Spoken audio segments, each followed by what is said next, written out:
Good evening. This meeting is now convened. The time is 5:02 p.m.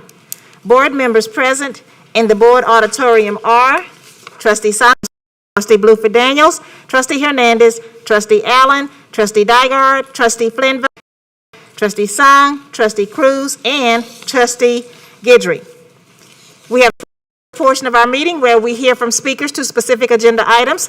Since the Houston Independent School District opened its board auditorium and meetings are now open to the public, any speaker wishing to address attend meetings in persons to read their comments. Only those who have registered with the board after 30 a.m. today may speak this evening. Should any registered speaker wish to distribute handout materials to the board, the materials must have been provided to board services by 9:30 a.m. today. We have registered this evening who shall be limited to 2 minutes each per board policy. Speak to the agenda item you have signed up for.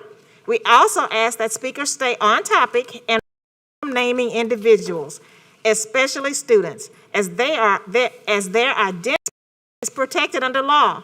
But you may name your own child so that each person signed up to speak can be heard by the board. We ask that there be no disruption of the meeting by members. No abusive statements or actions, no threats or confrontation, no audible expression audience of approval or disapproval.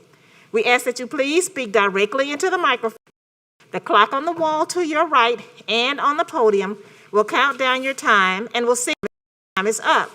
I ask that you please respect speakers and end your remarks when the time has expired. Items held for registered speakers, beginning with item K2, approval of proposals to board policy CK, safety program risk management. Will Brett McGill please come to the podium?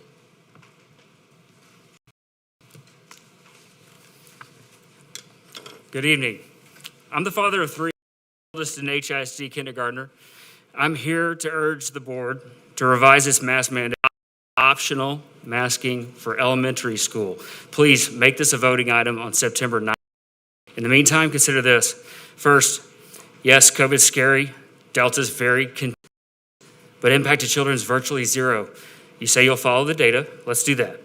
Last week, American Academy of Pediatrics reported of total child COVID cases since the beginning of the pandemic, 0.1 to 1.9% resulted in hospitalization. 0.0 to 0.03% resulted in death. Think about that. 0%. Compare that to the countless risks that our children navigate every day of their lives. So really consider the negative repercussions of masking. Data on this inconclusive at best. What is conclusive and horrifying, quite frankly, the impact on a child's education and health. Kids falling behind in school, obesity rates up, anxiety. My son, he's learning critical fundamentals in life, how to interact, communicate, reveal teachers and classmates. Masks tell them smiles are bad. The air is poisonous. People are stressed. So detrimental to their development. And there's no data to justify this abuse. It's abuse. Third, if not now, then when? Specifically, when will they be lifted? This pre-vaccine behavior is obsolete in our post-vaccine society. All adults have access to the vaccine and the option, mind you. The unvaccinated know the risk they're taking. If children have a rate of 99.9% plus, what must this rate be for masks to be optional? The AP Act, it's sad, it's extremely sad, but it's not scary. The mask mandate is rhetoric and abuse of power. It's abusing our children. That's what's scary. Thank you. Our last item the speakers is K6, approval of proposed revisions to board policy, educational philosophy, and constraints, second reading. Will Sean Rushing please come to the podium?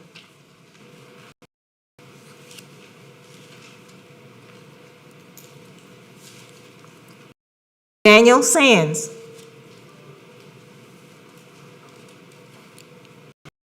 Linda Skurlock.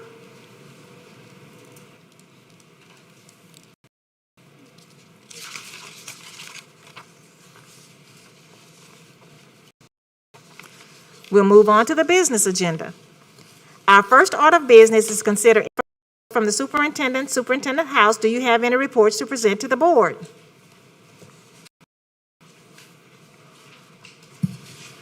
Ma'am, at this time, I don't have any reports to report to the board. Let's see it right here. I'm sorry. My apologies. The board monitoring update presentation of Goal 2, progress measures 1, 2, and 3. Presented, Ms. Manley is on her way to the podium.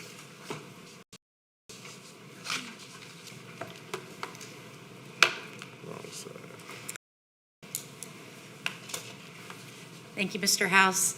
President Allen and trustees, I'm going to present to you our Goal 2 progress measure update. As a reminder, Goals 1, 2, and 4 were established. Year is our data source.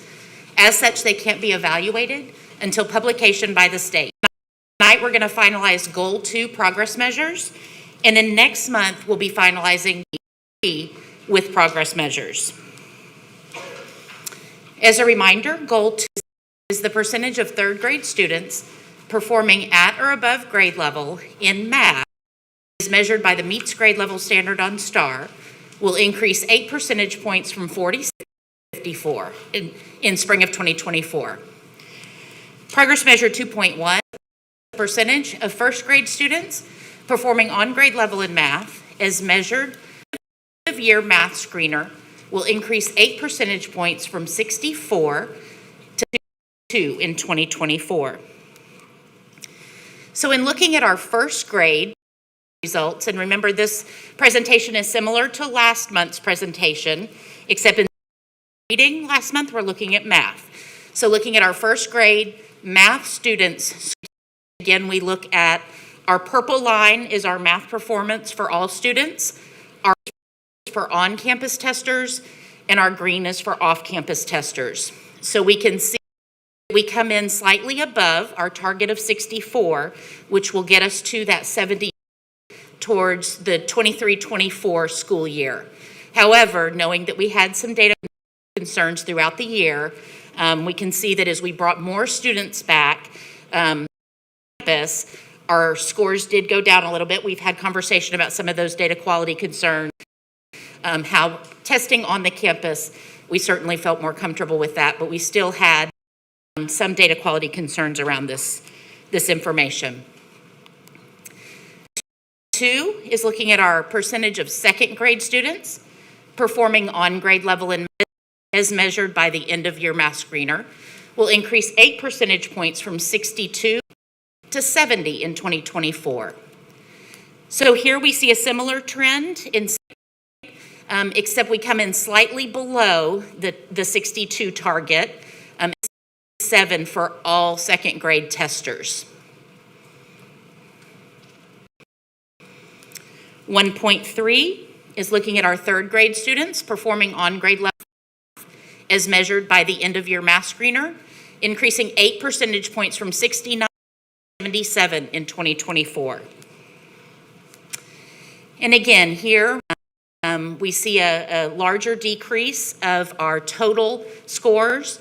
We can on-campus testers increase slightly between middle of year and end of year.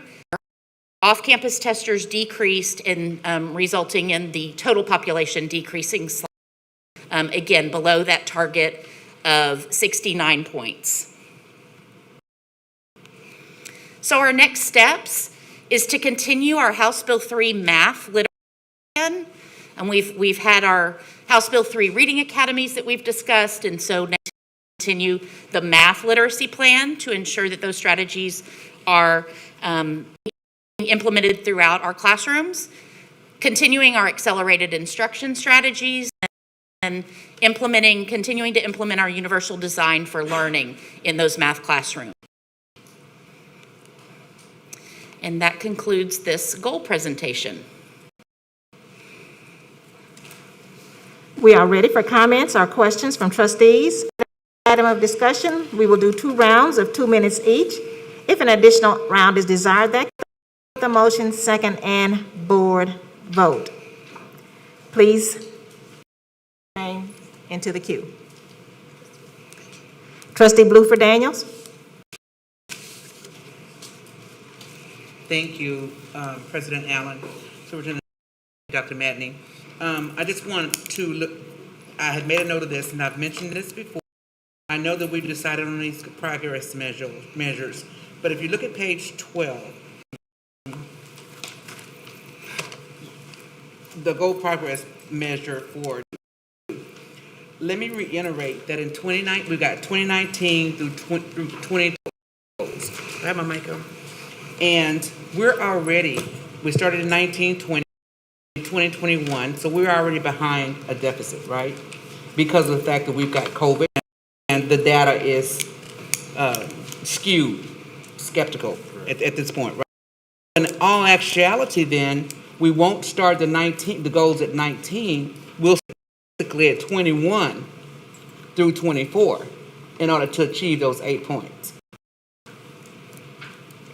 And I don't think that people are really suggesting that we're going to have to really pump up the brakes for 21 and 22, 2 and 23 in order to achieve this 70% in 2024. So instead of years to achieve this goal, it's actually going to be 3 years. You understand, Manny? Superintendent House? I think I do follow you. Because 19 and 20, it's already. In 20 and 21, where we are right now during COVID, the data, it says that the data is subjective because of the fact that we've got issues as far as quality of data. So in essence, 19 and 20 that year, 20 and 20 that year, it's already a wash. So we'll only have 3 years to attain these points. That's correct. Okay. I just want to point. I've said it several times, and it's like it falls on deaf ear, but it's just simple math, third grade math. So it's just something that we have to take into consideration that those last 3 years at 8 points, we're going to have to do 3% increase, and perhaps increase that last year in order to attain the 8 points. Thank you. Trustee Guidry? Quick question for you, Dr. Matney, Superintendent House. When can we get quality data? You know, it's really hard. This year will be a year where we have a majority of our kids back in our school buildings, which of course we, as of today, have close to 187,000.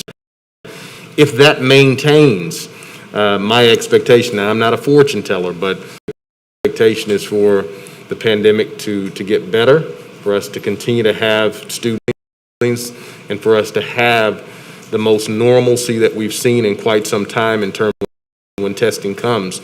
So this year we have the opportunity to have quality data that will come back to us for the first time in quite some time.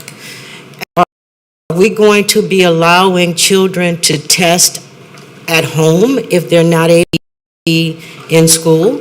Because I think that's where the skew is in the data. So that would really be up to where the state has not reached that point as of yet. It depends on what the safety measures are looking like, what the data looks like.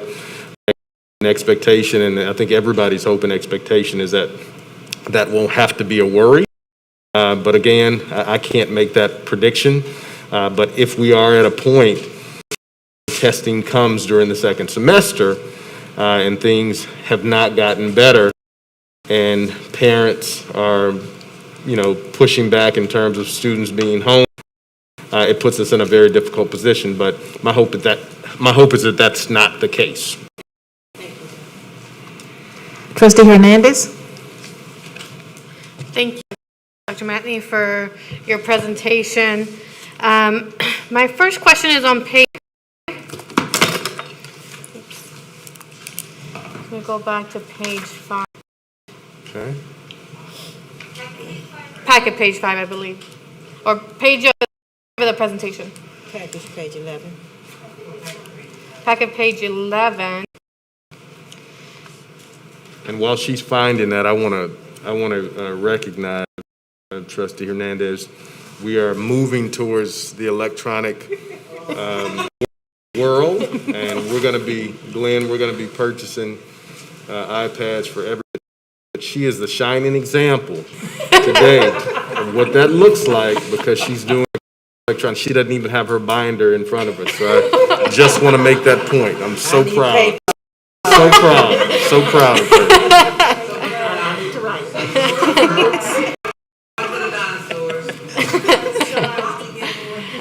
Thank you. So my first question is about the off-campus testers decreasing. Can you just explain a little bit more about why you think that? Dr. Madney? So Trustee Hernandez, I want to make sure I'm clear. Are we on the first grade?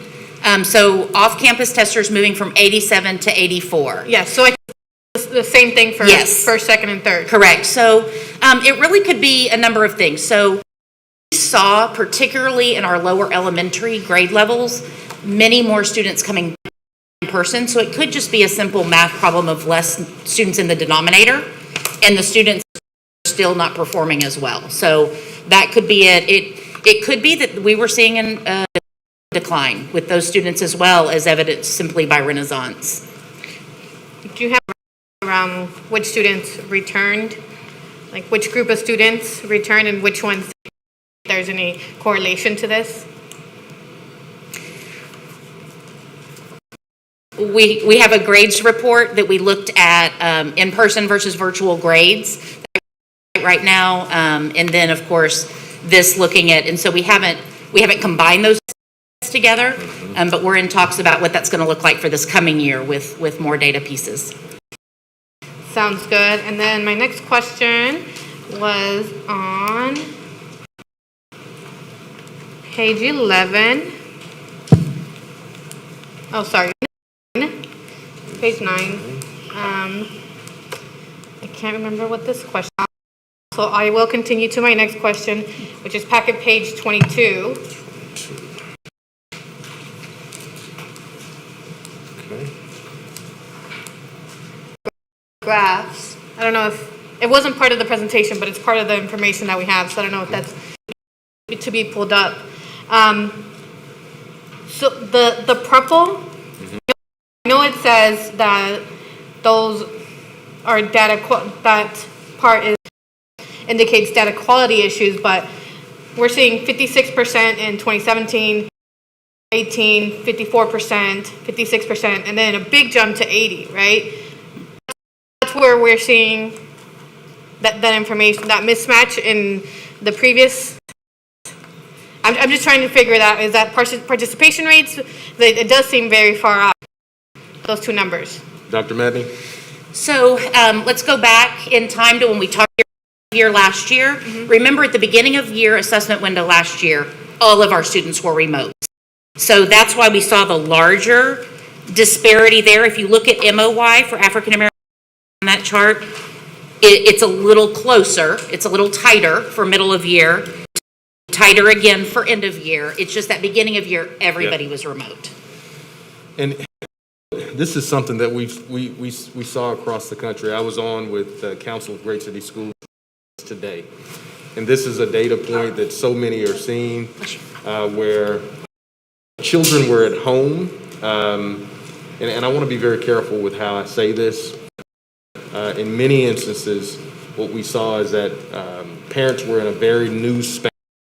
And there was assistance being provided in some instances that wasn't allowing for reliable data to come out of what we were seeing during that virtual space.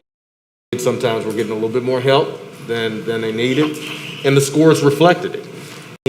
Seeing that across the country right now, but what Dr. Madney indicated during that second assessment and the third assessment, you see a tighter data assessment because we have in the building during that time. So yes, it's not reliable, but it's the best we have currently until we move back into this space of assessing in our current buildings as we have it right now. Okay, thank you. Trustee Dygard? So Superintendent House, I want to just start with clarifying if there's some assessment I could make, if they would be accurate or not. So when I'm looking at this, I'm thinking, okay, we don't really know the quality of how the students were assessed because it was all at home. Year and end of the year, in my head, there are 3 buckets of kids. There are the group of kids who took both of those assessments at home. There's the group of kids who took both of those in school. And then there's a group of kids who took middle of the year at home, but maybe campus by the end of the year to take it in school. Would that be an accurate? Yep, and that's, of course, there was only a percentage, so we're not talking about overall, because we only ended the school year with what was it, about 60% of a person, or 40%? Yeah. 40%. But so therefore, would it be a assumption that if we were to look at the kids who were tested in the middle of the year and the end of the year, those are the ones that were in our classrooms that would help us? What Correct. did we do in our classrooms with that cohort of students That that was worked successful. and didn't work well? That would be an accurate assumption. Correct. Okay, because when I'm looking through this, and first of all, I look at that red line of on-campus testers, What page are you on? several of them. Okay. And I'm looking at the report, not the presentation. Progress that was made between middle of the year and end of the year. And I take that as a good indication that the kids who were in school grew. Would that also be a safe assumption? Absolutely. Okay, so then I started to really just look at this of the kids who knew that tested with us that were in our seats. Where I also start wondering is the kids who took end of year with us but not middle of year, could there potentially have been greater gains in some of these spaces in the kids with us middle of the year and end of the year? That assumption definitely could be made. There's so many different scenarios that we looked at, but your latter assessment is definitely an assessment that the. Is that something that you all have looked at, of here are the kids that we actually, how did they do, what worked, what didn't work? Dr. Madney? So we haven't looked at that cohort I talked about, but I just scribbled it on my folder. Okay, because that's where I started to wonder what's Right. working, what isn't working. And when I was even wondering, okay, I'll wait for a second round, thank you.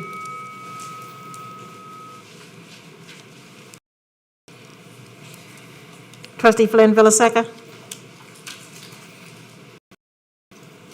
Thank you so much for the presentation this evening, Dr. Matney, Superintendent House. I just have a few questions. First of all, I'll start with this one. On the page where it talks about next steps, we have the abbreviation for UDL. Spell that out and explain what the key high-level principles are of UDL is for audience, parents, and our trustees as well? Sure, we can definitely do so. Dr. Madney, would you mind spelling that? Dr. Cruz, I don't know if you know or we have somebody in the audience that might be able to explain UDL. Yes, but what that means in the classroom. No, I know, but what does it Dr. mean? Cruz? What is that approach? So at a very high level, UDL does stand for Universal Design Learning, and this premise that instruction should be designed that is core to serve every student. It actually lends itself heavily from special education services. But what they realize is that it really extends to all. So it's kind of beginning with the end in mind and building in a way that you really differentiate your instruction so that are served and all modalities are served. Okay. All right. Thank you so much for outlining and spelling what that is for our audience and parents outside of those that are involved in pedagogy. I appreciate it. Just a couple questions. I know that actually in the goal progress measure, we actually are using the math screener as a way to progress monitor our students' learning over the course of the year. Screener, is it predictive of STAR results? Dr. Madney? Yes, it is. The screener is Renaissance, and it's tied to the TEKS. And so we look at, they have two different pieces, the performance and the progress, and so it is Okay. in both ways. All right. And then just one other clarifying point as well. I noticed that the baseline for the screener is higher than what it is for our STAR results. There's still an 8 growth point for over the course of 5 years. For STAR, is there a reason why, even starting with a higher baseline, that we would to have growth of only 2 points year over year?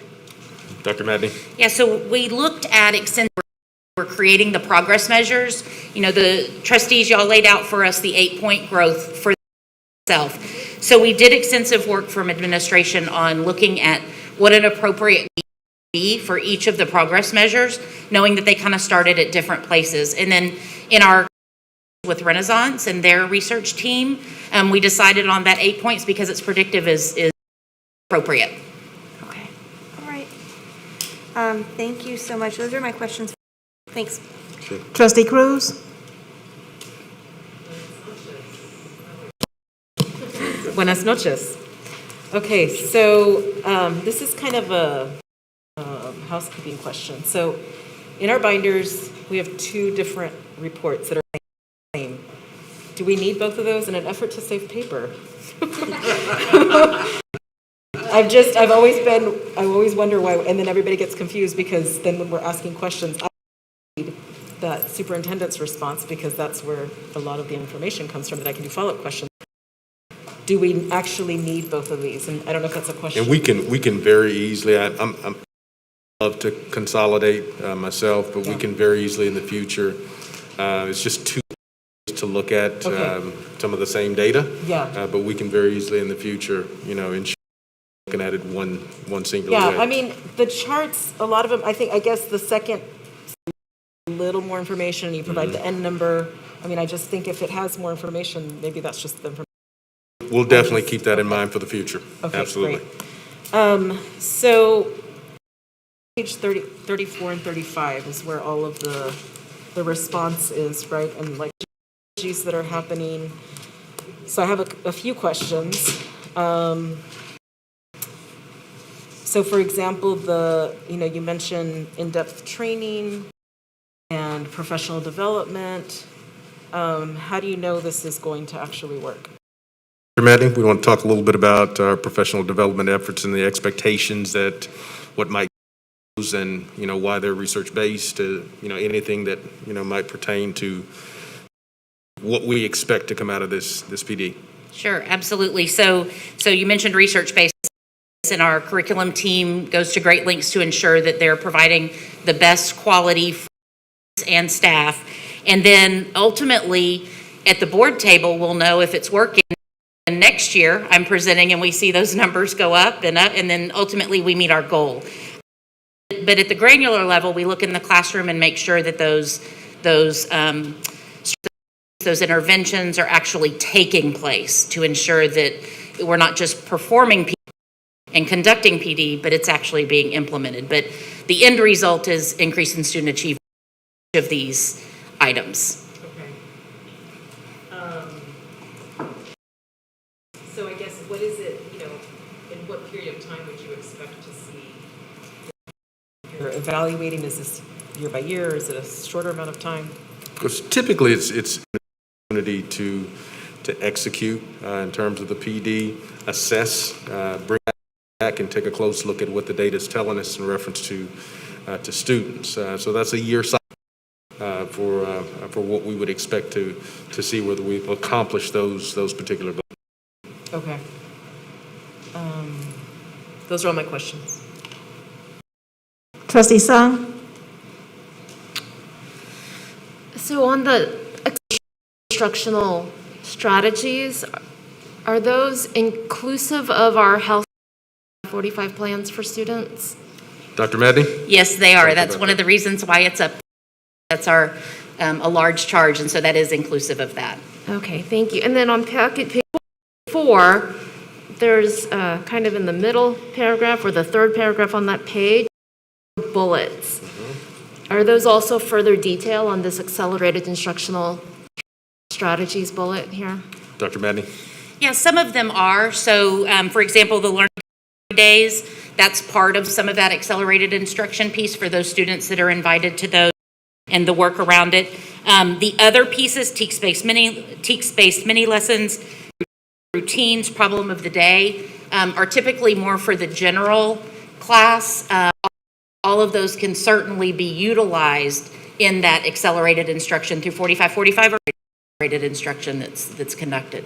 Okay, very good. And then just to translate for the general public, am I correct in understanding that these first two bullets are ways to help kids who got through the grade, right? We're looking at last school year's data. They graduated from that grade, but they may have missed certain math concepts in the previous year. And so these are ways to get back into this instructional year. Dr. Madden, if you please expand. Yes, absolutely. That is, and it really highlights the difference between accelerated instruction and deep intervention.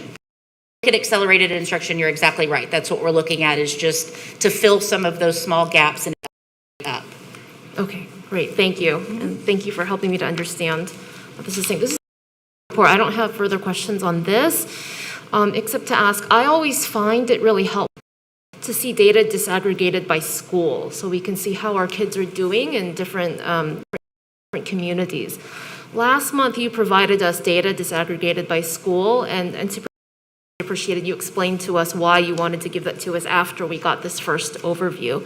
Are you doing that as a regular practice, sharing that disaggregated data? We can very easily provide that. We didn't think it was appropriate in this venue. It would have been a very We do have a lot of schools. It would have been a very long presentation, but we can make that available to all trustees. Appreciate having that just as a general practice. Thank you very much.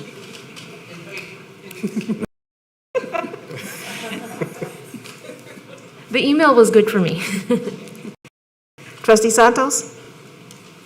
Thank you, Dr. Allen, Superintendent House, Dr. Matney. So I'm going to piggyback and stole my question. I'm sorry, Trustee Sung stole my question. Coupling our goals with HB 4545.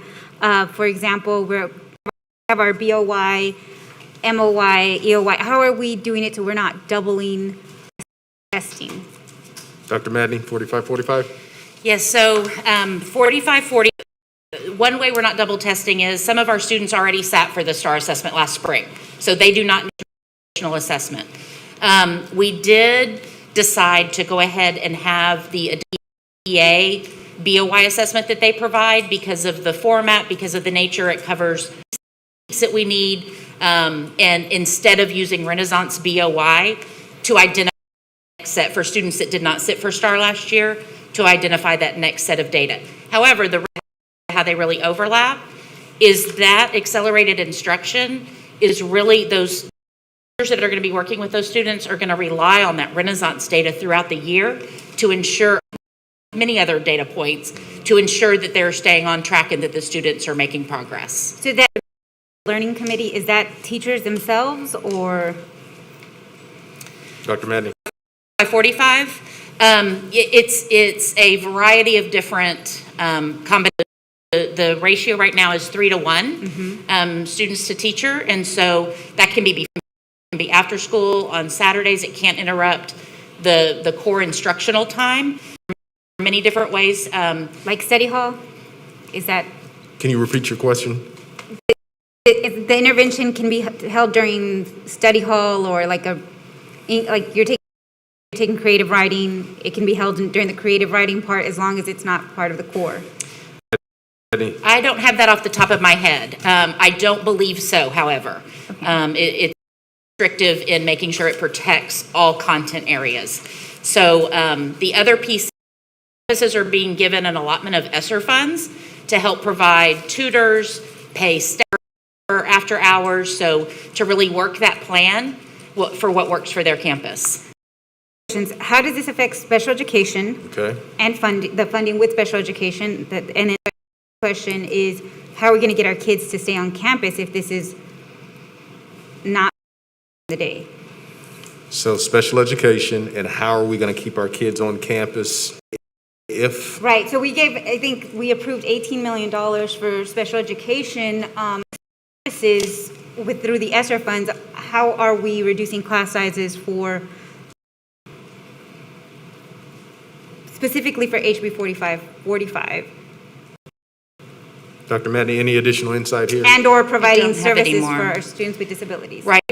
45 itself doesn't reduce class size, it just reduces the tutorial groups. So Okay. I don't have any additional insight on that, I apologize. I'm just wondering if we could use ESSER funds to reduce class sizes, coupling it with HB 45. I just need So a, what I hear, the possibility of using ESSER dollars to purchase more teachers, because in reduced class size, we're talking about additional teacher salaries to do. or kind of piggybacking off of your idea, Mr. House, whenever I think Culture. the opportunity culture, our paraprofessionals or support staff can come in to teachers' classrooms and instruction inside of the classroom with our support staff coming in and lending out hands, like I do, we do, you do, I teach the class, then so forth. Well, that's definitely a place that we're going. It's going to take some time to get organized, contracts, so that's a part of we'll see coming back with some of the innovation and ESSER dollars that we held back. Immediate piece, we're looking forward to, of course, our chief of schools coming on to be a part of that work weeks, but definitely an idea that we're looking forward to. And if this board member, I don't know if my colleagues would also like kind of an overview of HB 45, maybe just bullet points. I know I've read stuff online, but it would be helpful for us to direct dollars to the necessary buckets, and we'd like to Definitely get you kind of a cheat sheet on 45 that will give you additional. Thank you so much. Okay.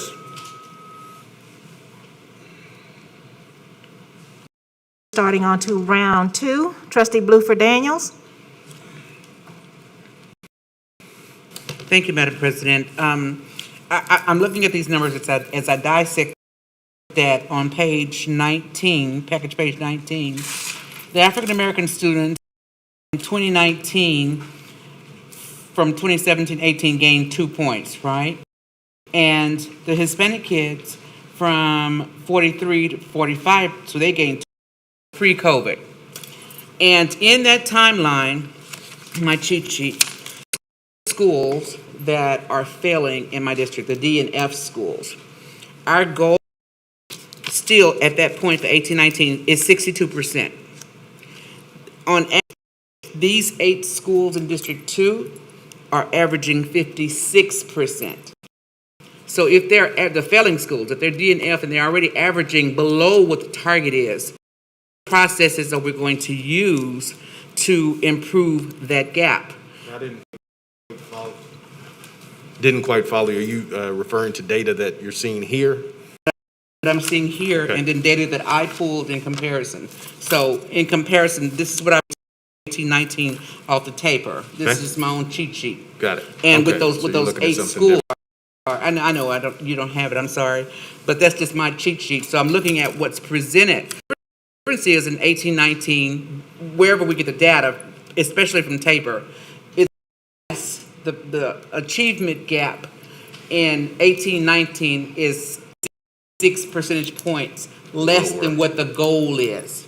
So my question is, what to do even right here we are in 21 and 22 as we move forward to improve that gap, because we're already way behind the 8 ball. We're already 12 points in 18-19 behind COVID in 2021, and then still ongoing now. So what are we? How are we going to target So you're more so talking about the strategies, the plan, strategies, and so especially the fact that sort of learning like loss. what Santos was saying, Trustee Santos was saying, we're already short. And so I know part of the strategy is to put our best teachers, or let's use the strongest teachers in these classrooms where we're short. So then what other strategies are we going to use to improve that gap where we are from where we are now and to move forward into the future? I'm just constantly concerned about that. Got it. Is that a comment or is that a question? It was both of them. I Okay. think I had the question in the middle or somewhere, wasn't it? You had a lot. What are the strategies? I know I Okay. talked my whole 2 minutes. glad to talk a little bit about the strategies because there's quite a few different approaches to this when we talk about learning loss and kind of starting behind the gap and moving forward. Dr. Madden, you'd be to have you to share some of those strategies. Dr. Cruz, be glad to have you share those as well.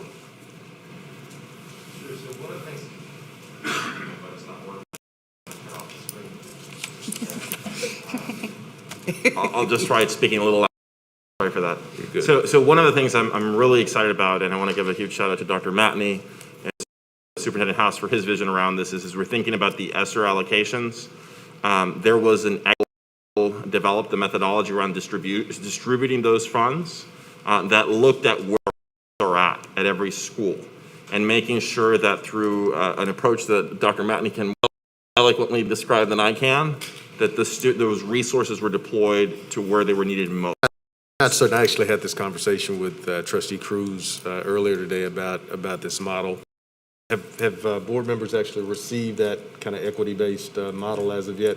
We got it to principals like yesterday.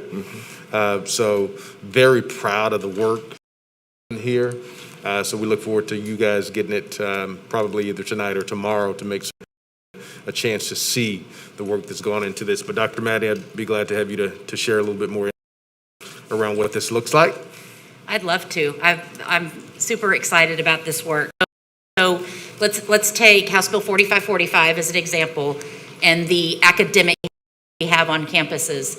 So we looked at several different factors, how students performed last year. We're holding some money back. We're looking at performing on the beginning of year.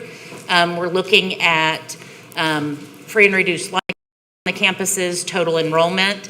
I'm gonna flip to the wraparound service money that we're distributing to campuses next. So wraparound services, we didn't want to just equal allotment because needs differ in every community on every campus. So our department the last several years produced something called the risk load analysis, where we look at factors on the campus. For example, percent of African American students, percent of overage students, and then we also, it's about 29 indicators, and we also look at community. So we look at a community survey that's published every year, percent in the neighborhood, in the zip code, the zone, percent of recent immigrants, for example. So we look at about 29 different and create what we called a risk load analysis. So we take that information for schools, whether one risk factor or all 29, and we assign a weight based on that. We also additionally, even though it's part of risk factors, we also included free and reduced lunch status in that as well. And then we looked at the number of wraparound referrals, connections last year on each campus as an indicator of need. And so we put that formula as well. And then we tiered campuses based on that for wraparound. And then those tiers assigned a per pupil allotment. So that way it's 2,000 students was not receiving the same amount as a school with 200 students.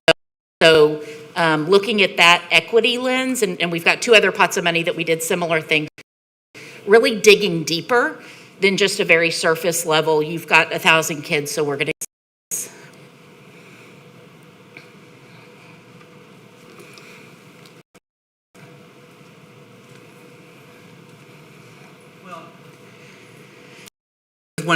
And that's why, as I've said before, that's why early childhood is so important, that third grade learning. Absolutely, and it's interesting.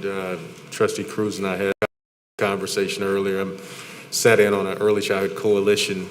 Also had the Martin Luther King Early Childhood Center, and we talk about the issue of capacity, the issue of enrollment, and of course we're in a very different situation right now. I think we I think have 16 or 17 classrooms, but only 13 classrooms that. And of course, half of those classrooms are ours, half of them belong to a partner as well. But we know we need to build more capacity, but we need to push more kids. It's an odd state right now with COVID because our youngest kids, number one, many of our parents are just not putting them out there. And then it's a legislative piece as well that has to be focused on. Right now in the state of Texas, you don't necessarily have to send your kid at the kinder level. So legislative have to have a stronger voice around pushing and ensuring that we require for our kiddos as well. So it's definitely something that's on our radar as well. Yeah. Yes, ma'am. Trustee Dygard? Thank you. So on page 6 of the report, our first grade, and I'm only looking at in-person kids because those are the, I'm presuming we can trust the integrity of the assessment more. But so grade in-person Spanish testers improved, but the non-Spanish declined. Presentation or report pages 10 and 15 for second and third grade of test takers increased. So what might be the reason why our first grade English test takers declined, but they didn't in second or third grade? And I think if, just to clarify, I think we're looking at 23, is that correct? Which packet page?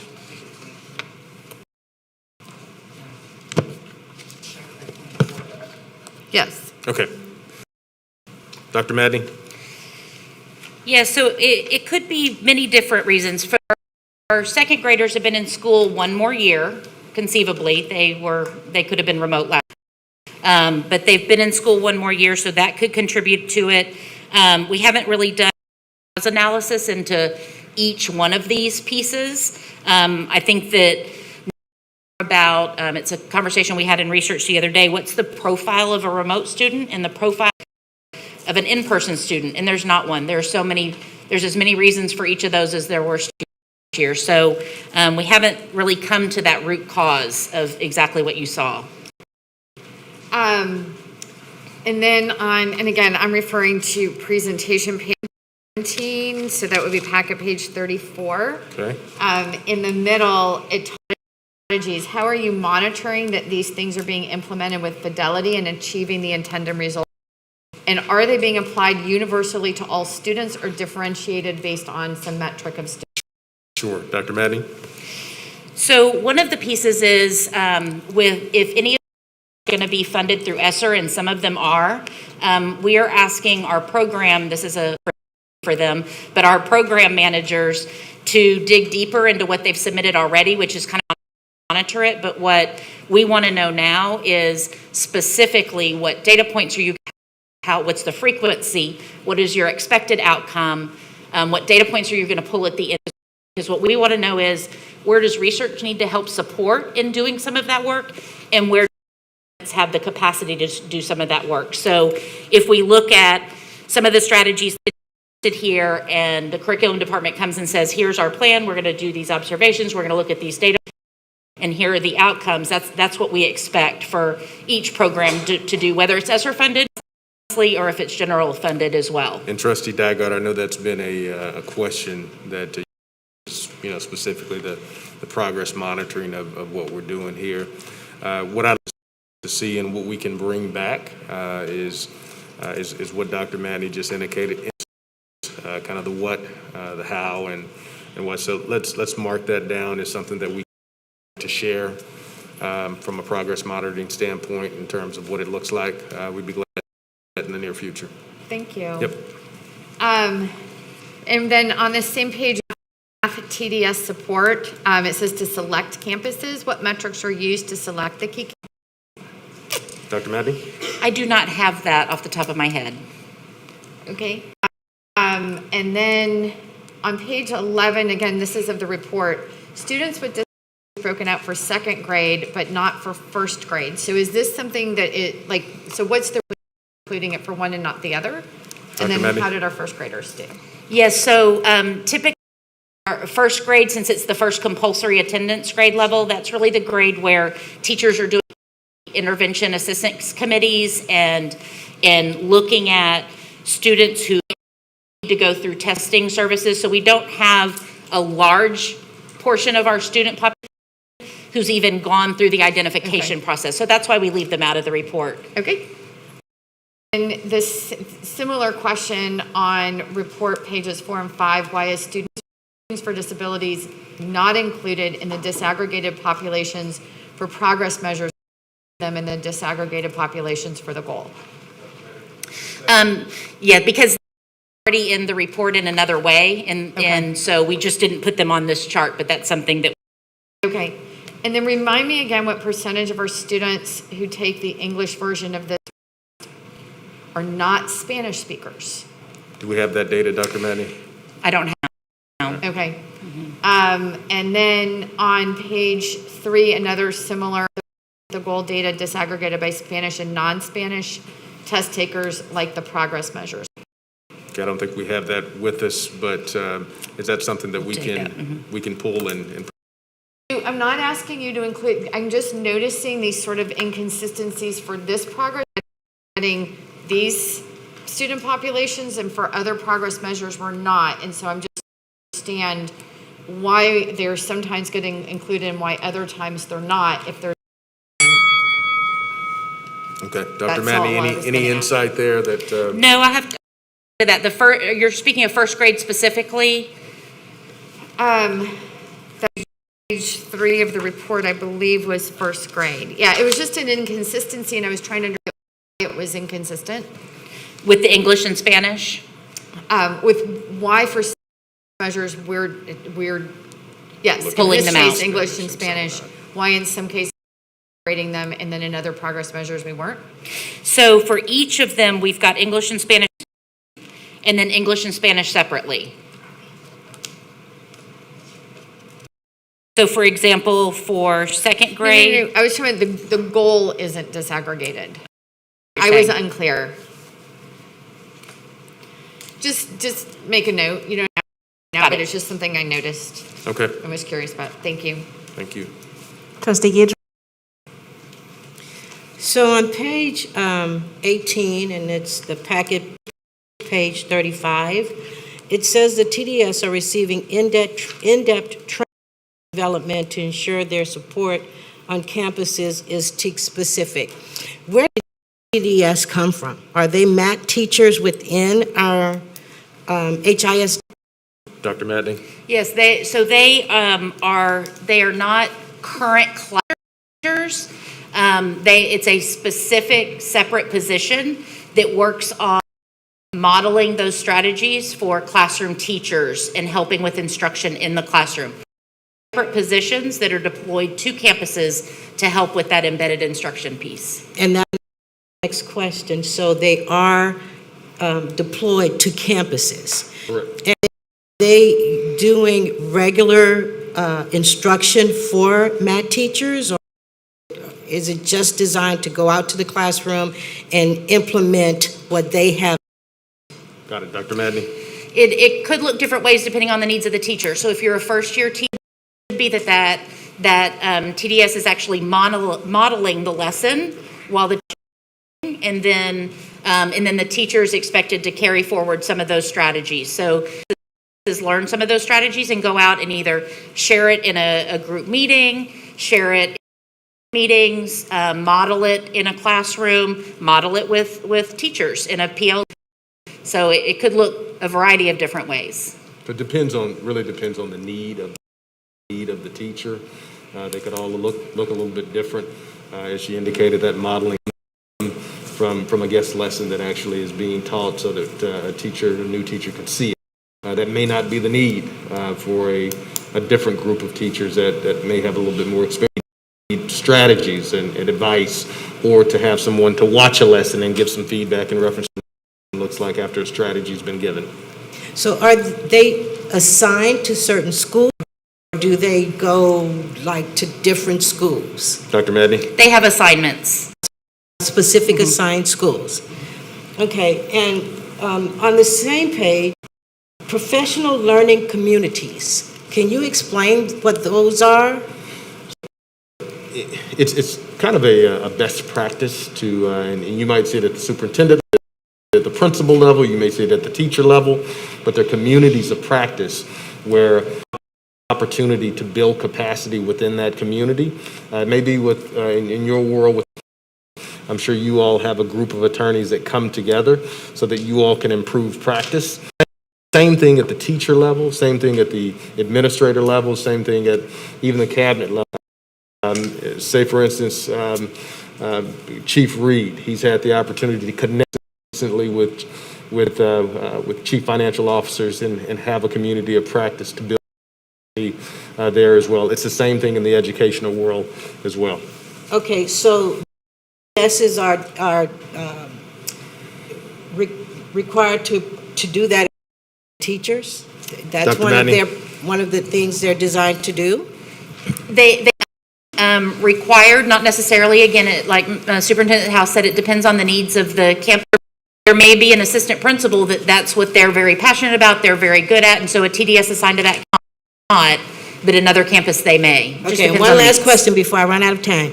On packet 37, and it's actually the entire D1, can you briefly explain to me what are we being asked to revise with respect to the calendar? Dr. Madney, Are we is not this? there yet? Oh, we're not there yet. Are you, I'm sorry, I've Just to- gone ahead. I'll be back. Hold back. Sorry. That's it. Trustee Hernandez? Thank you. I remembered the question that I was going to ask earlier. So I was thinking, looking forward, I know for 2021, we had on-campus testers and off-campus testers. Will we have that for this current school year? it really depends on, I'd hate to say now that that's absolutely not going to happen. It kind of depends on where we are in the pandemic. So it's not safe that prediction. I can say I hope that everybody is testing on a campus. It also depends on what the state says as well. The state could very well come back and say schools will test, kids in our buildings regardless of the scenario, and the hand of parents that are out there regardless of where we are with that particular time. That's the hope, but it really just depends. So was Texas Connections Academy a part of the data for the off-campus testers? Dr. Cruz or Dr. Madney? Yes, they are. Okay, so this current school year, we could compare to year Yes. with those same students, right? The Yes. same group of students, okay. Those are all my questions, Okay. thank you. Yep. I'm curious about the risk load analysis. Is that a part? Dr. Madney? No, ma'am, it's not at this time. Is that something that could be? Sure. Thank We'd you. be glad to do so. And then I'm excited to see the kind of equitable allocation process. I'm glad we're taking that informed look. What is being allocated to campuses? Is it dollars, people, other resources? It's really a little of both, quite frankly, an equalized approach. So there are some things at the district level that but there's also allocation of dollars specifically going down to schools can utilize for resources that they may feel and that they can utilize their focus on in their building. So we didn't want to completely take away the autonomy. So we balanced that in this approach, but so it's a little bit of both. So I remember we talked about dollars being allocated to campuses for safety, but it sounds like now you're talking about dollars principals have the flexibility to use for interventions, for instruction, with their campus plans. Yep. So Dr. Cruz, if you want to dive a little bit deeper into what those allocations look like and where they're coming from, that'd be great. Principals will be receiving their exact allocations tomorrow. They've already resolved the methodology that we described. They are receiving, as Superintendent House indicated, for example, we're receiving specific personnel, social workers, counselors, based on what the data told us they needed. But there also are, I believe, 4, if I'm not mistaken, that principals will be receiving discretionary funding in based on that model. So one of those is for academic interventions, such as tutorials. And as the superintendent indicated, that could be extra duty pay for teachers, it could be contracted services, it could be a number of different things, all kind of focus on the academic intervention piece. There also an allotment for wraparound services. So that's very exciting because for the first time, each school and personnel that were deployed out to campuses will have funding that they can utilize to contract for different types of services or resources for their students. There also is an allotment for safety. That is for schools to have discretion if they need to hire more hourly staff, for example, temperature checks, or they want advanced cleaning materials on top of what they're already being provided. They have that funding as well. And then the fourth category? There's actually Two more categories, Yeah, Dr. there's Matty? 4 in addition to safety. So the TSI readiness. Yep. So looking at our high schools, ensuring we're supporting students on either through SAT, ACT, all those indicators. And then the final one is we want to be able to be innovative within these federal funds. And so we talked about different ways to, we landed on just letting them have an allocation, and they can look at the needs independent campuses, aside from all these others that we just talked about, and apply those funds in that way. Meeting the ESSER requirements, Mr. Reed. Interesting. I want to say how much I appreciate the effort that is undertaken, Mr. Superintendent House, to look for ways to make these massive infusion of federal funds kind of fit with, the hard work that school leaders have been doing to kind of optimize for their campuses, right? Ideally, every principal knows what's the next best thing they can do for their kids, and these dollars will let them. So thank you for this pivot and innovation. I'm excited to see where it takes us. Thank you. What I would that we've been listening as a staff, and our last couple of principals,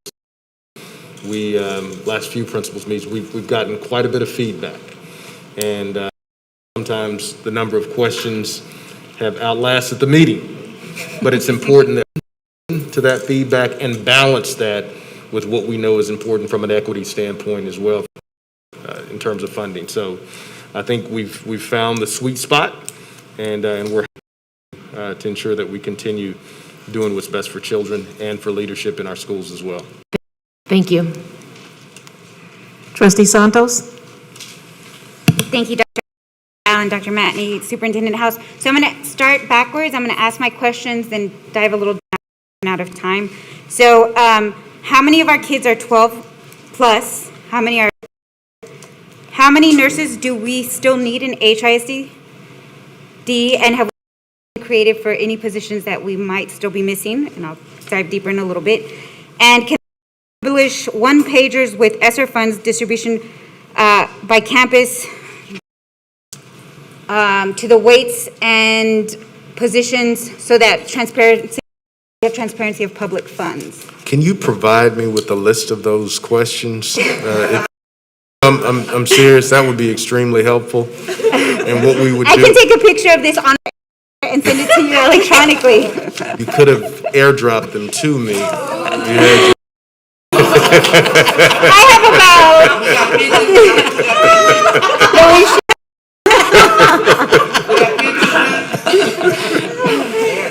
She deserves seconds, by the way. I took some of her time. Thank you. But we'd be to take those questions, because I know I've seen some data in terms of how many kids that we have that are 12 and above, but I don't know that I know that off the top. But we'd be glad to get answers to each one of those questions to make sure that we're exact in nature in terms of analysis. Right, because I know the mayor and our county judge might be able to assist us on on-campus vaccination. Absolutely. Maybe with those scholarships too, that would be great. But okay, for real, moving on. So the risk load indicators, and I'm sorry, Trustee Sung, I couldn't quite hear the first part of your question, but what exactly were the like for our homeless students, our pregnant students, our students in shelters that were used, and how was a PPA? Are we considering? So that's the first, Dr. Matney. Let me slow down. That's a great question in terms of the weight, because at certain things in terms of equity. Dr. Matty, you want to share a little bit more about kind of what we were going to send to you all? It will break down the exact weights and what we did. It's about a pager. that will provide that insight. Is there any way we can go ahead and send that to trustee Okay. now? So then, that I they have guess, it? my second half of the question is, are we considering a hold harmless for lower attendance rates? Because the students with low attendance rates are going to need the most support. A whole or Like using ESSER funds to tie over schools that are, let me pick on the Sue Dygard Middle School, who's down 150,000 this year. We're using ESSER funds to tie the Sue Dygard School. And that's a conversation that I actually had Friday with Commissioner Murray. I reached out to him Friday, and then we also had a superintendent's call today, and he talked a little bit about the potential of an eventual hold harmless. They're not ready to go there, and I know you're asking specifically about our own ESSER dollars, and we can look at that. Definitely something we'll pay attention to, but what we want to focus on right now, the state may end up doing, because there's an issue across the state of Texas, several school systems, and that was indicated in today's superintendent's commissioner's call, that everybody is struggling with numbers. Even though we're seeing our numbers increase every day, prediction is that we'll be at the 190,000 mark after Labor Day. But even $7,000 or 7,000 under the mark, we're still looking at, if my math is right, Glenn, $58 million at 7,000 students under our mark. So it's definitely something that we're state to push first before we utilize our own ESSER dollars in doing that. Awesome, thank you. And so how many nurses are we still missing? So I know the last time I checked, 6, but I think we're down to about 2 now. Okay, so then those campuses, are we getting creative in terms of how to have other support personnel, maybe not necessarily nurses, but somebody else that could cover that, like a nursing assistant? Sure, Dr. Cruz, I know we talked a little bit about that. If you don't mind sharing some additional insight. So I just want to update you all. I just got right now an update. We do have some, it's a very competitive market right now. My button isn't working, I'm sorry. So we're at 22 nurse vacancies currently. We are deploying our staff the best that we can to go out to help campuses, but of course, our office health and medical team is also doing a lot of work around safety and working with campuses and training. Yesterday in the principals meeting, in fact, we told principals that we're going to be very flexible with them, creative ways to bring in some stopgaps, if you will, until we're able to staff those campuses. But it is a challenge that I think all districts are facing right now. It is just a very competitive market. And if you know, with nurses, they get paid a whole bunch if they go into private industry, and it's just a very, very tough market. Right, thank So you. to be clear, we have 22 vacancies. Correct. I saw the 2. I apologize. No worries. I wish it was too. I don't know if that was just a peace sign, but. I got you. I'm really concerned with our principals and our APs right now. They are taking on a workload, and they are filling in the gaps for nurses and missing teachers and missing paraprofessionals, and I just really know that that's affecting our and I really wanted to make sure that we can utilize better help our principals, because I mean, yes, our principals need help. And Superintendent House, if I may also share, I just got another message from HR. 22 vacancies, but we do have 14 individuals that are about to be interviewed for those positions. So we're working really hard with them. Awesome. Trustee Cruz? Thank you. So during the time I've been on the board, when we do progress monitoring, we were doing, I've heard lots of times, we haven't done a root cause analysis. So when should we expect that? Dr. Madney? Sure. So speaking to that one piece, that one question Trustee Dygard was asking about, but time we do the district needs assessment, a root cause analysis is part of that in general. When I'm referring to it many times, it's a specific question that maybe wasn't considered. So when we got the needs assessment back in September, was there a root cause analysis that was part of it? I don't remember that. For several pieces there was, but many times the independent do that because they know their programs and they're on campuses and looking at those things. So depend on them to look at that, but it's complex. Okay, so the root cause analysis was not shared with the board. I guess that, I don't remember seeing a report like that, so that's what my question was. Right.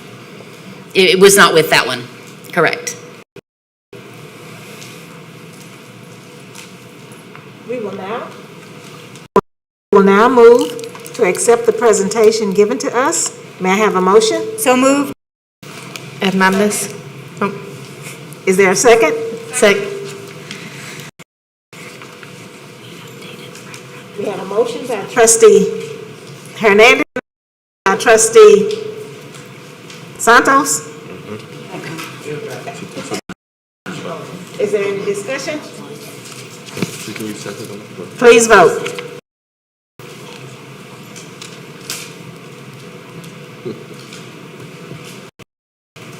Thank you, Dr. Medney.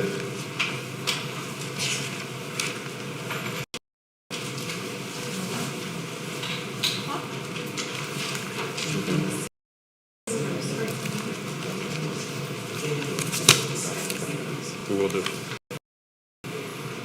There we go. 9 in favor. 9 in, 0 opposed. Now, the acceptance of propositions. We will now move to approve agenda item D1, acceptance of proposed board monitoring calendar.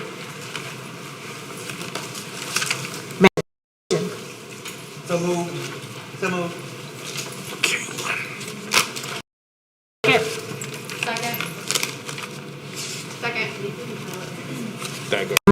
Motion by trustee Bluford Daniels and a second by trustee Dygard. Is there any discussion?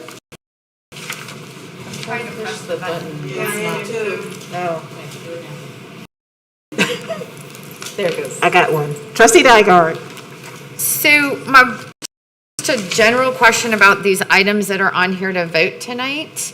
Why are they being voted on tonight instead of next Thursday? And if we're going to be voting agenda items at agenda review, why are we not doing by consent?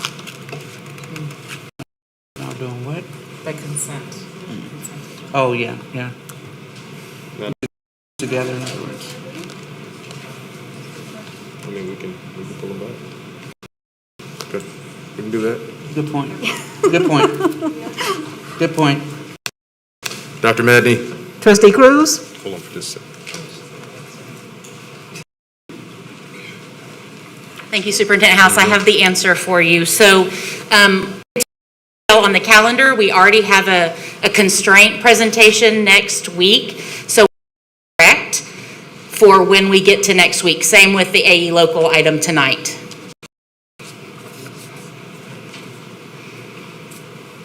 Trustee Dygard, does that suffice your answer or your question? Okay.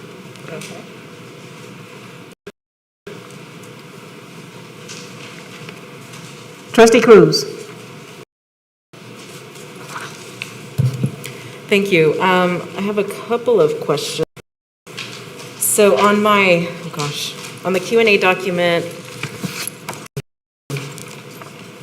I had asked about making sure that it aligns to the superintendent of essentially, as a board, we decided to use TAPER for both the goal data and which then in turn is the superintendent data. So I see here that the administration is proposing that we either amend the board operating procedure or update the data source for goals 1, 2, and 4 to the STAR 3 through 8, basically the raw data.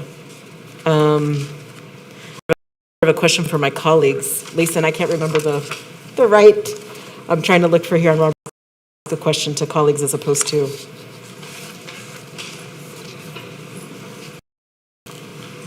Since we're just in agenda review, you can pose your comment and your other colleague typing in to talk on this item can talk to your question. Okay. Or express their. Okay. And then I have questions about case which would affect the monitoring calendar. So I'm not sure how to, do I ask bring up my concerns on K-6 now. I'm not sure. To the extent that it affects the monitoring, why don't you talk about it now? Ask the question as it relates to the monitoring tower.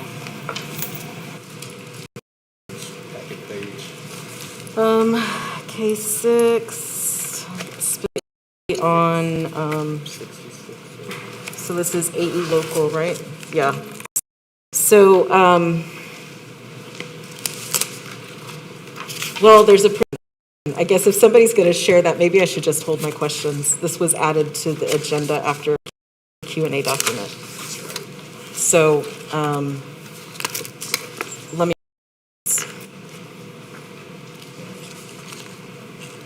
Trustee Guidry? Okay, so I think this is the time I can ask my, specifically on package page 37D1, what were the specific changes with respect to the board monitoring calendar that you're looking to change here? I'm sorry.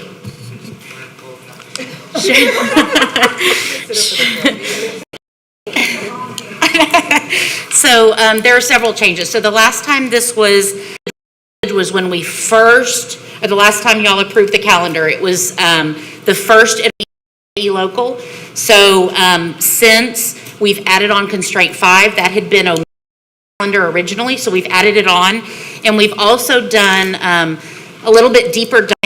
Makes sense as we've lived some of the more recent reporting and some of the question timing to make sure that it all balances.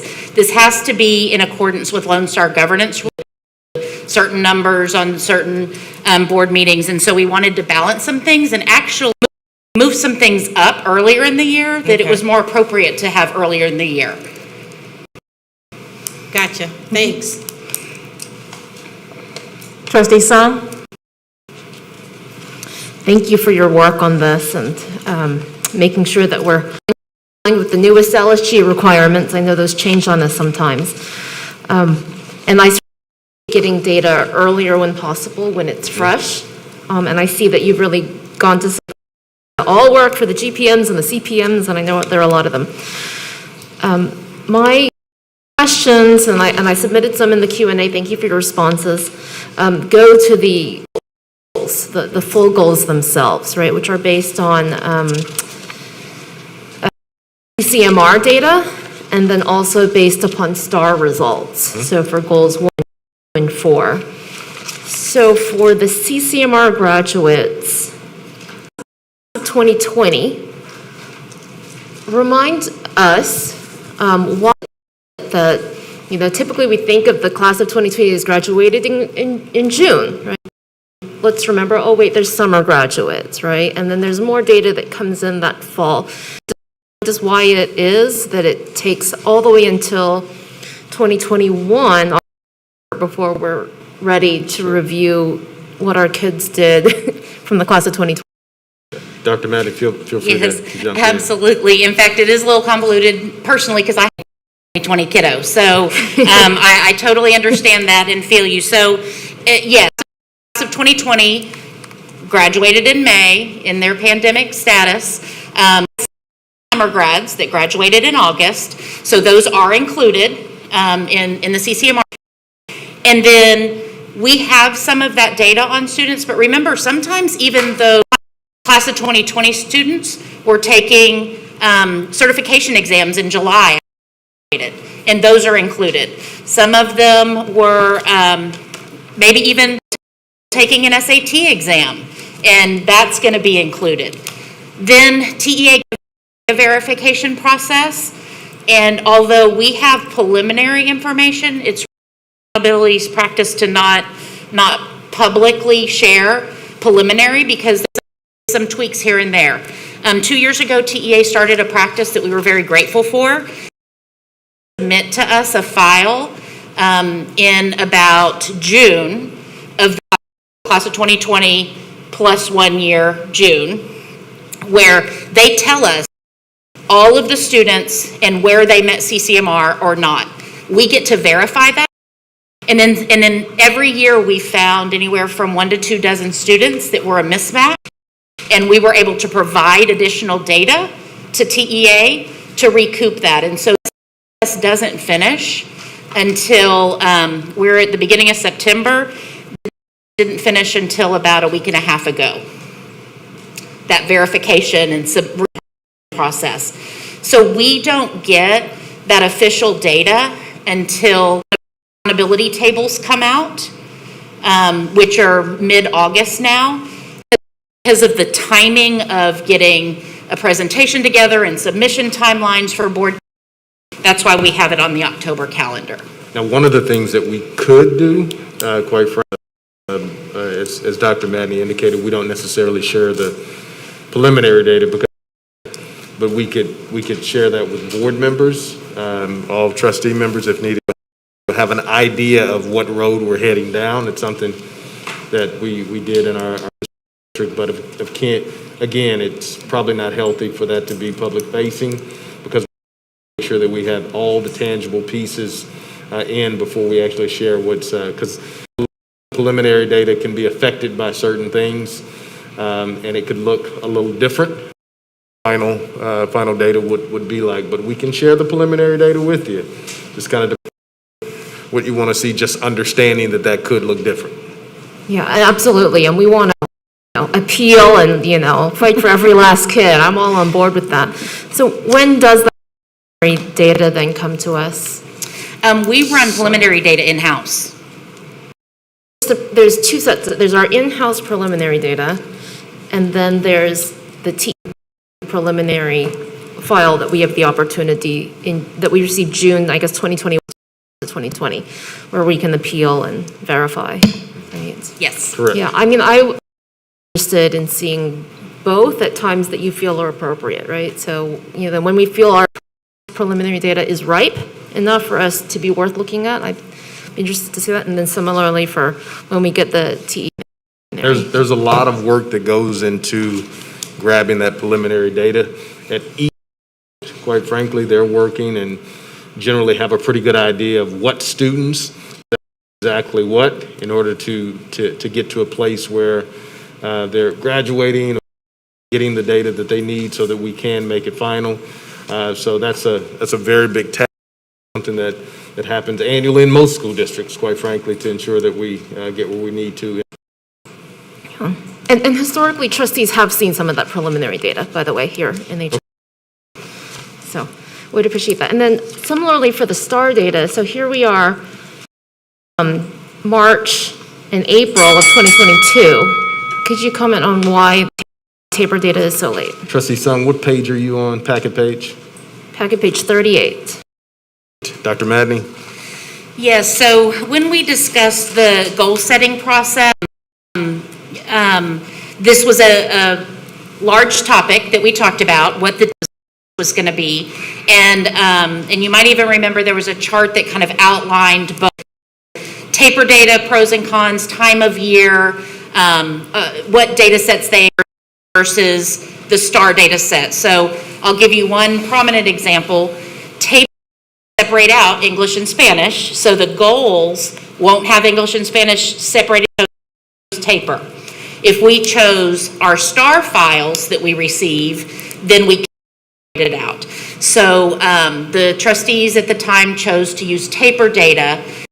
So again, we can have some preliminary pieces. TAPER can always be off by a couple of kids, which could bump that decimal point up. And so we don't want any evaluations ahead of receipt of that data. So we receive TAPER data historically. TEA is changing it, and they know that we want it earlier. So we're hoping that they're working towards that. But right now, we receive it in about December.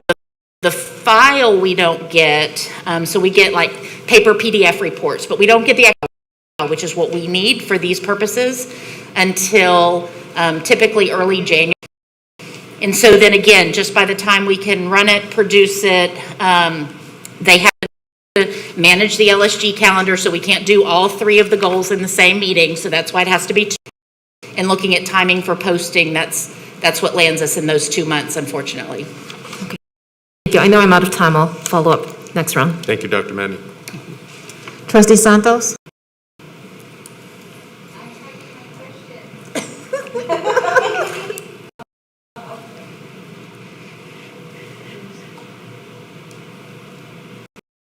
Trustee Hernandez?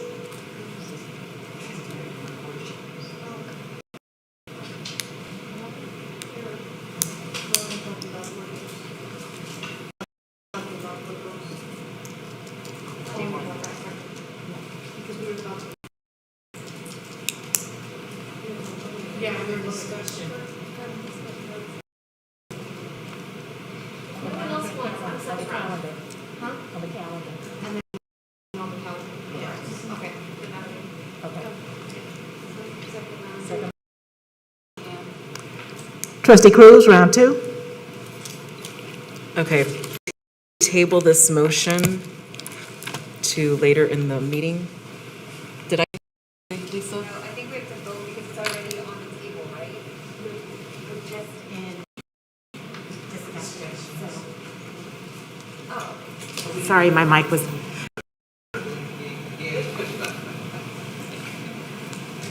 Ms. McBride, I don't think the group heard you.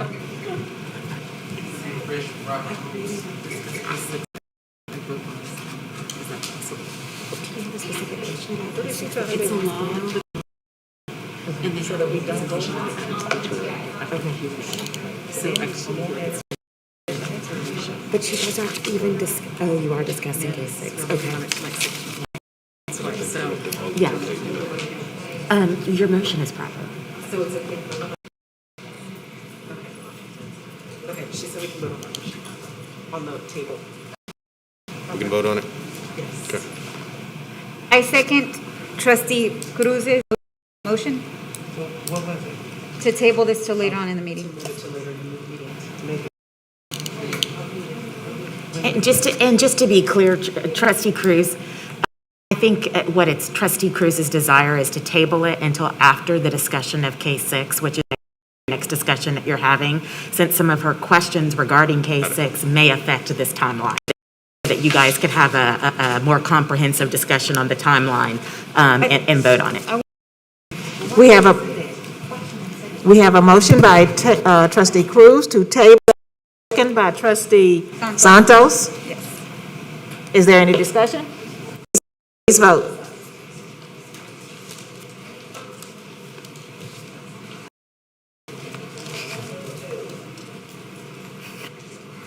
Nine for, against. The motion is tabled.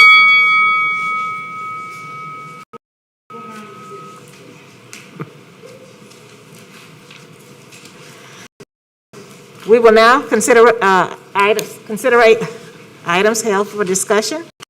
Trustees, each month, administration will bring forth revised policies with changes to the Texas Association of School Boards, TASB. These policies will start off on for agenda review as the first reading. Trustees will have the option of moving items from the consent agenda prior to the meeting, or a motion can be made at the dais.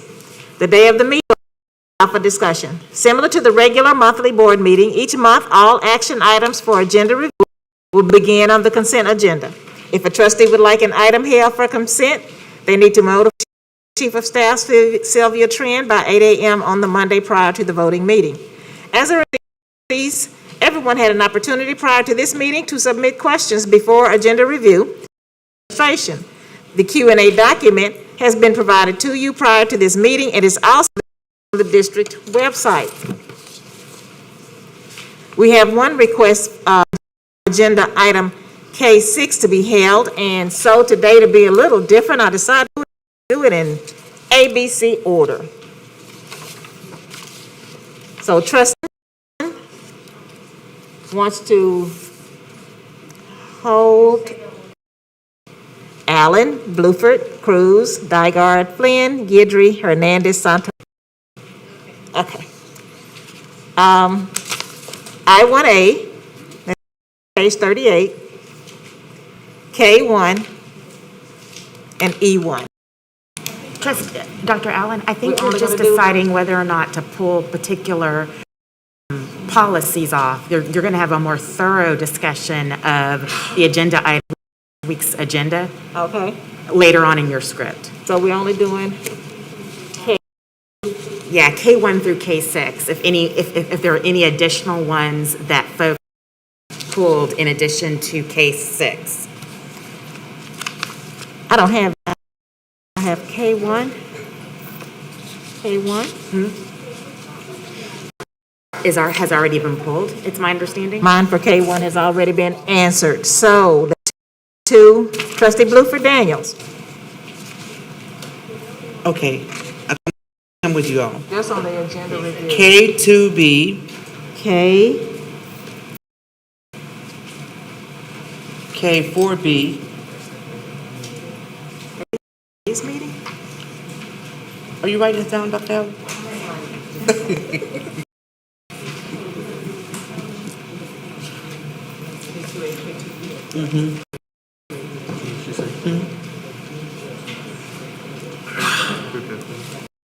No, I'm sorry, I'm not A, K2B. K4B, K2B and 4B.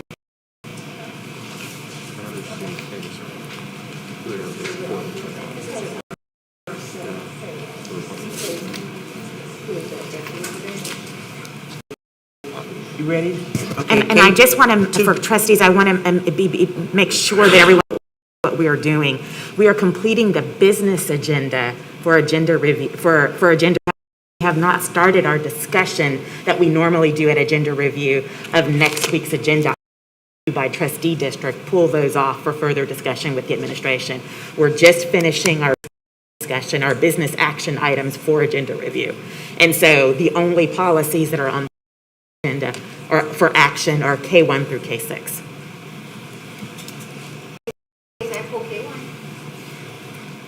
Okay, so can I, so everybody knows that we're all confused at the same time, right?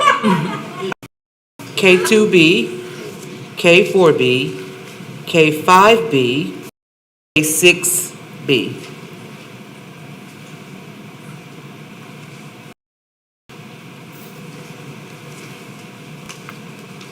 Trustee Cruz? No additional. Nygaard? 6, thank you. Trustee Flynn Villaseca? No additional. Trustee Gibb? K5B. Trustee Hernandez? No additional. Santos?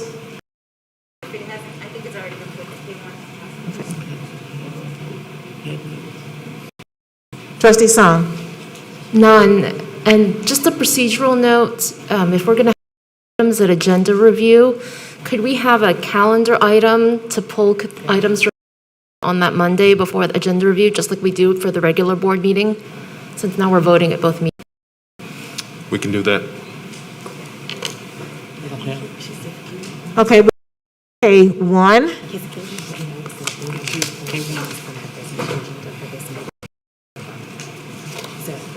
Approval of proposed revisions to board policy, BE board meetings, public participation, first reading. Trustee Santos?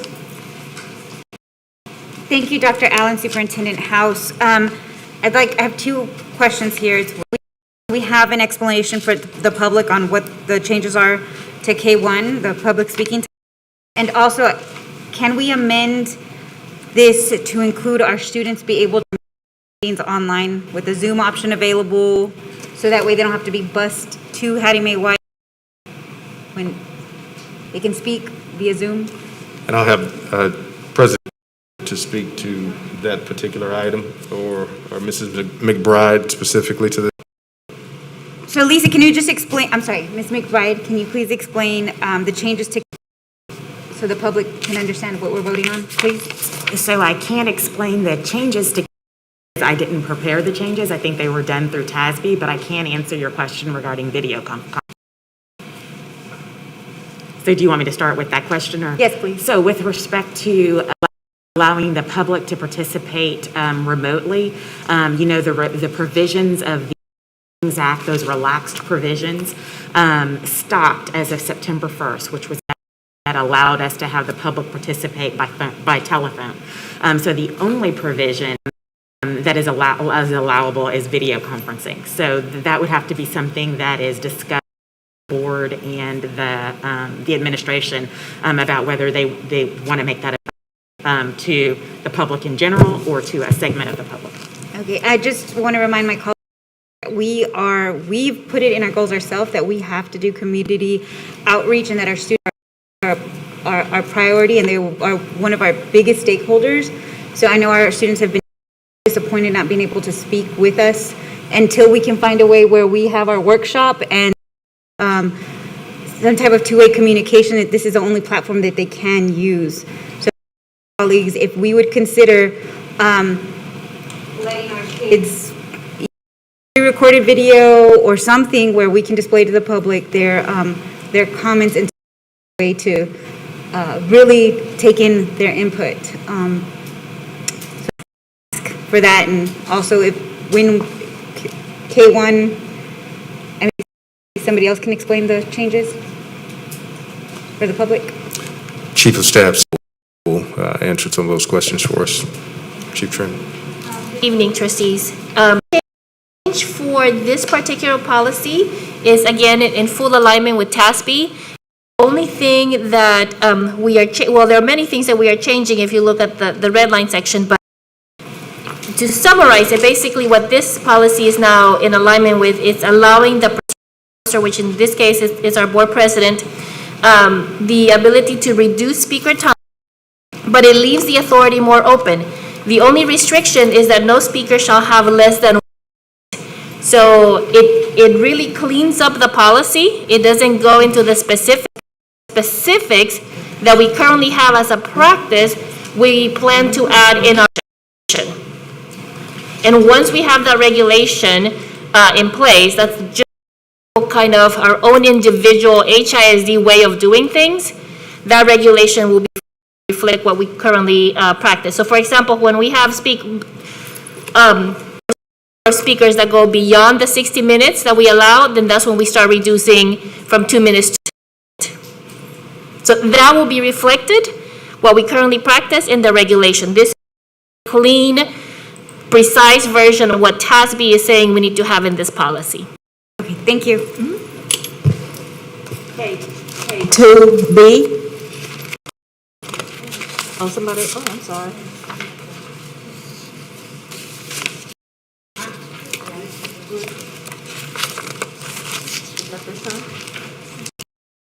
Okay. Trustee Cruz? We have K6. Oh, that was doing it. It was like it showed K6 here, so I thought we were doing it next. Sorry. Trustee Guidry. Okay, so I noticed one change was at the regular board meeting, public comment can be on any topic and not just that's on the agenda, correct?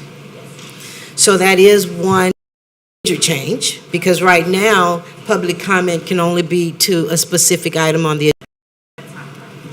Okay, that's what I'm asking. No, so right now, speakers can speak on a very specific topic when they sign up to speak to an agenda item, but then they also have the opportunity of the community when they can speak on any topic, and that still stands. Okay. Yes. And then the second question is, so the board already has its policy, correct? And the way that we've been practicing. Does this change take precedent over the board's policy? So I may need legal to help me with this, but let me give you the operational side of what this is for us, and then Lisa jump in and correct me. So for us, again, the cleanup version is all TASB approved, TASB expectations, TASB requirements, we abide by. We can always extend and add more specificity, more details, and as long as it doesn't contradict what is currently in this local policy, we can add additional pieces on our regulation. And that's all I needed. Thank you so much. Well, I know TASB makes recommendations. Normally, your local policy is where you do express where you are doing things differently, called a local policy. So you could either, in your local policy, express where you're doing differently or do it in a regulation. The difference between the two is the regulation is owned by the administration. Local policy is owned by the board. So operationally, where do you want to put those local things? Put it in board policy, which is owned by you, that has to come back to you to be approved? Or do you want to put it in which can be changed without having to come back to the board?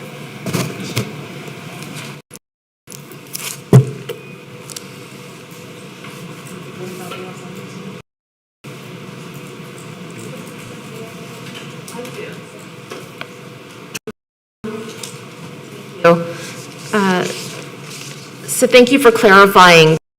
Our current procedures would move into regulation. And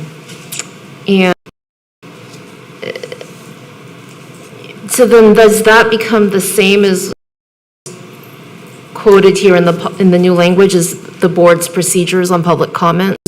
Those board procedures on public comment would go into the regulation? Chief Trent? Yes, that's the plan, yes. It's important that it be clear to the public how they sign up to speak, and they can speak at every meeting. I do think this language is cleaner in that it basically lays out, hey, for every other meeting, you can comment on items, and we have a consistent way of doing it. I think what we have on our webpage is confusing, even to me. So I hope that cleaning up this and putting language into regulations can support the public being able to better understand what we're doing, and that our website reflects that. Also, I fully support Trustee Santos's comments about conferencing. That can help so many people, our students who have limited mobility, but others. And so I'm wondering, does this policy as revised support video conferencing for public participation? And it sounds like that would of the board. Correct, Mr. Depends on where you put that. If you put it in the regulation, it's at the will of the administration. In the local policy, it's at the will of the board. So it just really depends where you want to describe what the procedures of the board are. Procedures of the board are either in your manual or in your local policy. Regulations are how the administration is to execute or implement different things that you've given to the administration to be responsible for. So as revised, this policy is silent, I think, on Right. and so therefore it would be up to our administration. So Superintendent House, the update to the regulation permitting video for public comments. I think we have an option here. If the board or anyone on the board, this what needs to happen, it sounds like that a motion could be made. Exactly. And that we move in that direction, kind of where the staff, of course, the staff wants to adhere to the expectation at the state level is. But if a motion is to be made, I think we may, as a trustee, and take a vote on it and land where we need to land. Advise, can we take a motion on regulation to be, or would we really need to make a motion to revise the policy? Posted to discuss the policy.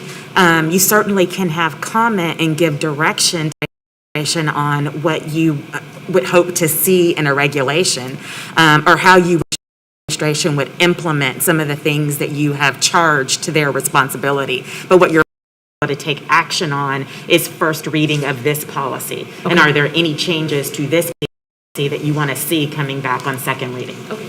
Thank you, Lisa. You're welcome. Okay, I'm done. I need some clarification because I'm confused now. I thought I heard Attorney McBride say that TASB makes recommendations on the policy recommendations, and then the makes the policies.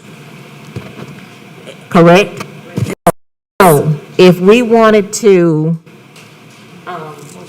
say that 1 minute, the 60 minutes then turns to 1, we would put that in policy, not in regulation. Local policy, or you could refer in your local policy to your board operating if you wanted that to govern. Or if you want to delegate some of those things, administration to enforce and align, then you would put it in regulation. But that would be distinguished. So if between we those. put it in regulations, then it does not belong to the board, it belongs to the administration to determine where, if it changes from 60 minutes to, after 60 minutes, it changes from 2 minutes to 1 minute. You certainly could give direction of what you would expect to see in that regulation, but But it would not be regulations do- policy until it was in policy here, Or in your board operating procedures. or in our board referenced in operating. your Because I was led to believe that what TASB said is what TASB said and nothing else went on, that the board wanted would go into regulations, but that's not right. TASB makes recommendations, and then if a board has adopted the local policy recommended by TASB wholesale, that policy doesn't have anything by it. It's just bottom left-hand corner. It doesn't have anything. You can tell that it's a TASB recommendation. Local policy has any kind of local flourish, something that's unique to the school district, -X by it, which lets you know that that policy has been specifically modified by that school. And so you'll see a lot of our policies, or if you go on other school districts' websites, if you look at the local policy, a little X, but not next to the moniker for the policy left-hand corner. And that means they've made a local change to TASB's recommendation. So you accept TASB's recommendations wholesale. If there's something that you want to add and it's consistent with policy, it's within your level of authority as a board member and it's appropriate, you can do that. But TASB uploads your policy, they'll put an X at the bottom, so it's clear that it's not just their position, but you've made some local discretion or some local choices. Okay, and as we are talking about the motion, with adding visiting for the children or the students, that would have to follow Open Meetings Act, correct? That would have to follow Open Meetings Act, and so the limit would be that it would have to be video conferencing where they are audible, whoever is participating, audible and visible, as opposed to what we were allowing during the pandemic, which was telephone as well. The only reason why we were allowed to do that was because of the relaxed TOMA provisions, but those relaxations ended on September 1st. And so is only video conferencing is allowed. Telephone conferencing we can do when emergency, like a catastrophe or something like that. So they would not be able to do what they traditionally doing when they were calling in on Zoom? Well, they weren't, were they calling in on Zoom and just using the audio feature? Just audio. Yes. So we would have to upgrade video and audio. It has to be video conference now that it's September 1st and those relaxations no longer apply. They have to be audible and visible if someone is participating remotely. Okay, thank you. That answers the questions. Okay, K2B. Oh, you have another? Blueford Daniels? Trustee Blueford Daniels? I just wanted to make the motion that we instruct the administration to include the video and audible comments for 1 minute from the students. Is that right?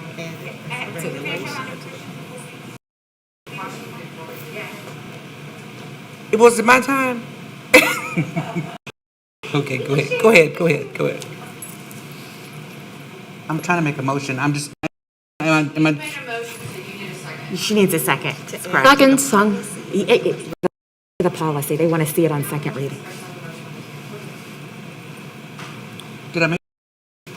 Was it clear, Lisa? I'm trying to understand want, on second reading, what you would like to see is a reference to the availability of video for students who want to participate in public comment. On second, say it again? When this comes back to you guys on second reading, Ms. Trent, I'm assuming that you're not asking for a second reading, so this is coming back on second reading?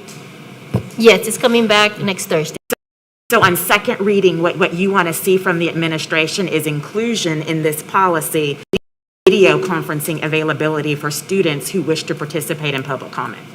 I'm going to withdraw because I think that we need, well, no, I want to clarify, make it real clear what we're trying to do. Because I want it to be the administration's discretion if they made those allowances for people to use an audio.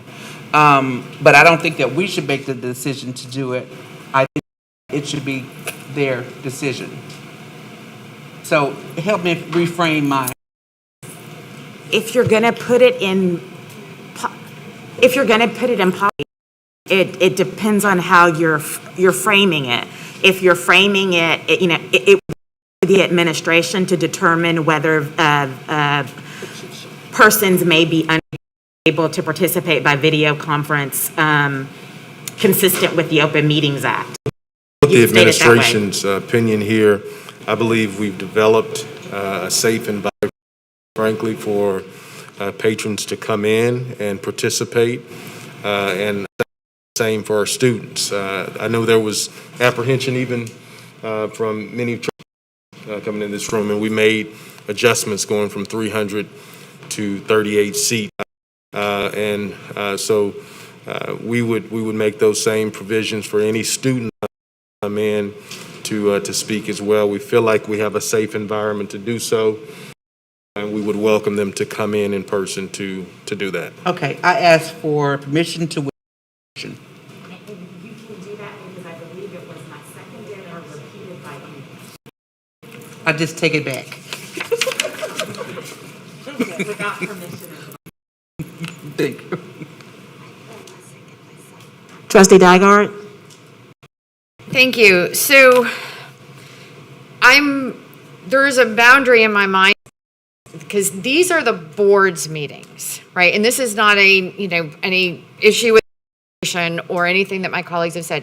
These are the board's meetings, and I feel very that we should own the policy about things about how to operate, which includes how the public engages in our meetings, that we should own that. That doesn't mean we can't, I think my first concern about this is if we don't approve these changes, is there anything in here that is law at the state level that we need to have in here, and that language is here, but I'm uncomfortable at this time turning it all over to because I think we should have some rules about how, again, it's governance, and to me, this is in the governance part of it because these are our meetings. To table this one? Huh? So do you want to table? I can't hear you. I'm not tabling it. I'm not going to vote for it. It's up to the rest of everybody else if they want to vote for it or against it, or wants to make a if there's enough of other people that share this view, if someone wanted to postpone indefinitely, and then if there are things that the administration we have to have in here as revisions, then it can come back to us. But I might not view on this, so that's okay too. Yep. And Trustee Dygard, I want to be clear. It sounded as if an answer was being looked for from the administration, so I provided it's at the will of the board, and so I wanted to provide a clear answer in terms of where administration. But again, if it's at the will of the board, you tell us, and we move. This isn't specifically about folks speaking over video conference or not. This is just in general about this policy. As far as and video conferencing, I think that's something that the board could consider adding to this policy, but I think that's actually part of a bigger conversation of how do we effectively engage students. in the district. So, Dygarda, if I may, I don't see anything in the as proposed by TASB that is inconsistent either with your current or with what's in your board operating procedures. So what I would recommend that we do between now and second reading is just compare the two, because I think the easy maybe so that it's still owned at the board level is just reference your board operating procedures policy, and then there really doesn't need to be any additional regulation. You've actually got it covered. Streamlined policy, and then more detail consistent with this policy are already operating procedures, which are available to the public online as well. Plus, we have a separate little web explains, which will revise a little bit more pursuant to Trustee Sung's comments about how to speak at board meetings. So I think that we can, with minimal kind of revision, kind of marry the two. You could, if you the city and the streamlining of TASB's recommendation, adopt this policy, but for board operating procedures, we just need to go back through them and make sure from just I don't think there's anything that's inconsistent with your practice or what's in your procedures. and what I'm hearing you recommend is we adopt this as written on first reading, amendment for second reading to make a reference to our board operating. That's correct. Okay.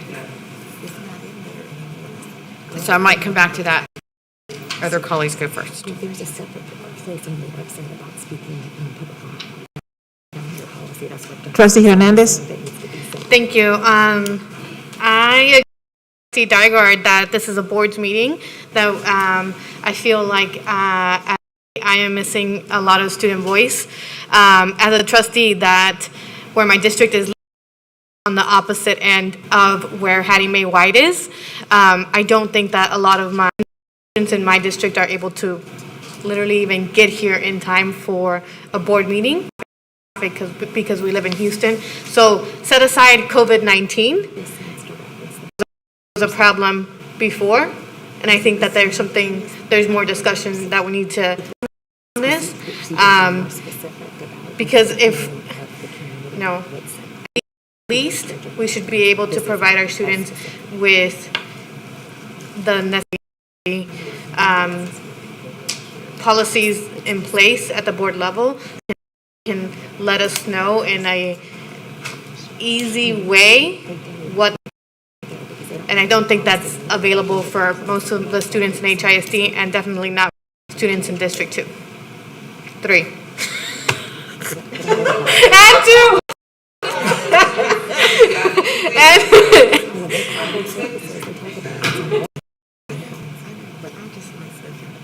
Trustee Allen, the comment I make is that when we are here in board meeting, in person, and we have adults in they're here because they want to be here in person.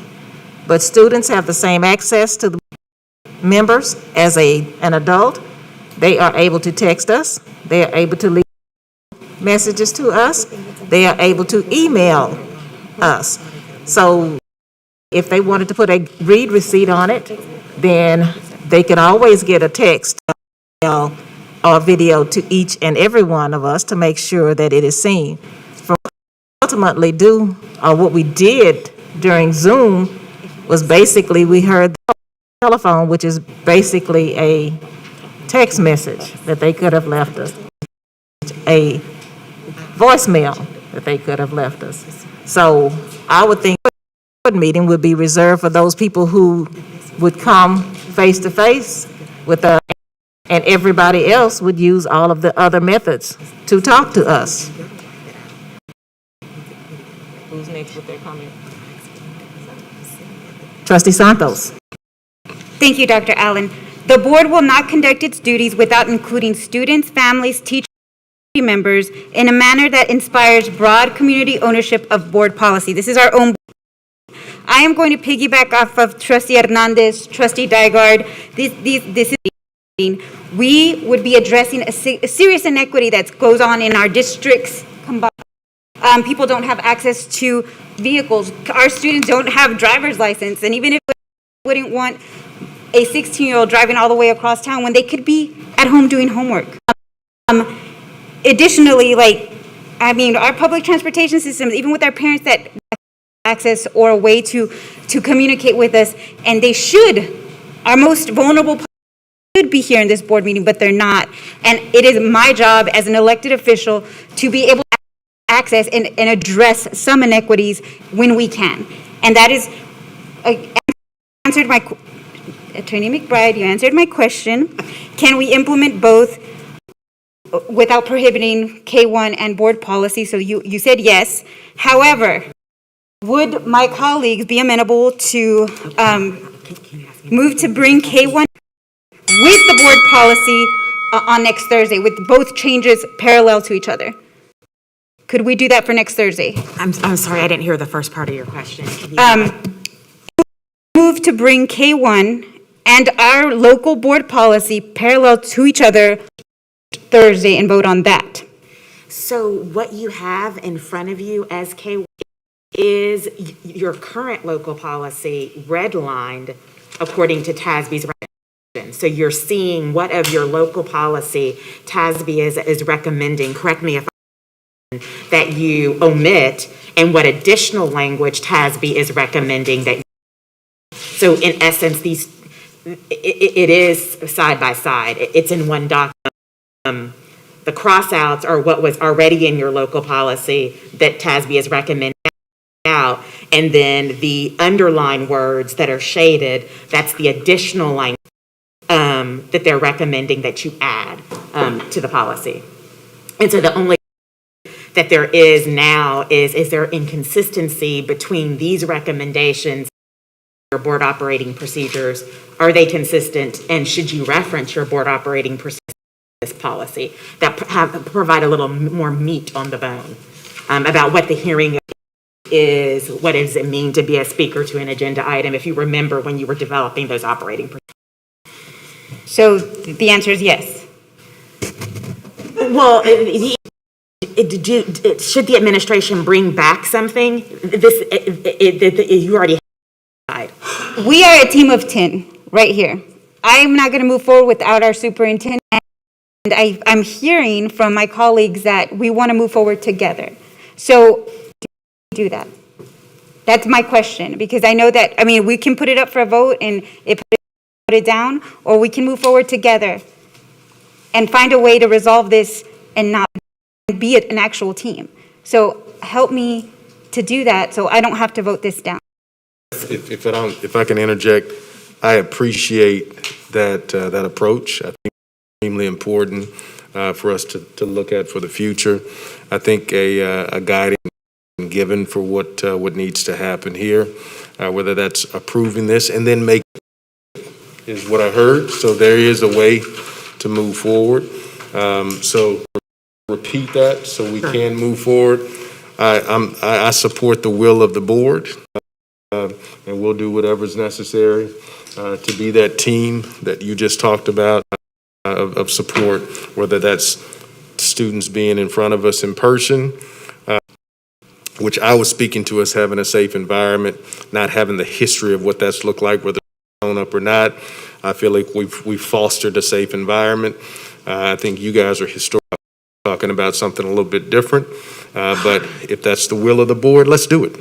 Let's do it. Versus talking too much more about it. Let's do it. President House, thank you. Oh, I'm sorry. I'm gonna. And Mr. House, did you want me to clarify what I? Okay. Yes, ma'am. So what I think I'm hearing is that in order to move forward reading, what the board would like to see on second reading is that you have in SK1, but reference to your board operating procedure, information that nothing in K1 currently, as amended, conflicts with your operating procedures. And then what I'm unclear on is whether you additionally want to address video conferencing. That's the last question, but I think those three things are kind of what you're going to see on second reading. Reference to your board operating procedures, confirmation this isn't inconsistent operating procedures, and then possibly a reference to video conferencing ability with TOMA. Equitable access to, yes, the hearing of the community. Trustee Sung, I believe, is next. Oh, sorry. Trustee Cruz? So I just, really quick, one comment is, appreciate everything that the administration has done to make sure that this is a safe place, but I think it goes further beyond that, and I think it shouldn't be limited just to students. I've had several people reach out to me and ask if they can send.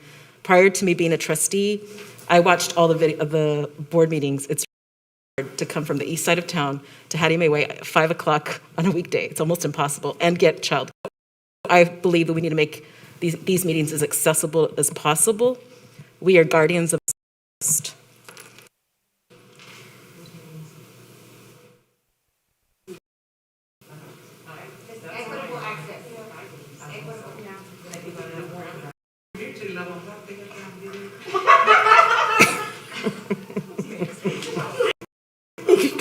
Trustee Song? Superintendent, I'm not going to repeat what has been said, except to say I agree about the teleconferencing for students. Lisa, I'm going to differ from your analysis of this policy and the board operating procedures very slightly. So I had a hand in the last revision of these, of the policy, and also development of the board operating procedures. And one legal change that happened, not the most recent one, but the one prior, is the requirement for the public to be able to comment, right, at every board meeting on any item that's posted. And that, I think, he is trying to do, request to extend time. Is what TASVU is trying to correct here. So looking at our board operating procedure, I agree with your suggestion that we make reference, the first thing, we make reference to the operating in this policy. But the second thing, I would revise your request to say, to ask that the administration review the board operating procedures. Description of public comments in there is not as specific as what we have. And it wasn't that specific because there was the policy. So if we're getting rid of the policy, the procedures need to be more detailed. And the second thing is they opportunity for the public to comment on agenda items at meetings outside of and at our regular board meetings. So I think the language in the operating procedures doesn't reflect that change in law, which TASB is trying to get at with this policy. And so I would just ask that if the administration can take a look at the board operating procedures and bring recommendations for revisions that would then solve this. So that's my request. Thank you. Trustee Nygaard? Thank you. So Trustee Sung is bringing up an important point. And so just to clarify, Trustee Sung, are you suggesting that we revise our board operating procedure or further revise this policy? I'm responding in part to your question, so Trustee Nygaard, where I differ from Lisa. So you asked whether the existing policy could stand without revision, right? And I don't, because it doesn't permit, our practice has been following the law. The change of policy hasn't caught up to it. We need to allow for public comment at the beginning of every single meeting, right? And our policy plus our operating procedures to reflect that change in law. So you're and our practice. Suggesting that we revise this policy, like we leave this as it's written? The policy as revised, okay, with the addition of the mention of procedures, I think addresses the change in law that the TASB recommendation was meant to address. I'm just saying our operating procedures are a little out of date. When we created them, we hadn't taken into account that change in law. So what I'm concerned about is if we take out these rules that we've put into this policy, on this with you, that if they're not in our board operating procedure, nowhere. Yeah, I think they should be added. That's what I'm saying. I think we need to so we need expand the board operating procedures. Also bring back these recommendations to the board operating procedures Correct. with this policy. Correct. Okay. Chief Trent? With all due respect, trustee, administration cannot update your board operating procedures. The Okay. board procedures need to be updated by the board. Lisa? Lisa had a large hand in assisting the board's revisions of the board operating procedures. Yes, I think your board operating procedures speak to, say that the public is not permitted to speak at other meetings. And I'm sorry, I did not mean to suggest changes that TASB made would not have to be made to any policy that we made.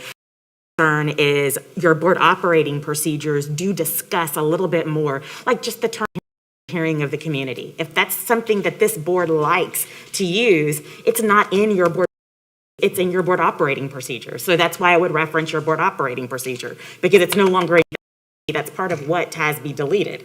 Okay. But the legal changes that TASB made, and with that 2019 law, which, to be clear, just because it wasn't in you have been complying with that at every meeting. We've been allowing speakers to agenda items.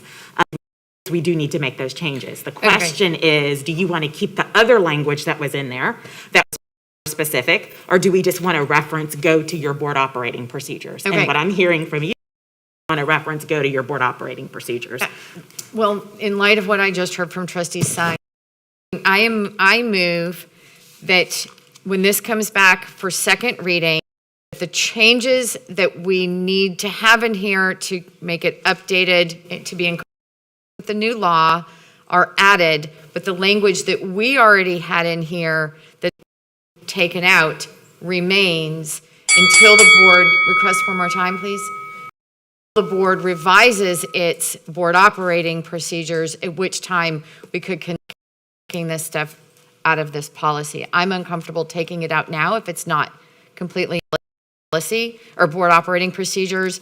And then regarding student voice, constraint 1 does speak to the community and student voice. And I think that the more appropriate way to address student voice and the public's voice in our meetings, regards to teleconferencing or whatever, should be part of a bigger conversation about our board constraints that we've not had. So the motion on the table is for these to pass first reading with the understanding on second reading. TASB language remains, but so the new TASB language remains, as well as keeping here before about how we conduct our speaking. Is that what Ann said earlier? I believe that's consistent with what Sung said. Trustee Sung, do you agree? It's a little different, but I think it's good. I think it's okay. Yeah. Yes, I'd like to make a comment, because my concern is, Yeah, I know, but this would go to your comment. If we are doing a TASB, we're changing all of our policy to TASB policy, it's no longer HISD. It is now TASB policy.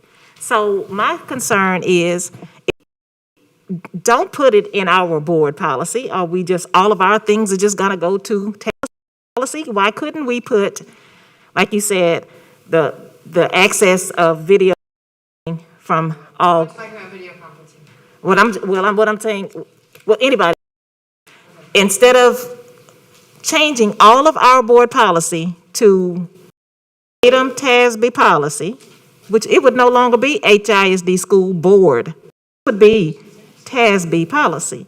So why couldn't we put in our HISD school policy? We put the stuff that TASB recommends, and then put on there the part that we want in the board policy about allowing video conferencing for constituents, and not necessarily, we don't have to leave it in policy, put it in policy. So the motion on the table is not conferencing. The motion on the table is to keep this policy as the H policy as currently written before all these red lines on it. The only addition to this HISD board policy is that we legally have to add that TASB's recommending to us. Which is the point that Trustee Sung made, that there is this one specific thing, there could be that there's one specific thing that isn't in here that we should consider because it's the law, including in our policy. So you're saying leave it as is and add TASB? Yes, Got it. that's on the table. Second. We have a motion by trustee Dygard, leave policy as is and add TASB. Have a second by trustee Sung. I was gonna say, is there any discussion? Please vote.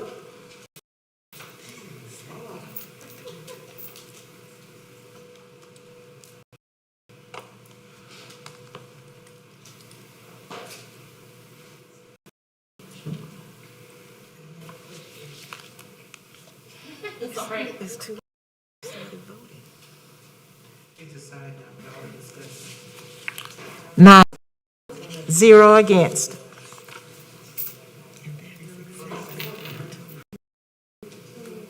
No, it's not like it is. They're taking off the redlining and just TASB. At this time, we are going to, We have to vote on the item.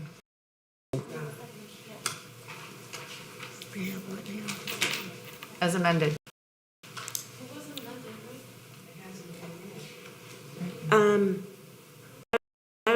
Your motion was to approve it on first reading with the following. So I Okay. don't have a requirement for any further vote. You Okay, didn't just thank you. vote on an amendment and then have to vote on first reading.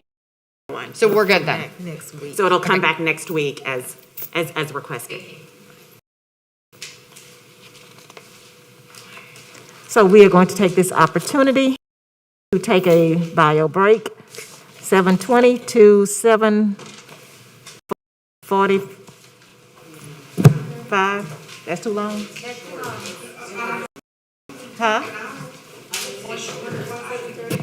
Okay. 7 minutes?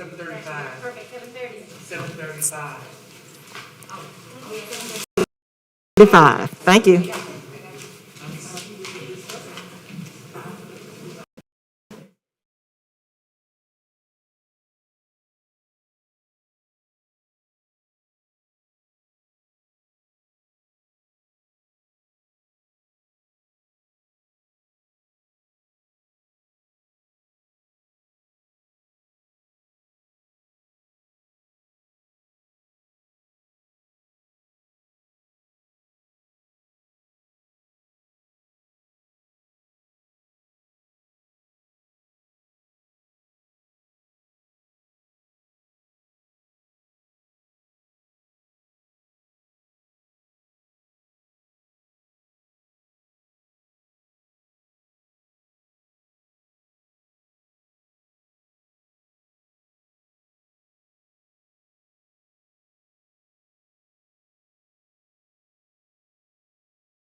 The meeting is now reconvened at 7:38. The next item is K2B.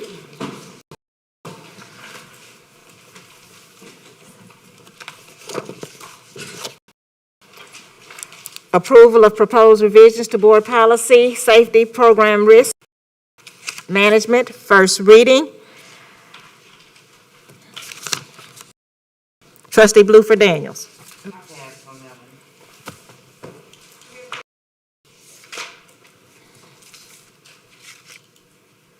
No, we didn't. May I have a motion? We have a motion by trustee Dygard and a second by trustee Santos.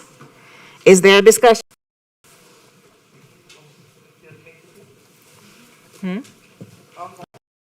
Yes? Okay. Yeah. So you either need to vote on it individually still, or and put it back on the consent agenda and approve it with the rest of the policies. My question, all the policies get pulled, so we're discussing them each individually anyway, Dr. Allen? Did not pull. Did not pull three? Okay. It may just be easier to go ahead and vote on it, since you're not going to have a consent agenda with respect to the policies. So there is a motion and a second to this particular policy on first reading. And since there's no discussion, you could call for the vote if you wanted to now, Dr. Please vote.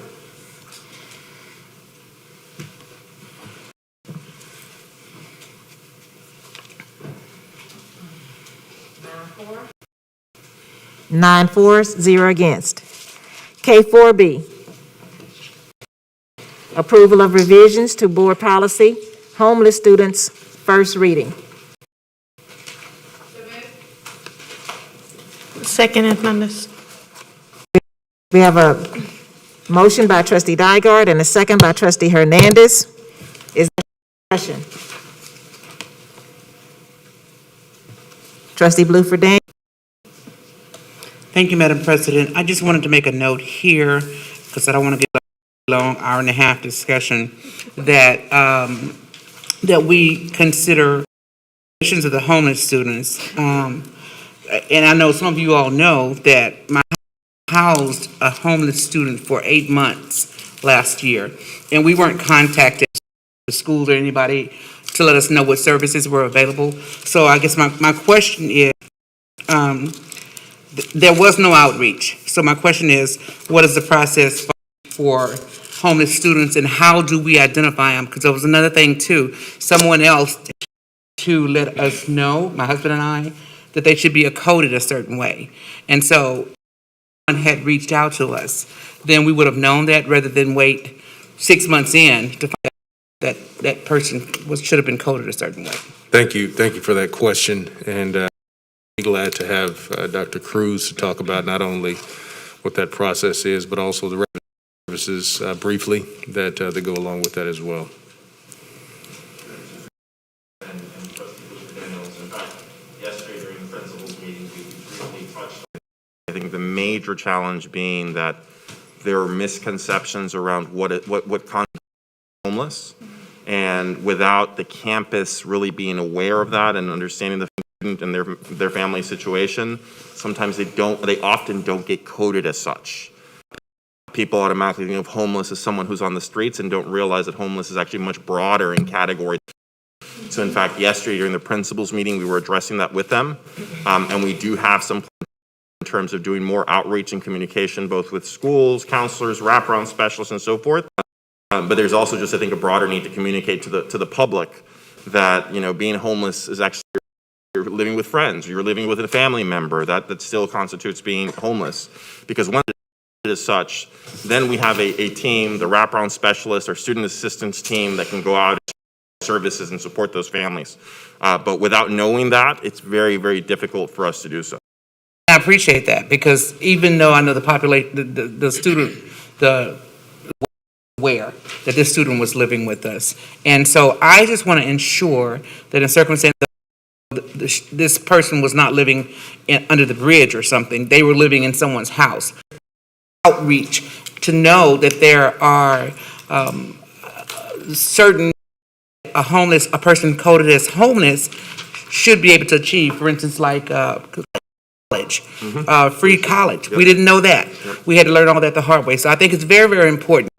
My own experience with this person, this young person, that we be sure out to those students that are identified as such and follow up. I appreciate you sharing that. We will make you do more outreach to those. Thank you. Trustee Guidry?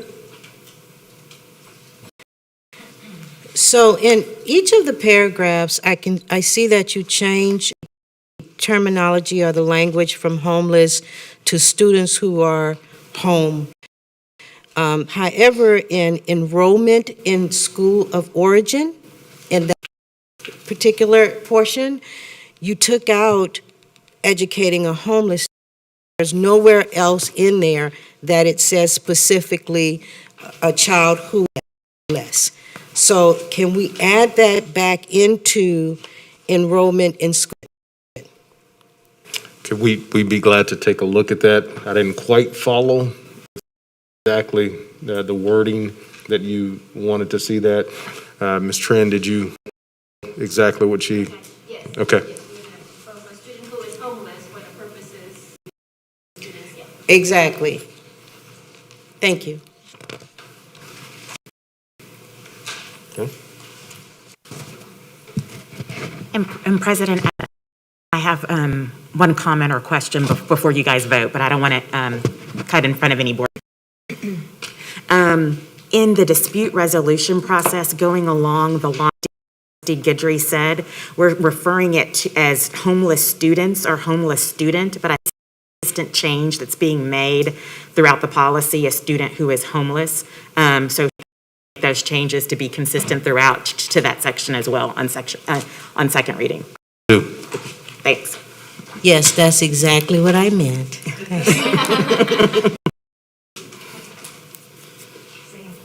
Seeing no other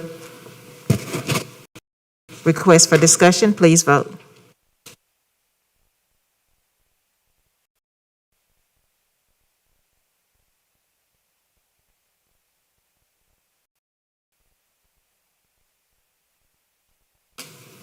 So administration, or do you want a formal motion to approve this on first reading with that amendment, or are you guys clear on what needs to be seen on second reading? We're clear. Okay.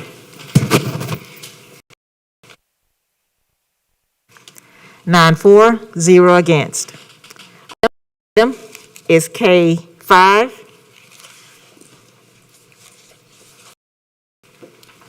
Approval of proposed revisions to Board Policy FFB Local Fair Crisis Intervention, first reading. Do I have a motion? Do I have a second? We have a motion by Trustee Granville Seca and a second by Trustee Bluford Daniels. Is there any discussion? Trustee Guidry? Alan. So in the first paragraph, there are changes where you're moving the specific items, mental health, intervention, suicide, and then you go down below and you just identify it as multi-hazard. And my concern is the definition of multi-hazard. It just seems like it's not specific enough, and will there be a definition within this student welfare crisis intervention to define what multi-hazard means? I just don't want the mental health and the suicide, all of that, to be lost in some general term that may or may not catch those particular items. We can do that. Thank you. You're welcome. Trustee Daniels? Sort of like what Trustee Guidry spoke on, because really experienced the situation with people coming in from Louisiana this week because of the hurricane. We spoke on the phone quite a bit.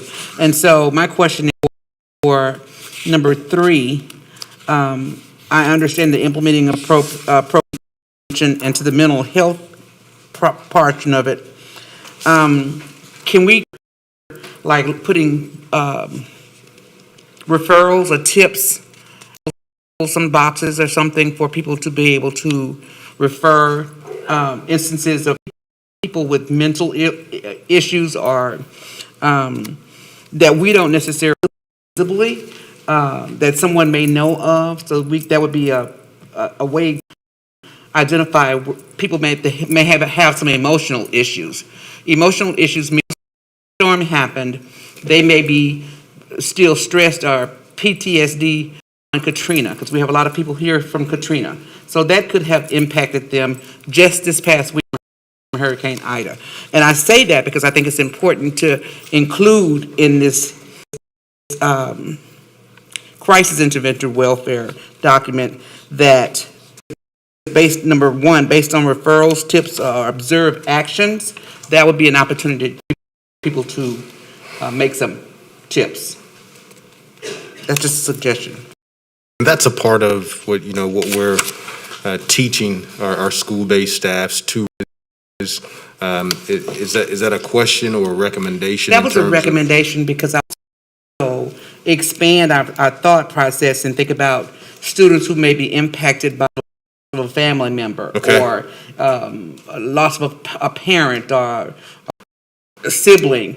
That would fall under the emotional need for support. And so I just want to make sure to include that and identify that, even if it means putting a tip box so people can say, Kathy lost her sister or one, they may be traumatized. Got it. Thank you. Thank you.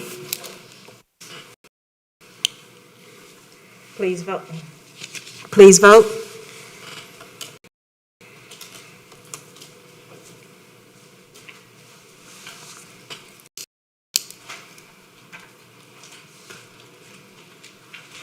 Kathy. 9-4, 0 against. The next item on the agenda is K6, approval of proposed revisions to board policy, AE local, philosophy regarding constraints. This is the second reading. I move that we postpone the item, and I would like to get input from the administration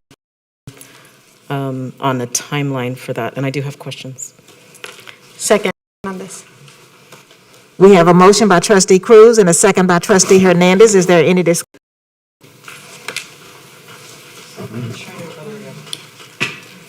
And Trish, I want to get clarification. Are you seeking information on the timeline for the postponement so you can go back and make it a postponement to a time certain? Perfect, okay.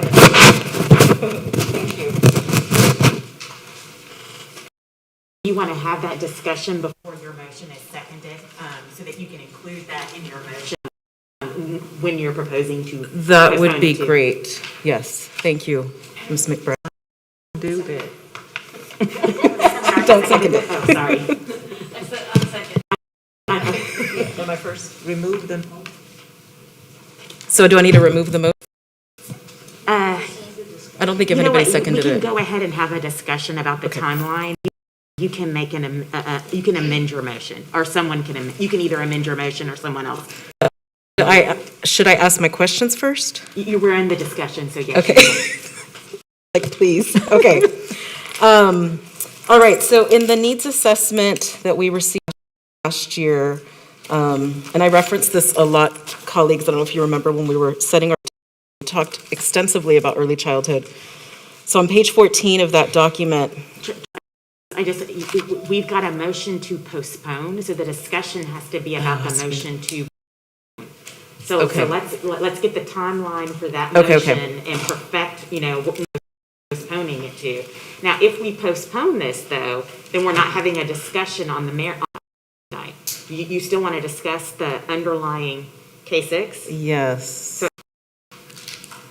I would like to, so maybe I jumped the gun.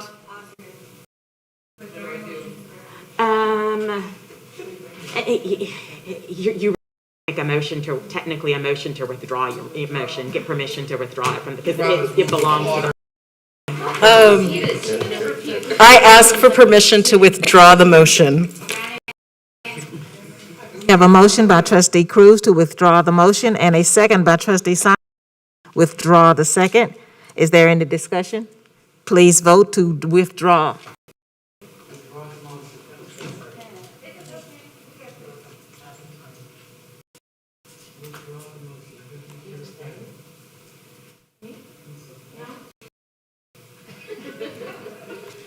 Nine for, 0 against. The motion is drawn. Now back to the original motion, case 6. And this motion, just so the board is clear, is approved second reading. It still can be voted up or down. You're just, right now, a motion and I think has already been made, so you're in discussion. But as to whether on second reading, this is actually getting, you still are voting on that later after this discussion. And if it gets voted down, This is second reading. So it hasn't gotten approved on second reading, so it doesn't become policy. Trustee, Okay. The needs assessment. The student achievement needs that were identified by the administration. Number 2 on page 14 says significant deficits in reading are apparent for large numbers of students as early as kindergarten and do not close fast enough to keep up with the grade level expectations. Effort is needed to address those deficits to improve achievement at all grade levels. HERC, Houston Education Research Consortium, in their pre-K study, said a significant number of students do not have access to HISD's pre-K or within a mile of where they live. So my question is, what are we doing to the access? And I asked that question in the Q&A document of what we're doing to increase enrollment in our existing capacity. But what I want to know is, what are we doing to increase our capacity? So if the target right now, the 5-year target, we're saying that we would get back, we would grow 6,663 students. That would bring us to 31,500 students. And in this 2019-20, we had 31,076 students. So essentially, that target would bring us back to pre-COVID numbers plus about 400 students. I don't feel like that is an organization. I would like us to really, I would like the administration to tell me with confidence that you have turned every leaf in this city and have extensively out partnerships to ensure that our students have access to high-quality pre-K. The reads, the superintendent shall not allow the district to operate without significant increasing quality seats for early childhood education, including pre-kindergarten 3, pre-kindergarten 4. And as we did, we actually had the opportunity to discuss this earlier. As I mentioned to you, we're currently partnering with the early childhood and discussing what quality, capacity, and seats look like. We'd be to come back and take a look at this stretch goal to determine what specific data points, along with research that can be brought back to share with you what particular number is the number that is doable first, and is exactly where we need to be. So is there a time frame from staff? Do we feel that from a research standpoint, coalition that we think is best? So we, as you kind of indicated, we're working closely with the coalition. We're also tomorrow, in fact, meeting with her to follow up on those findings and integrate them as part of the strategic plan. So I would take Superintendent House probably within months as we flesh out the strategic plan. We'll have a better sense of what we're capable of and how we can significantly increase that number. And I really do appreciate that. And I think I'd rather us get this right and really consider best for increasing access than just saying this is the way without really looking closely. So thank you.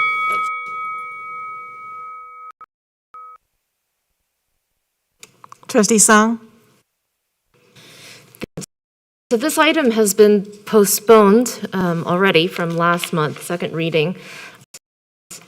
We asked the administration to come back with further detail about why they felt metrics put for these constraints and constraint progress measures were And there's actually a presentation here. I wonder, were you prepared to give that to us? Because I'd like to hear what you have to say since you did that work for us. We'd be glad to dive deeper into the will of the board at this time. I'd like to hear it. Thank you. We can definitely, Adney.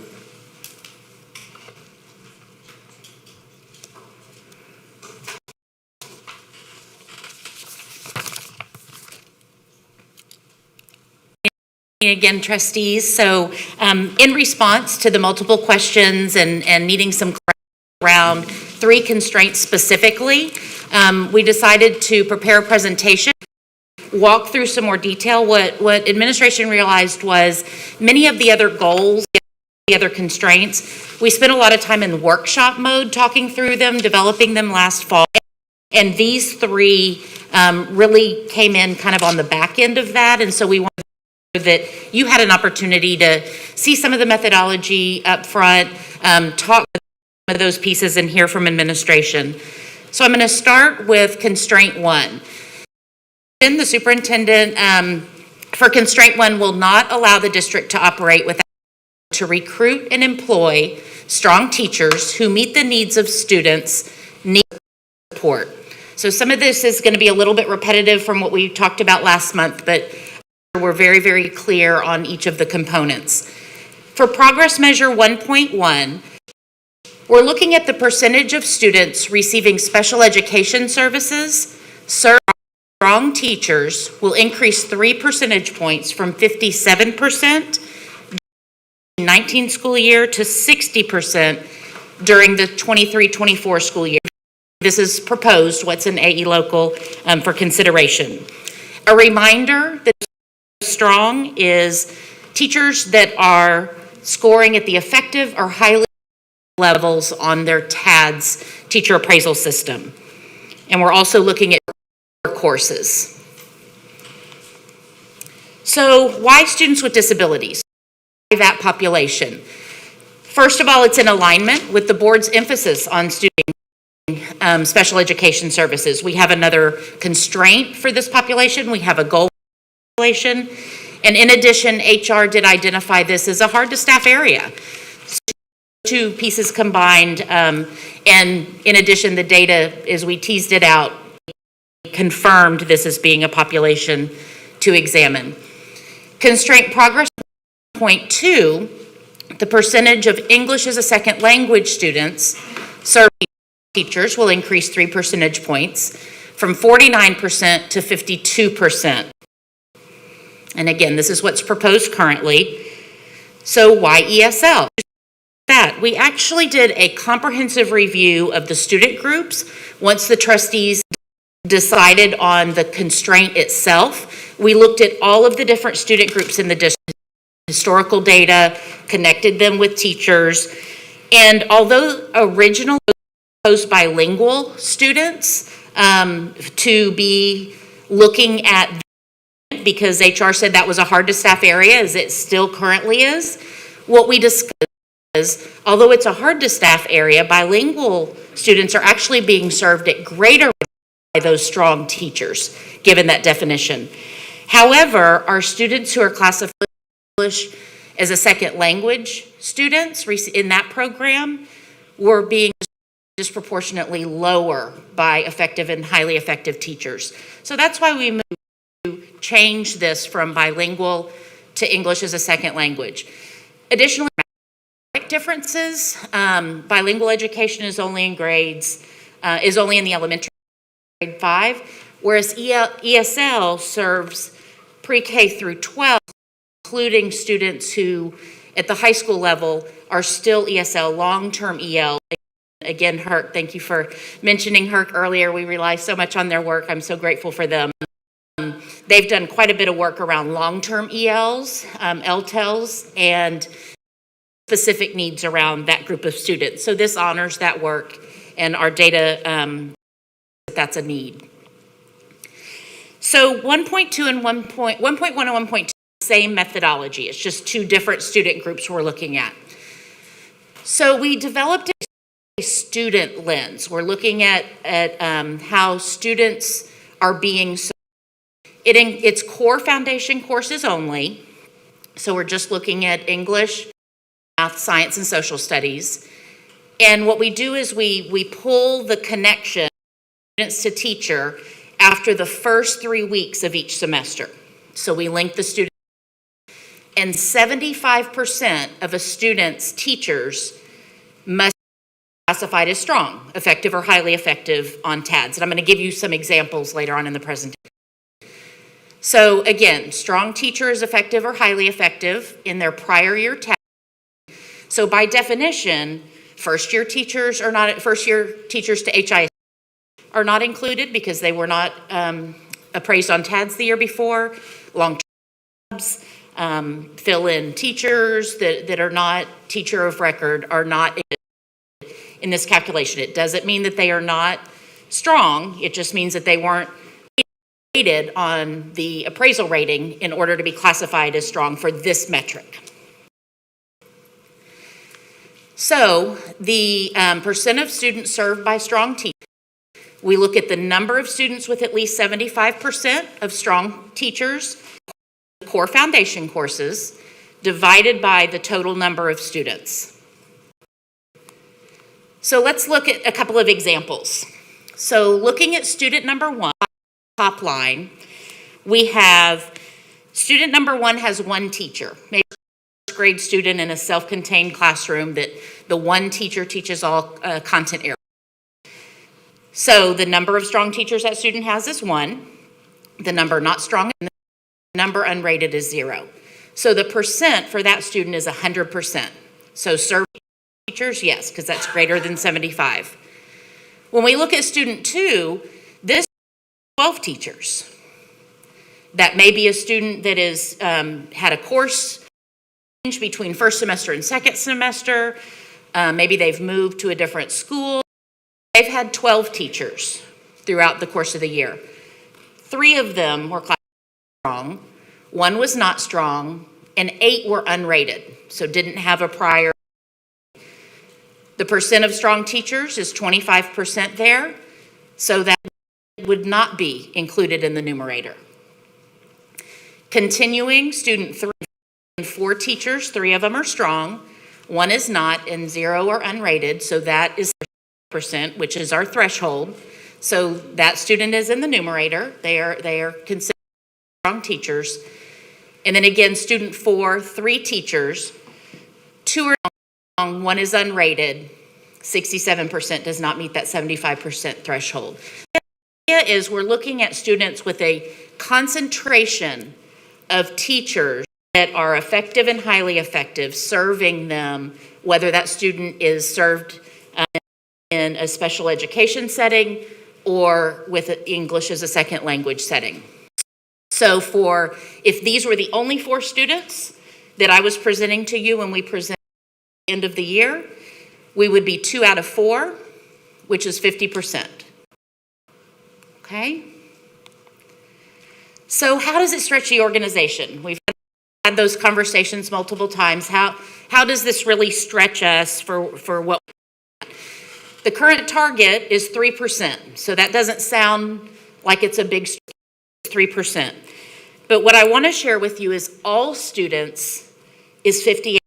When we ran this data for all students in HISD, it was 30% were served at 75% or more strong teachers. Students with disabilities, our target is 60, so that's 2 points higher than the as a whole. ESL, 52, that's still below be where our district average is. Strategies for success, we've got to retain those strong teachers. So it stretches the organization because it really continues to push us as we look at recruiting those strong teachers, developing teachers, the TDS that we talked about earlier, ensuring that they're helping model appropriately, arming them with the information that they need to help our teachers move the needle and highly effective. We have a lot of new teachers that we here at HISD, so quickly developing those teachers so that they are effective and highly effective. And then strategic teacher assignments. So, we have teacher-qualified special ed, but may not be serving students with disabilities. So really, they're looking at where our strong teachers are and scheduling, especially when we look at scheduling them with students who really truly need them. So those are all variables that really stretch and kind of have some different conversations we need to have. So current challenges, and again, this stretches the organization. Retaining our teachers, not only on the same campus, HISD as well. Competitive salaries that the trustees have discussed in past board meetings. And then future teacher evaluation system. So 1P teacher incentive allotment, and how that plays into what this looks like. And is that going to help move the needle or not, and how we look at data? So constraint progress measure 1.0 is looking at it not from the student and teacher lens, but now from the HR side. So this is really the recruiting piece and focused on the retention at top campuses. The gap in retention rates of newly recruited teachers between identified campuses and other HISD campuses will decrease 6 percentage points, 20% during 1920 to 14% in 23-24. So we have 25 identified campuses that had the 5-year new teacher turnover rates. And so our human resources looked at those 25 campuses and what strategic assistance with hiring and retention strategies retaining at that same campus. So a definition of retention must be retained on the same campus. We want to make sure that we're keeping staff consistent and serving kids on campus and not losing to other districts or even other campuses in HISD. And really focused on looking at retaining the first-year teachers on those campuses. So our calculation here, the retention gap, we look at the number of first-year teachers at identified campuses divided by the first identified campuses minus the retained divided by the total number of all the other campuses. So that's how we identify the gap.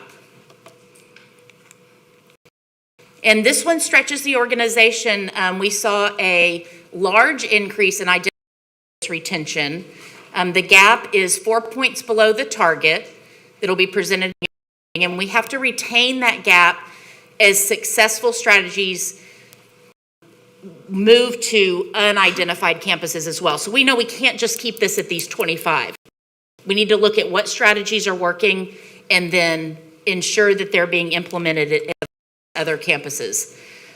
A challenge, as reported by HR, is just teacher retention. So that's a whole new, COVID really stretches the organization in general, and are no exception to that. So constraint 4, the superintendent will not to operate without students receiving special education services, meeting individualized education program progress. The first proposed progress measure is the percentage of students with up-to-date IEP progress recorded every 6 weeks in the IEP system will increase from 0 to 100 during 23-24 school year. And just as a reminder, we've talked about this before. 0 is not that it wasn't happening, it's just we hadn't had a consistent, documented, centralized process for that. So it was documented in multiple across multiple different campuses, but we've centralized it this year. So the methodology for 4.1 is IEP is defined as a student has to have a finalized report in Easy IEP, which is our documentation system, for each 6 goal for which they have an active goal. So that's a lot to say. So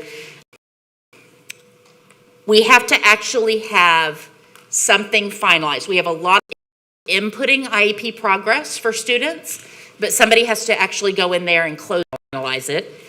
in the system. So the metric is the number of students with up to IEP divided by the number of students with an active goal. We did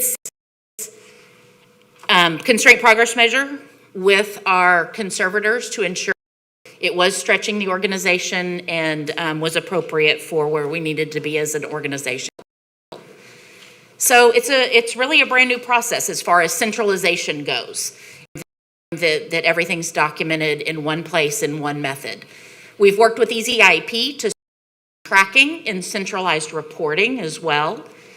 And the department has ensured that teacher supports and time management training are in place. You know, when you implement something new, we want to make sure that the balance is there and that there's time training to ensure that the content happens as well as the reporting and the compliance. 4.2, the percentage of audited IEPs, standards-based goals, shall increase from 0% during the 1920s to 100% during 23-24. Sample IEPs were selected from across all campuses, all areas, all sections of HISD. They followed the TEA auditing process to ensure we were in alignment with that.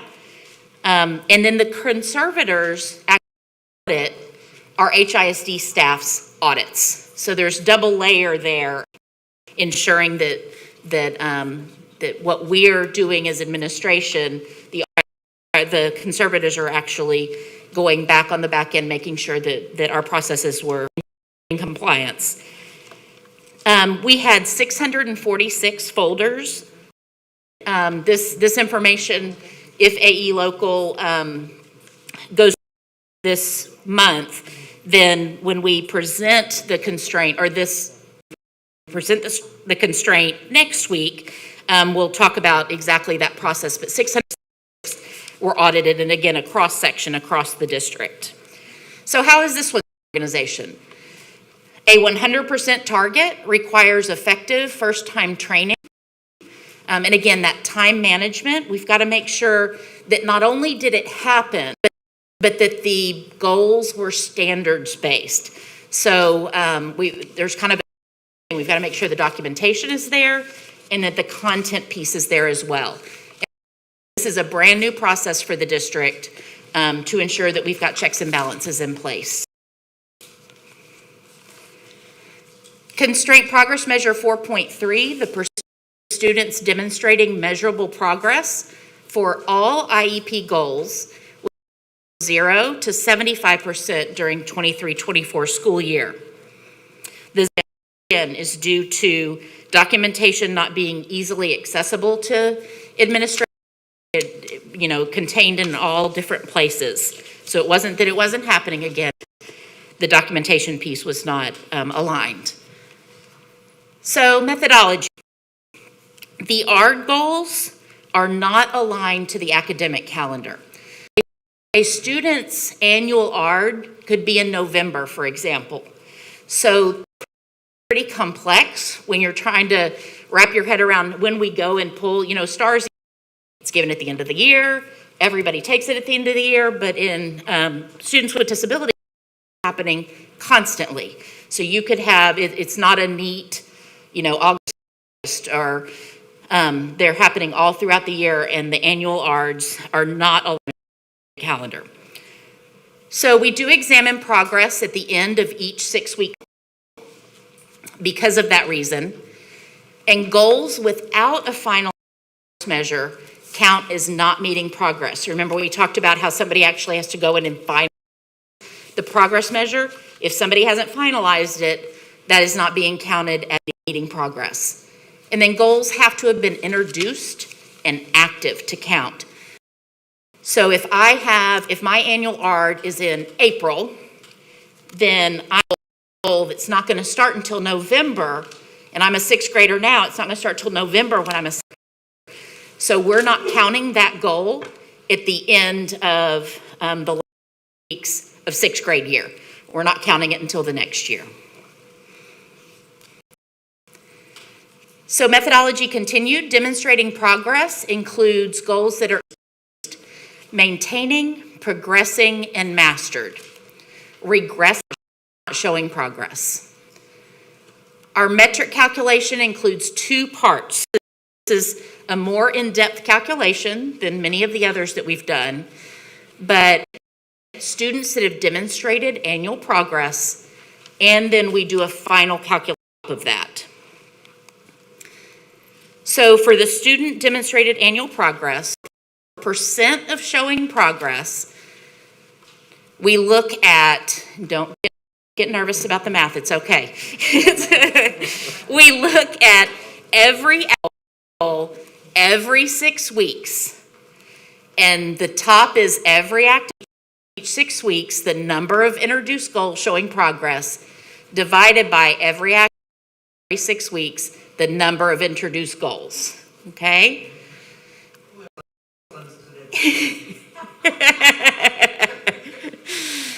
So, demonstrated annual progress, if the percent showing progress is greater than or equal to 75%. Some examples again in here for you. And the target was set in consultation with EZI, really in-depth conversations about appropriateness of the target being 75%, what that meant for kids. Is it too low? Is it too high? And they helped with the consultation along the way of that. So let's look at an example student. So this chart, unlike the other one that was several, this is one student. So the example student has goal 1. The first 6-week cycle, we showed progress. Second 6 progress. Third, showed progress. The student was out for 4 weeks during the 4th cycle, came back for 2 and did not show progress.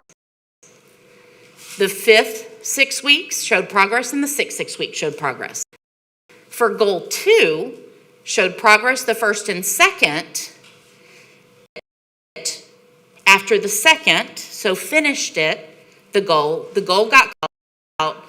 So then there was not the goal got removed for 3rd, 4th, 6th. During the 3rd 6 weeks, the ARD committee met, goal 3. So that's when goal 3 picked up, and they met goal 3 in the 4th 6 weeks, the 5th 6 weeks, and then didn't in the 6th. They just didn't pull it off in the 6th.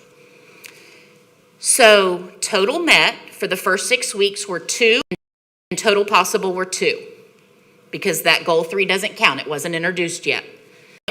It was 2 out of 2. Third was 1 out of 1. 1 out of 2. 5th was 2 out of 2, and 6th was 1 out of 2. So when we look at total met, add up the top numbers, 9 divided by total possible 11, 81%. So that student demonstrated annual progress.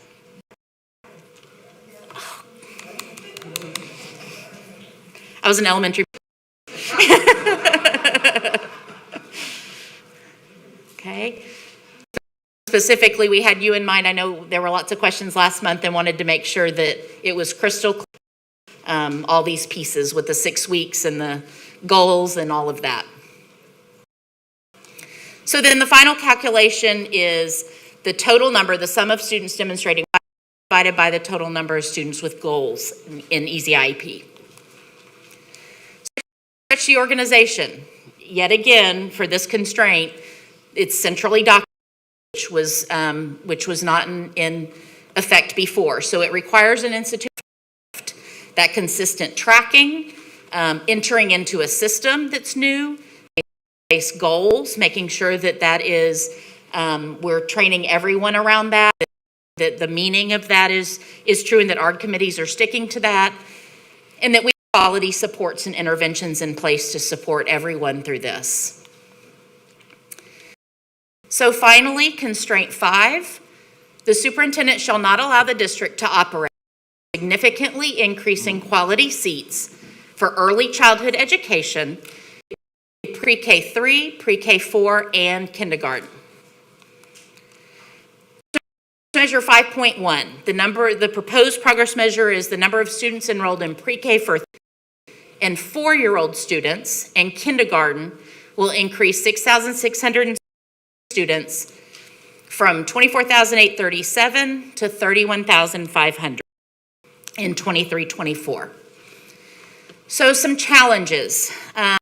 Capacity is fluid across years based on available classrooms that meet standards. So pre-K classrooms have standards that we have to adhere to.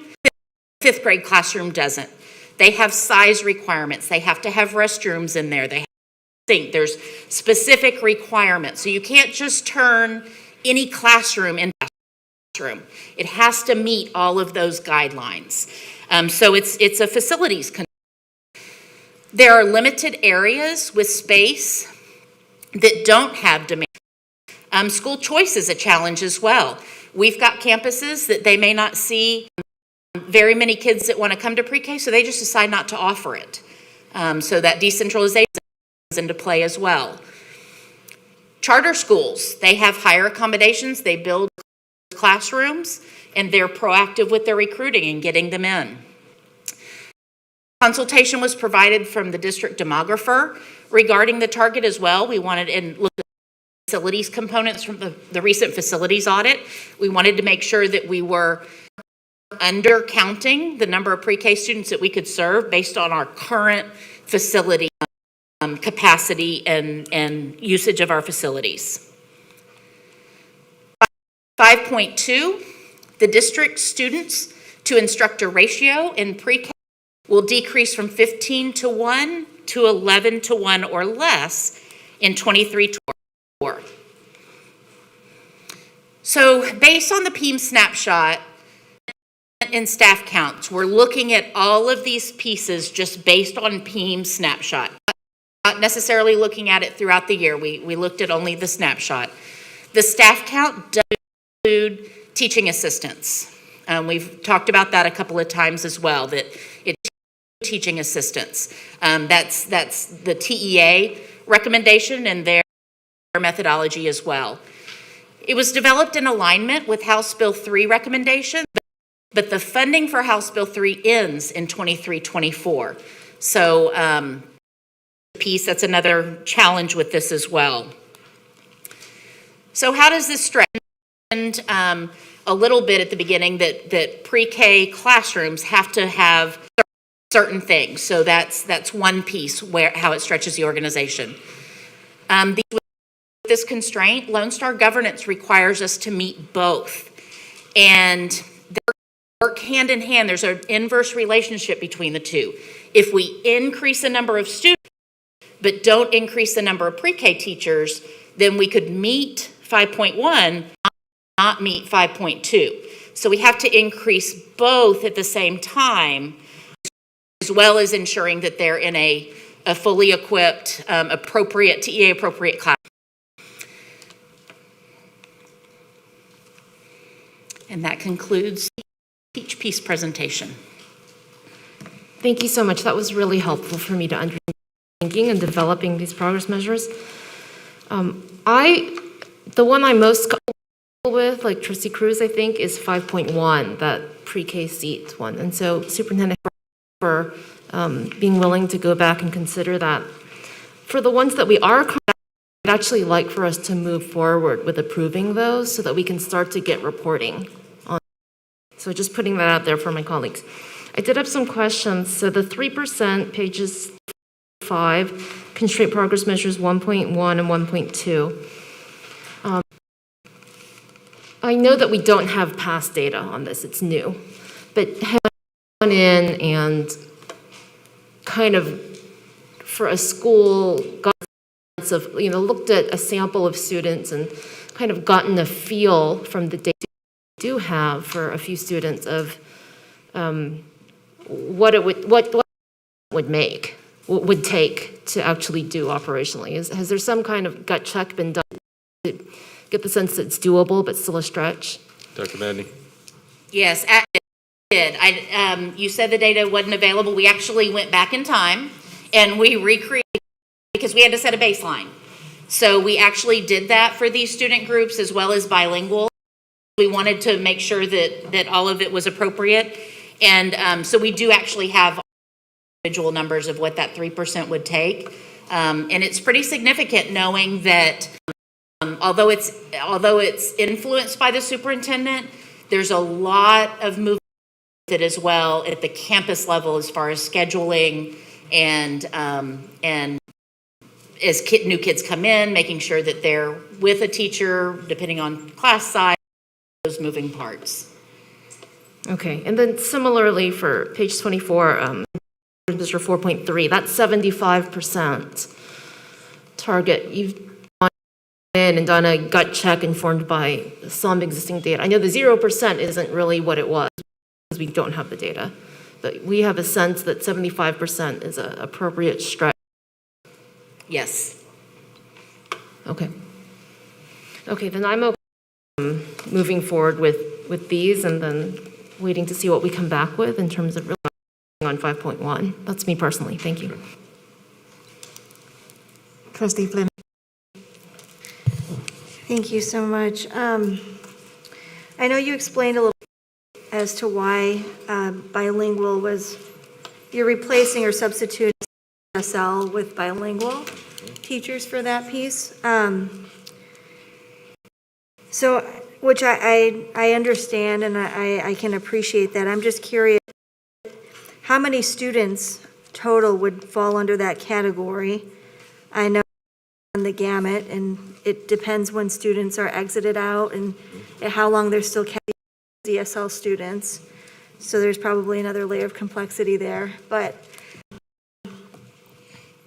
I'm just, I don't want to also ignore this as well, because we often have to ask for waivers, and a lot of our students aren't getting the teachers that they should. So help me. I mean, sorry, it's not like a really good question, more of a comment, but just one of my concerns, right? Yeah, and especially there's a teacher, we have the waivers. Also, visas are taking longer to process. There's issues that are going on with renewals. So there, on the first day of school this year, there were some of our classrooms that had a bilingual teacher, but they couldn't start because they were waiting on permission from the feds to be able to come back to work. But I mean, I wish sort of a both and kind of thing where we could look at both the bilingual and the ESL, but I understand has provided some data as well, and you've identified that this is one of the needs. So just more of a comment. And I guess my referral would be like how many ESL we have across all grades, number of bilingual students as well. I also noticed that the teacher on the actual policy for special education, that was also removed. So it's strong teachers instead of special education teachers.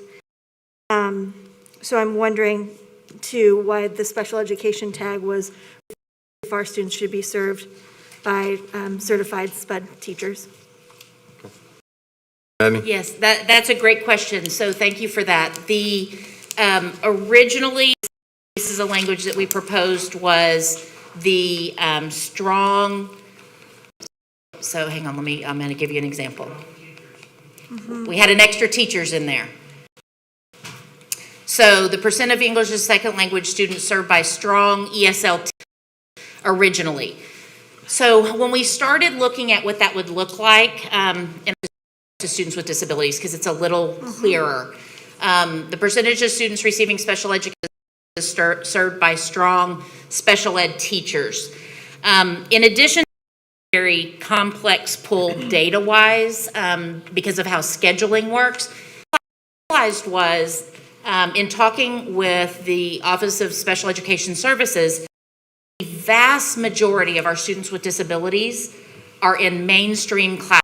Are served by general ed teachers with accommodations or co-teach support, but they're served by general ed teachers.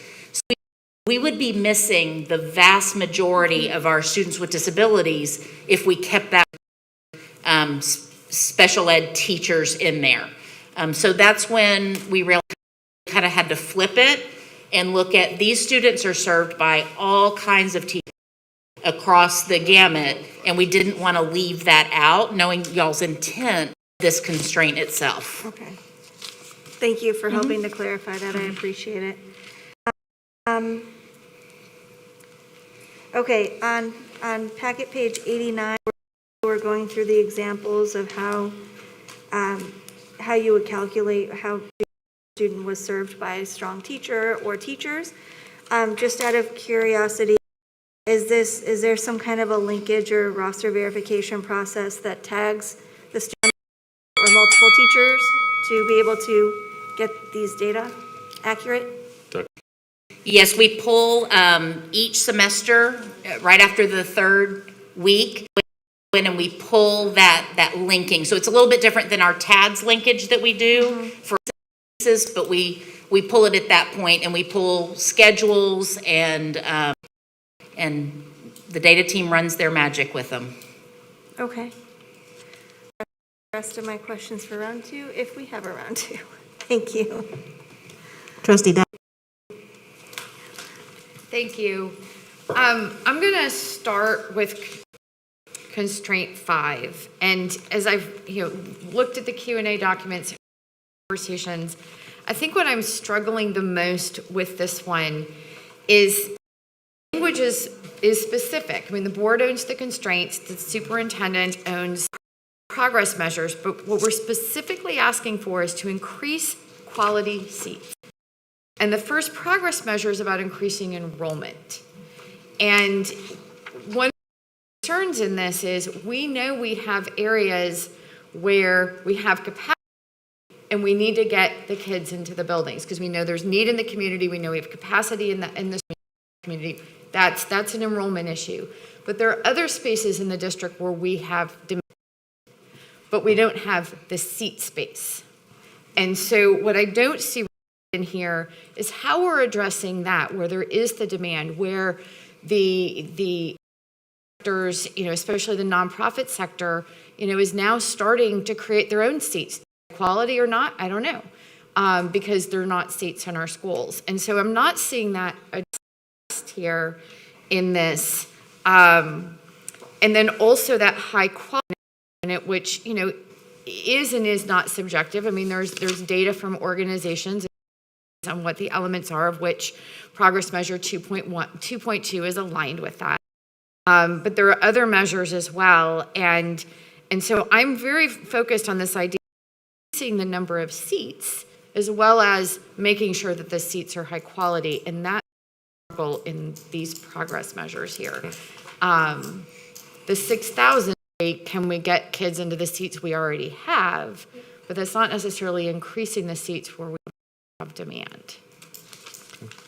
So I don't know if you want to address it, just kind of think about it. We'll definitely take that into consideration strategically as we go forward with the strategic planning that we're focusing in on right now, of course, with the planning as well, because I think therein lies potentially another opportunity to create the seats that we want to become quality seats also. So we'll take to consideration as well. But there are also opportunities if these private organizations are getting the seats. There are other cities in our state that are doing, I'll wait. Thank you. Trustee Bluford Daniels. Thank you, Madam President. Let me just say this. Thank you, Superintendent, for working with me to identify an area in District where we can actually create an opportunity for early learning. And as I've talked about for the last 8 months, some of you all always hear me say District 2, but specifically, it took the HERC report, I guess, to come out and people to understand that I was saying all along that the Early Learning Center in District 2 furthest northern point of the district. Did I not say that, trustees? No, the concentration now is on Early Learning Center because I've been talking about the fact that I will continuously say that the student outcomes in District 2 are lower than everywhere else, which of course could have been impacted by the fact that we don't have learning centers. So I'm glad everybody's finally realized the bill went off. Thank you, Herc. You mentioned Dr. Madney, and I want to say thank you again to Superintendent House. You mentioned that bilingual students are served at a greater rate by highly effective teachers. First, thank you for explaining strong, because you know I was going to ask you that. What impact could this have on using these strong for non-English learners? For English learners. What kind of impact having on, or could that have on the African American kids who are at the achievement, the student outcome anyway? If you use your strongest teachers here, then how does it impact these students down here? I think the data is a highly qualified teacher makes a major difference. Not only a highly qualified teacher, but a highly effective teacher will make the biggest value-added growth impact on highest need students, on any student, quite frankly. So that's one of the reasons why we're at, a major change, not looking, but moving towards a major change evaluation appraisal. We need to know exactly our highest performers are so that we can ensure that from an equity standpoint, we incentivize those to be in some of our lowest socioeconomic situations or our lowest performing situations. So I think that's extremely important, and the data's clear about that across. And I appreciate that, because I'm not going to let everybody forget about the fact that we've got those kids at the very, very bottom that we on to. I am not going to let anybody forget that. We got to close. We've just got to close that gap, and we've got to be particular and detailed about that. We've just got to be very, very targeted. So I appreciate that. I got the bell already. Trustee Guidry?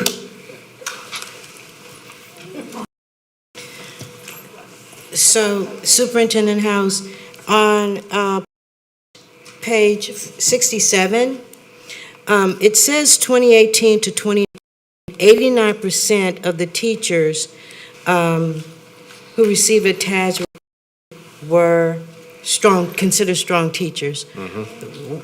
What is that now? Do we know? I think that is the last that we actually have. That's the last data we have. Yep. So is there an incentive for teachers to become strong teachers? Of course, we know the incentive is ensuring that we have high performance. That's why we're in this work. But I think what's important to know, we're moving towards a different evaluation system that will allow us to categorize in a much different way. Not just high performing, but we need to categorize. Are they a level 5? Are they a level 4? Are they a level 3? So that we not only can support those that might be a level 1 or 2 teacher, but incentivize those that are our highest 4 or 5s. Moving towards a system to the state system is where we want to go. It's not rocket science what we need to focus on, make the change, and that's where we're going with the change. Okay, and so when are we looking to We've got the wheels in motion now. Okay. To head in that direction. Okay.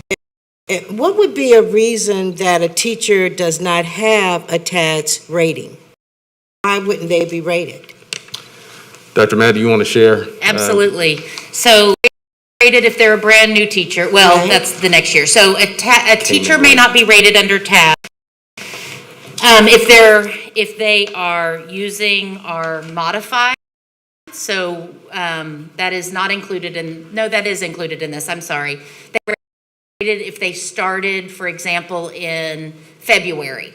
So they graduate in December, get paperwork done, start in February. They do not have students a certain percent of time. We do what's called linkage, and we connect.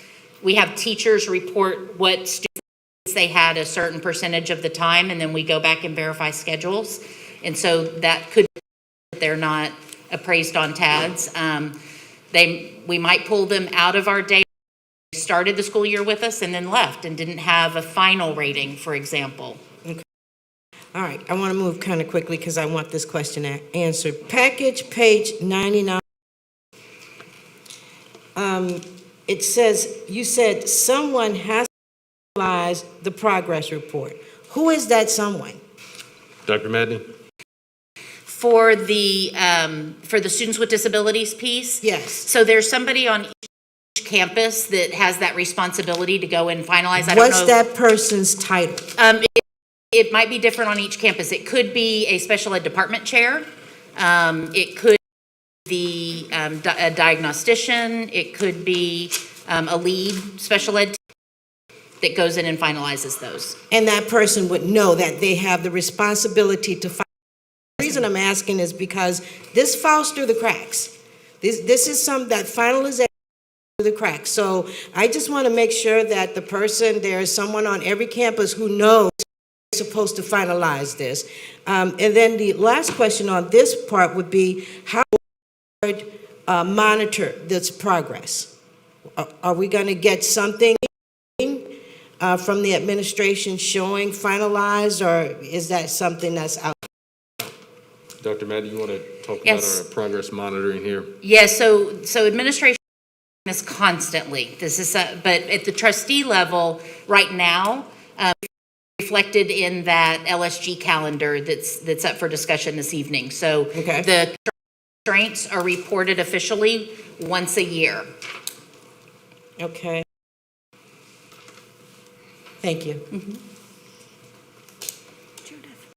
Trustee Cruz? I move to approve the motion with the exception of 5.1, which the board requests the administration bring back 3 months from today. Second, Sun. Vote on the motion.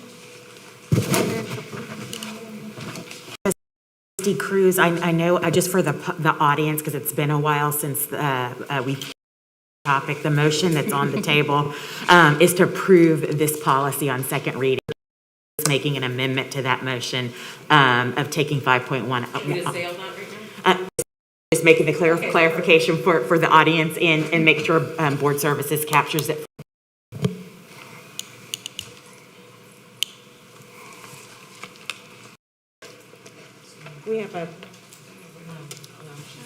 We have a motion by Trustee Cruz to amend the item, and a second Sung.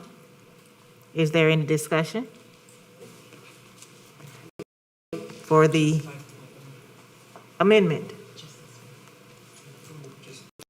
To approve everything except for 5.1.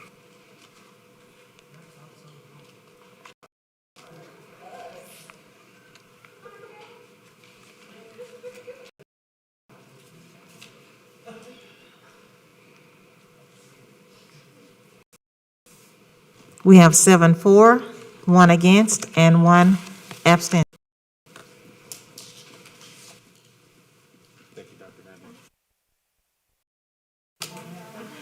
And Dr. Allen, we just need to approve the underlying policy. You approve the amendment now, just to approve it on second reading as amended.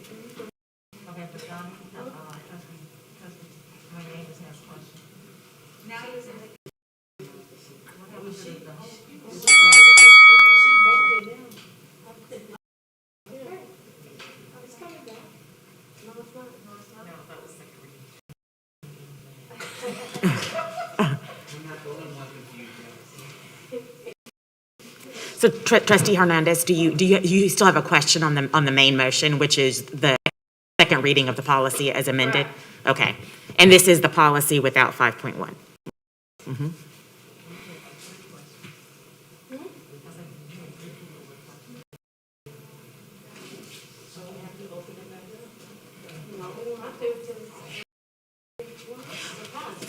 Well, the amendment passed, but you still have to approve it on second reading. So all she did was change the original, make an amendment to the original motion. 5.1 would be excluded. Now we have to actually approve it on second reading, that amendment.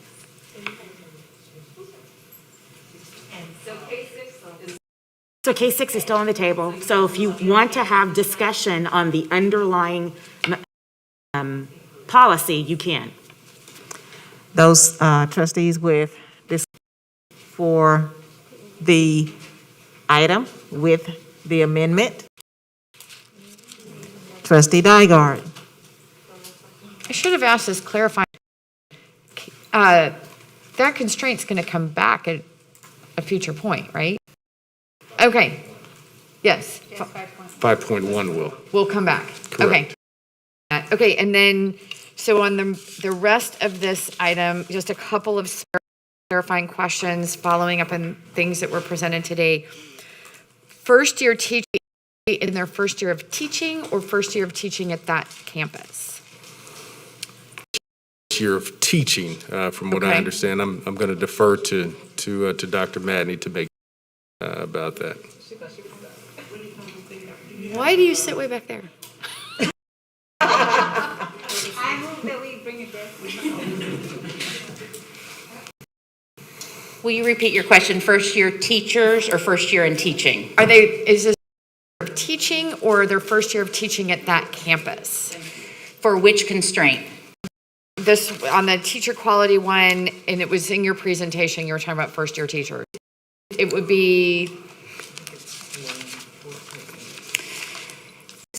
So for this one, for the teacher quality one, it is first year teaching And either first year or first year in HISD, because they would not have Okay. had a TADS rating wherever they were. okay, so they could be a veteran teacher, they're just their first year here in Correct. HISD. Correct. Okay. Why do you not start the metric on this until week 3? Special ed and bilingual teachers. Because the first, so let's take, we're in the middle of the first 3 weeks of semester 1. There's a lot of that happens when, say, a classroom doesn't make, or we have no shows, or we have more students than we need, so we have to add a new teacher. So we wait for that process to, we have high school students that put in course request changes. So we want to make sure that they get fairly settled before we do that. And then the identified campuses, will those stay the same for the lifespan of measure? Yes. Okay. And then follow up to page 7 of the Q&A document, I had asked what percentage of our teachers were first-year teachers and long-term subs, but that didn't get answered for this year. If you don't have the information, just, I guess, It right now, but I know that we have it. okay. All right, that is all I have. Thank you very much. Trustee. Thank you. I have a question over 1 point. Did you state that the baseline for HISD is 58% currently? That is correct. And so with progress measure 1.2, we are saying that even in 3 years from now, ESL, we're still expecting them to be 6 points below the average. With that 3-point increase, yes. To me, that's concerning. I mean, we're expecting the teachers who are teaching students with disabilities above, but are ESL teachers, and we have, what is the percentage of ESL student district? not certain right off. Dr. Madney, are you? Have it off the top of my head right now. Okay. Also, do we know how many students are in bilingual classrooms currently? Bilingual teacher. I'm sure we can get that data from combination of Dr. Madney and HR, but not something we have now. I'm also still semi-confused about why we wouldn't just be monitoring teachers. I know that you explained it before. Do you have the data of what, this is what ESL teachers are rated, instead of doing it on the student side? Dr. Madney? We do. We can look at individual teachers. The problem is linking those teachers with students when you're talking about students, especially with students with disabilities. So there's a lot of co-teachers necessarily tagged that way in our current system. So we also have a constraint of working in our current data gathering system, our RIS system. So we would not be gathering, I don't be meeting the intent of the trustees from that conversation. We would be leaving some out as well. Can you share that data with us? Yeah. And then, I know, Mr. House, you said that in the works. Do we have an expected date of adopting a new teacher evaluation system? Can we share, Dr. Cruz, in terms of what we're looking around our implementation of the new system? Sure, so everything is on track to next school year with training beginning this year. Okay. So 2022, 23. With the full implementation training starting this year. Okay. We're not doing 5 point. Is there anything that the board can do to be able to understand why our ESL teachers are significantly underperforming? So, Dr. Matty, any additional insight in reference to that previous data from last year and the deficit that you about? Yes, absolutely. So when we look at the ESL itself, you know, ESL is not a direct certification, it's a single piece that you get. And so we've got, you know, there are several factors to this. We've got ESL students who are not currently being, and so they are not included in the numerator. So some of this is that numbers piece. So if I'm an ESL student and at the point that we connect the student and English teacher, for example, if my English teacher is not ESL certified, then it's not going to be included in the numerator. So some of this is ensuring that we are supporting our teachers and getting ESL certifications. Another piece is breadth of ESL supports that are provided. So when we look at ensuring at the high school level, you know, our elementary bilingual program is very compact. And so we do have to file those waivers in order to, we've got every classroom filled. ESL, it's all the way up through. You've got a greater degree of opportunity for not meeting that target. And so that's when we looked at, that was the middle school area specifically was a big factor number down.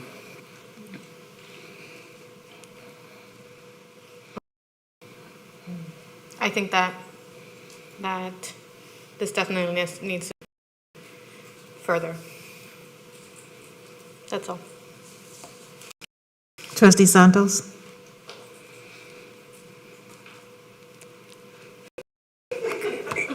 I was typing my questions. Okay, I'm going to ask this first, and then we'll go backwards. I don't want to run out of time. So how did the changes to the evaluation system incentive allotment program specifically affect this goal? How much more are ESL teachers? Let's do one.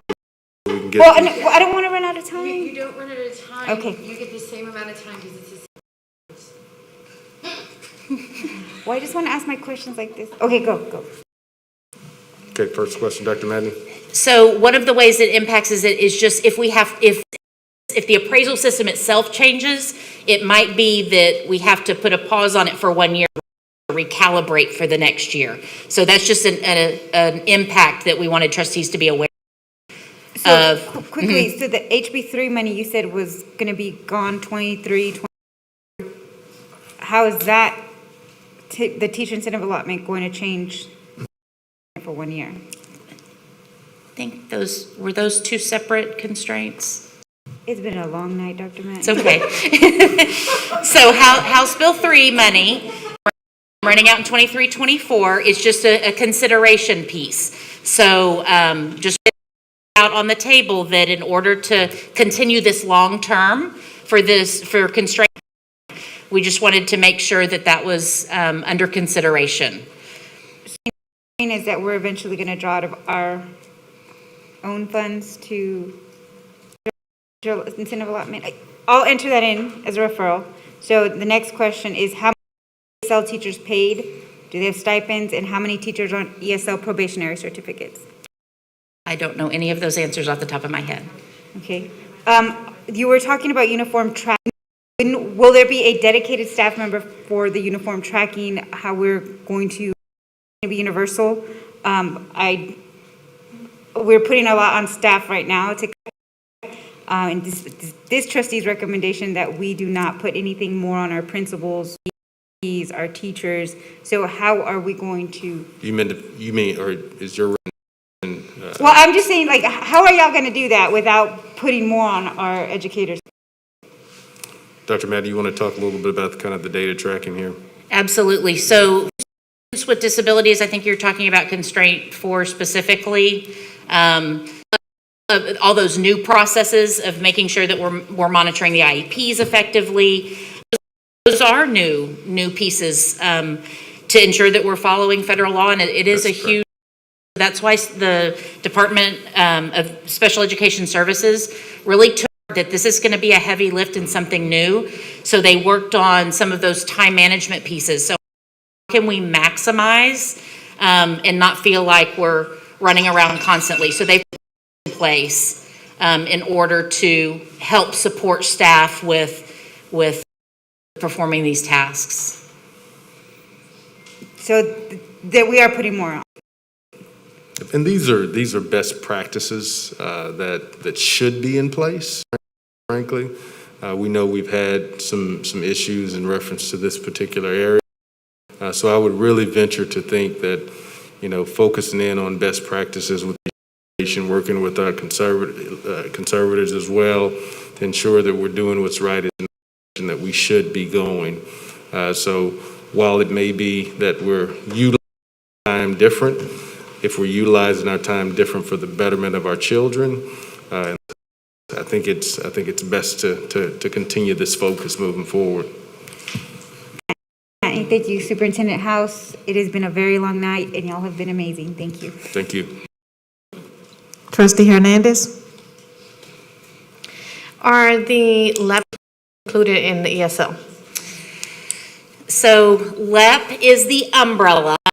It is if you're identified so when you're in school, you put your home language and you're identified as LEP through test, and then bilingual and ESL are the programs where you're served. So ESL students are LEP, but bilingual students are LEP as well. Okay. I motion to table this 1.2 to the same timeline that we did 5.1. Second.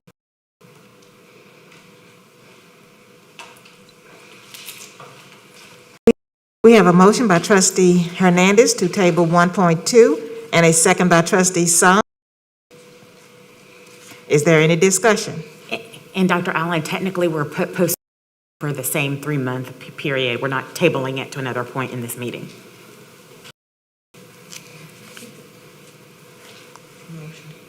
Please vote.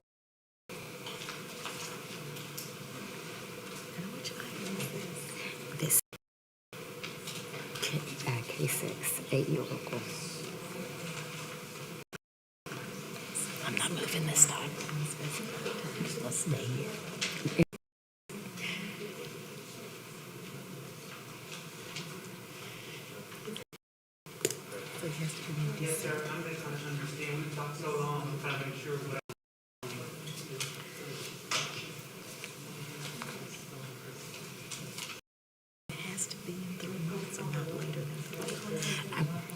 I didn't hear her. She was the motion on 5.1, so let's have to read back the motion on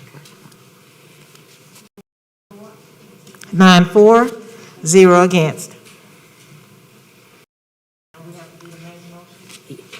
Yes, and just to be clear for all the trustees, the now is K6 or AE local on second reading with the exception of constraint progress measure 5.1 and 1.2, which will be brought back by administration within 3 months.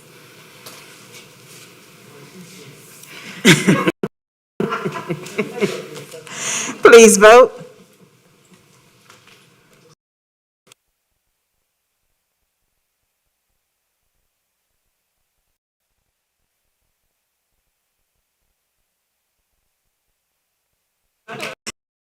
We have 9 for and 0 against.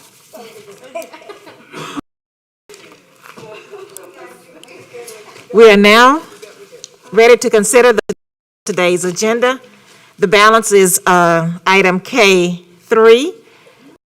Motion? So moved. We have a trustee and a second by trustee. Is there any discussion? Please vote.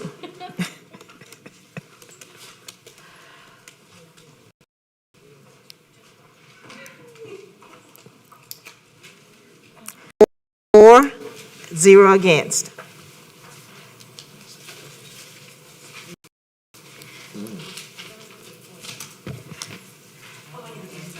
Yeah. Alan, I just would remind the trustees that item D1 is still on the table if someone wants to make a, I move to bring back D1. We have a motion by trustee to bring D1 back off the table. And by trustee Hernandez. Question? Please vote.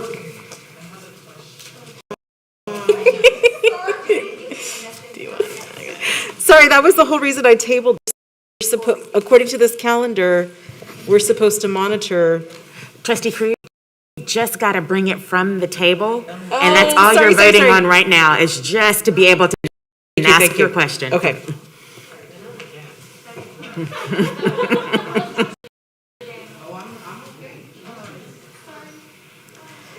The vote is 9 for, 0 against to bring the item back onto the table. And so you need a motion and a second, and you're moving the administrative recommendation on that one. We will now move to approve agenda item D1, acceptance of revisions to board monitoring calendar. Do I have a motion? So moved. Do I have a second? I have a motion by trustee Guidry and trustee Flynn Villaseca. Is there any discussion?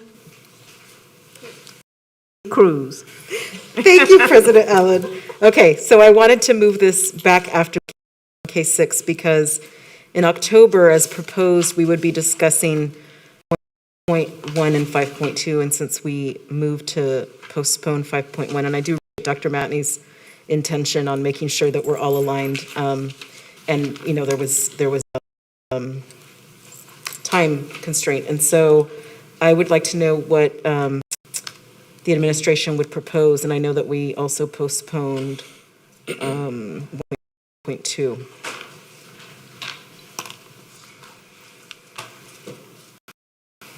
Dr. Madney?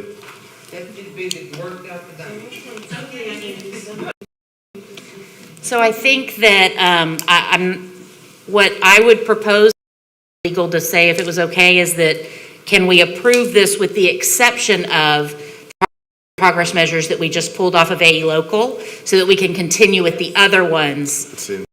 Possible? Okay. So I move that approve D1 with the exception of 1 and 5.1.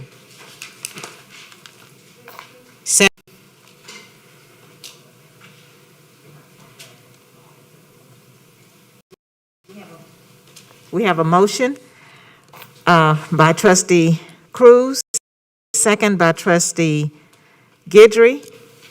Is there any discussion? Please vote.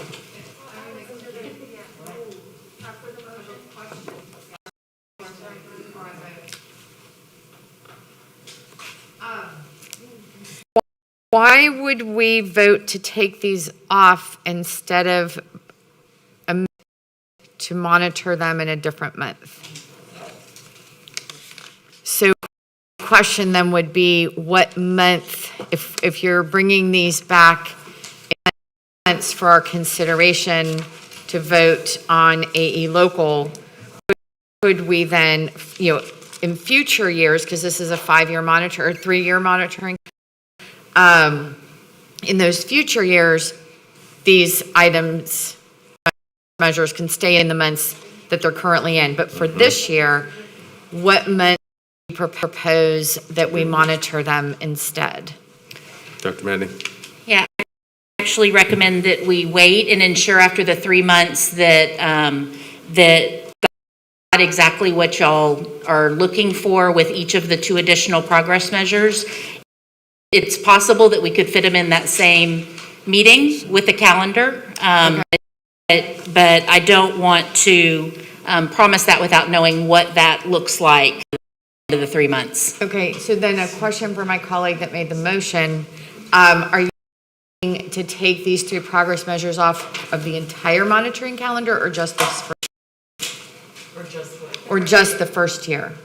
Oh, no, just the first year. Okay. Be clarified in the motion, Ms. McBride? Yes, why don't we clarify that in the motion? Do I need to restate it? Okay. So I move, do I just, let me, do you want me to answer that question first? Okay. I'm sorry, Trustee Cruz. Yes, why don't you restate that? So I move that we approve 1 with the exception of 1 point and 5.1 for this calendar year. Constraint progress measures. Constraint progress measures, yes. Constraint progress measures 5.2. Have we finished discussion on it? Is there a second? Second. We have a motion by trustee Cruz and a second by trustee to move for D1 with the exception of 1.2 and 5.1. Is there any discussion? Trustee Sung? There's still that clarify of just for the first year. Didn't I say that? Just for the first year. Okay. Trustee Sung? This is a parliamentary question. So Lisa, is this an amendment? Is this a vote on the main motion as amended? Because the language is confusing to me, this language. Technically, they're an amendment. Okay, And so you're going to come back and vote on the main motion. Okay, as amended. good. If we're just making amendment, it's much more clear if we just say amend, for me. Thank you. Okay. Trustee Blufer Daniels? I'm just trying to get some clarity here, because I'm so confused, as obviously my colleagues are too. This is a TEA, Lone Star Governance Monitoring Calendar, correct? We're saying that we can only have X number of GPM certain month, and all we're doing is trying to move these 2 that Trustee Cruz and one, but Trustee Cruz wants to move to another month, correct? That's all we have this discussion about. Correct. Finally, okay, let's go. Thank you. Seeing no others in the queue, please vote.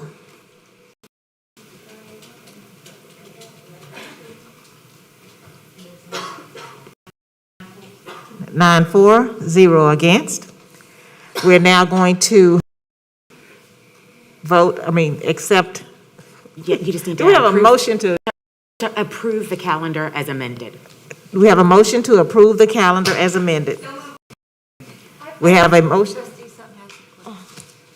Do you have a question or do you? I have a question on the main motion. Okay.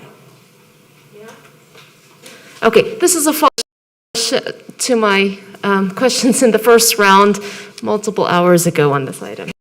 If you all remember, we were discussing goals going forward and the fact that taper data comes out in December, right, in January, and so it comes to us in March and April. My question is, do we not get data, STAR data, from the TEA August preliminary that we can then use for appeals? Is there not data that comes to us in August from the TEA that looks pretty similar for appealing? Dr. Madden? We do, and it appears on the similar, but TAPER has different methodology. And again, when we're talking about something specific as a public report and a superintendent's appraisal, we need it to be exact. Okay. So then my question is, can we get something in August that aligns to goals 1, 2, and 4, that's very clearly labeled as not TAPER data, you know, not evaluation data, but that will tell us how our kids are doing, 1, 2, and 4.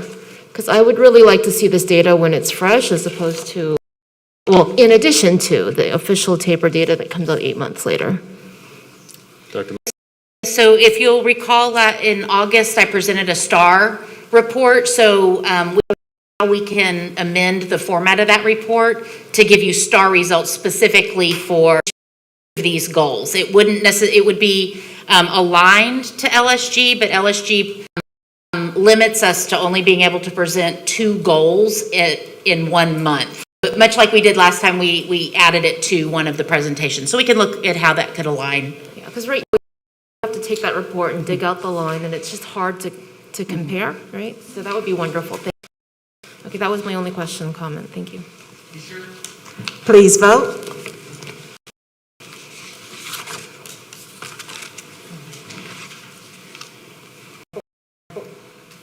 Nine for, 0 against.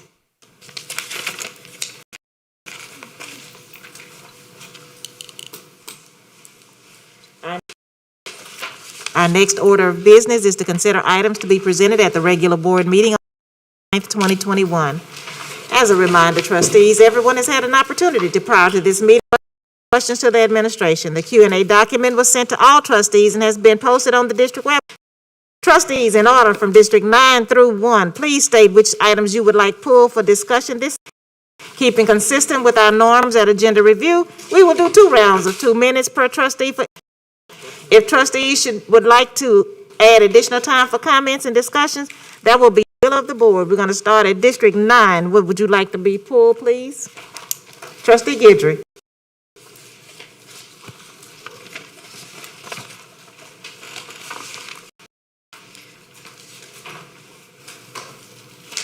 I-1A. Which packet page? Oh. Package page 27. Anything else? Yes, ma'am. Package page 40. Is that all? Yes. And one. Oh, no, that's it. Thank you. Cruz? I-4A. I-4A.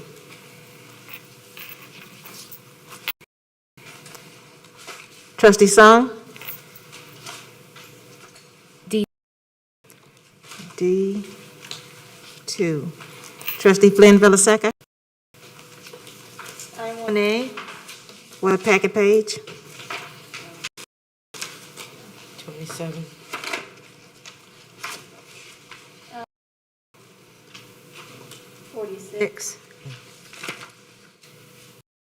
Anything else? Trustee Nygaard? D2 and I4. D2. D is in David. 2. Thank you. And I4. That closed session. Trustee Allen wants E1 and packet page I1, packet 8. Trustee Hernandez? D2, 1, page 24, 1.4, and 1.5. Sorry, not 1, I. Trustee Bluford Daniels? D2 and I-1A, packet page 26. And trustee Santos.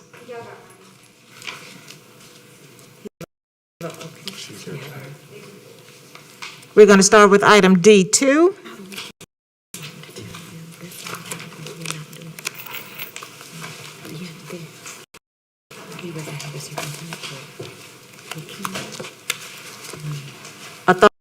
Negotiate and execute an interlocal agreement with the City of Houston to provide a COVID-19 screening program to students and employees. We have 4 trustees that wanted to discuss. And want to discuss, please be sure and sign in. Trustee Dygard. Thank you. I have a question that was presented to a community member after the Q&A process timeline, and that is, will nurses be able to resume testing of our kids?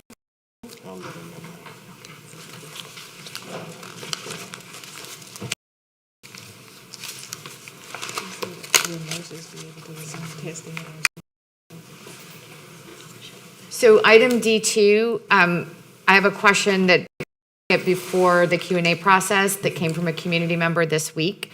Last where nurses could do testing of our students. Is this going to allow that to resume this year? We have no intent to change that opportunity to be able to test. The question is now is being able to get the number of tests to be able to provide our nurses with at our sites. TEA provided a new link at their website where we can request, but there's no intent to make that modification. So this nurses can still administer? Yes. Okay. This parent school said that their nurses are told they are not allowed to administer the test that they have. So if you can provide me with one of them. Yeah. Thank you.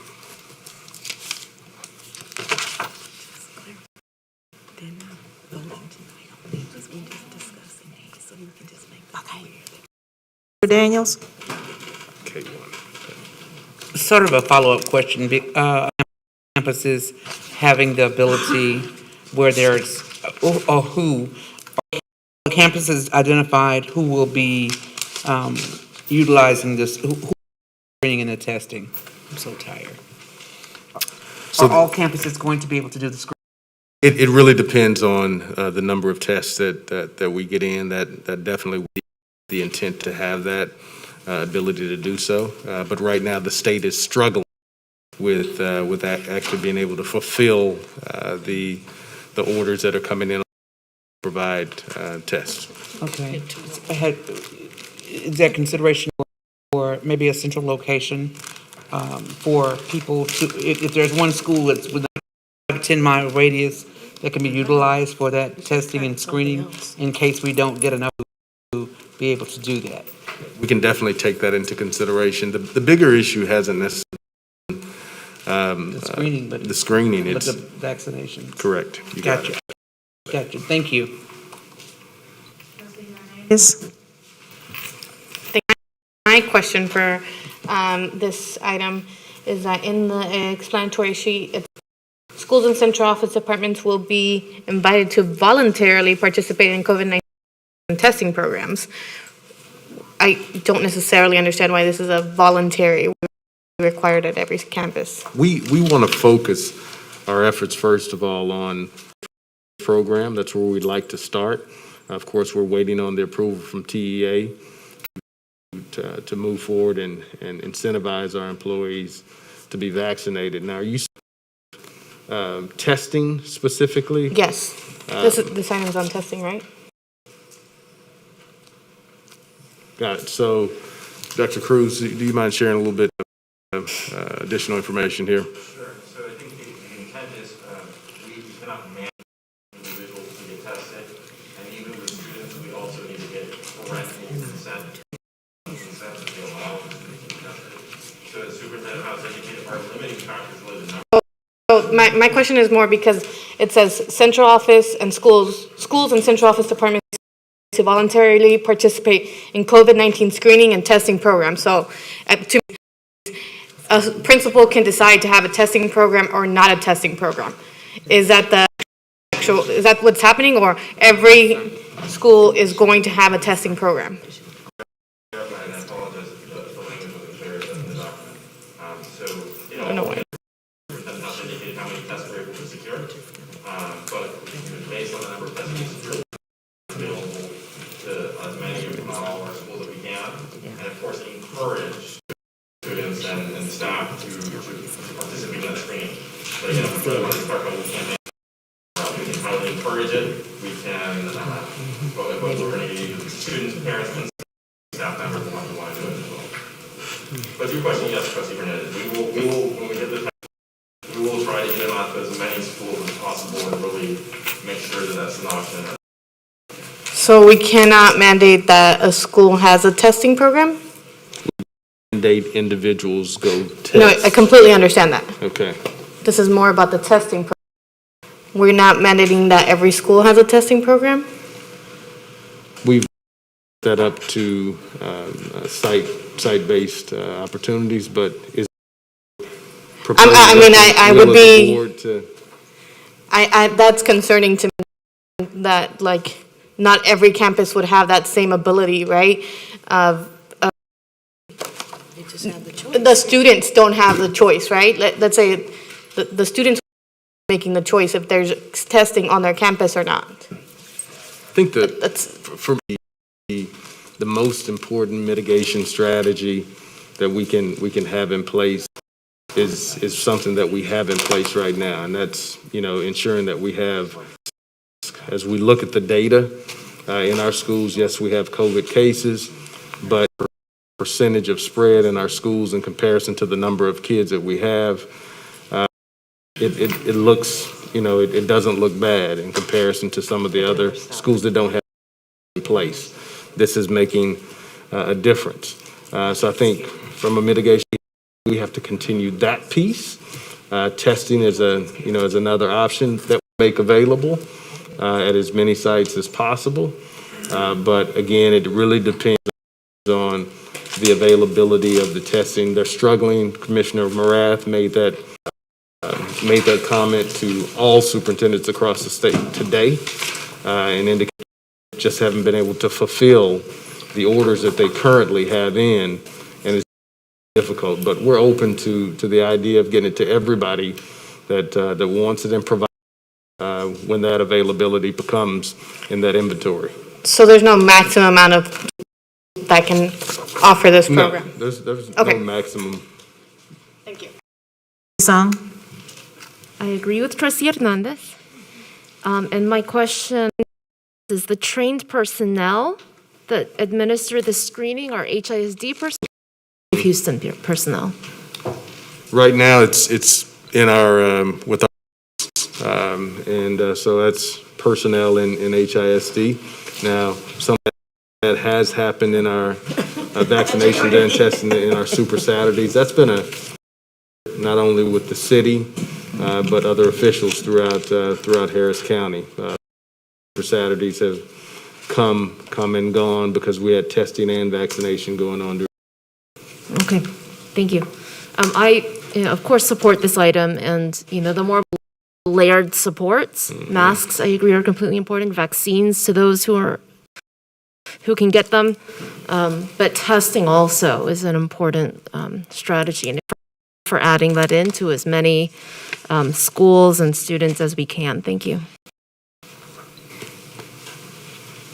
I have one clarifying question. So a principal will be able to say there will be no testing on my campus?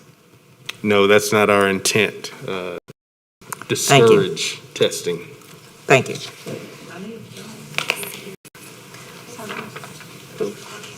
Trustee Santos? So, thank you, Superintendent House, Dr. President Allen. Who's currently doing the contact tracing on campuses? So the contact tracing that's happening at the site level, our administrators are working extremely hard during this time period. Churches and administrators is happening there. We've encouraged all principals, assistants, and others that are working on the contact tracing to have some specific strategies in our seating charts in classrooms, on buses, to really make that process as seamless as possible. It's not easy. There's a lot of work that's happening to ensure that we stay as safe as possible and do the most accurate work possible when we're contact tracing. But that's happening between our nurses and our administrators. The 22 campuses that don't currently have a nurse, what can the board do to maybe help those schools allocate more funds directly to those schools? I know that y'all say once they have a nurse, they're still going to be behind for whatever purposes the nurse is there for. But is there something that we can do as a board to help those 22 campuses that don't have a nurse, whether it be additional funds, budget amendment, something where those campuses that are, I don't want to say drowning, but struggling to keep up with everything that's going on. I mean, on a regular year, it's hard, but in a COVID-19 year, it's beyond overwhelming. It is difficult, quite frankly, regardless of whether a nurse is on campus. A nurse is very helpful in the process. Let me be clear, it's a team effort, with nurse and administration. Sites that don't currently have a nurse in place, those administrations are working in overtime to ensure that they do the necessary contact tracing. It's definitely a team effort that happens. That 78 or however much, are they going to be able to split that and give stipends to the or close that position and give them stipends, like if they don't have the nurse? I mean, I know that's kind of a silly question, but I mean, our educators deserve to be paid for the work. I know their contract only calls for 40 hours, but right now it's been really hard on our principals and our assistant principals. Just want to remind my colleagues, and Superintendent House. But thank you so much. Those are all. Okay. Our next item on the agenda for, okay. You have another? Bluford Daniels? Just a suggestion, as I'm listening to the questions, I was going to ask this earlier or suggest this. Perhaps we, the medical students at nursing schools at Baylor, HCC, and to see if they've got so many hours and duals at some point, if there's an opportunity to utilize them. I think that we know we're all over the place, and we know that we're just grasping for solutions. No instruction on how to deal with all this. Just like we need to have TAs in the classroom. I mean, it's an opportunity to have support. We just got to think outside the box, because obviously nothing is the norm. And I just wanted to make that suggestion as something that we could possibly look at. We've got HCC students, the biggest medical center here, that I'm not sure if they're utilizing them because of COVID cases, but that may be an opportunity to have them or utilize them in some of these schools to fill. We can very well take a look at other resources, whether they're physician assistant students or PA students. We can definitely take a look at what opportunities might be. Thank you, because that was another thing I had made a note of it. Student teachers, perhaps as TAs in the classrooms, to support. I don't know. We got to think outside the box. We may can give them a couple hours of credit or something. I don't know. It's got to be creative and try and utilize something different to try to help us get out of the bind that we're in, to still encourage and promote, because that's obviously the objective. So unless we find something like our catcher, to catch the ball after the ball is thrown. It's covered. We need to have somebody to catch it. Thank you. Next item up for discussion is item E1, and that was submitted by Trustee Allen. The agenda item is approval of recommendation by the naming committee at Jack Yates High School, naming of the Yates Field. And my question is the reason for the change, or was this an error? The name for submitted by the survey is not the same name that was read by the administration. Was there a reason for the name change? Or was it? Chief Trent or Deputy Superintendent Cruz? Sure. The question, Dr. Allen, it seems like there may have been an error, so we're going to look into that, and if that were the case, we'll make that revision for next week. Thank you. Our next item for, discuss that. Our next item for discussion is I-1A, the packet page 24. That was submitted by Trustee Hernandez.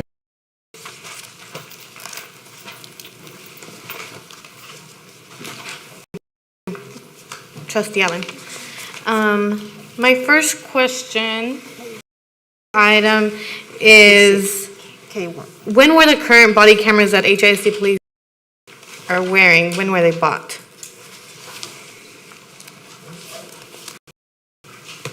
Chief.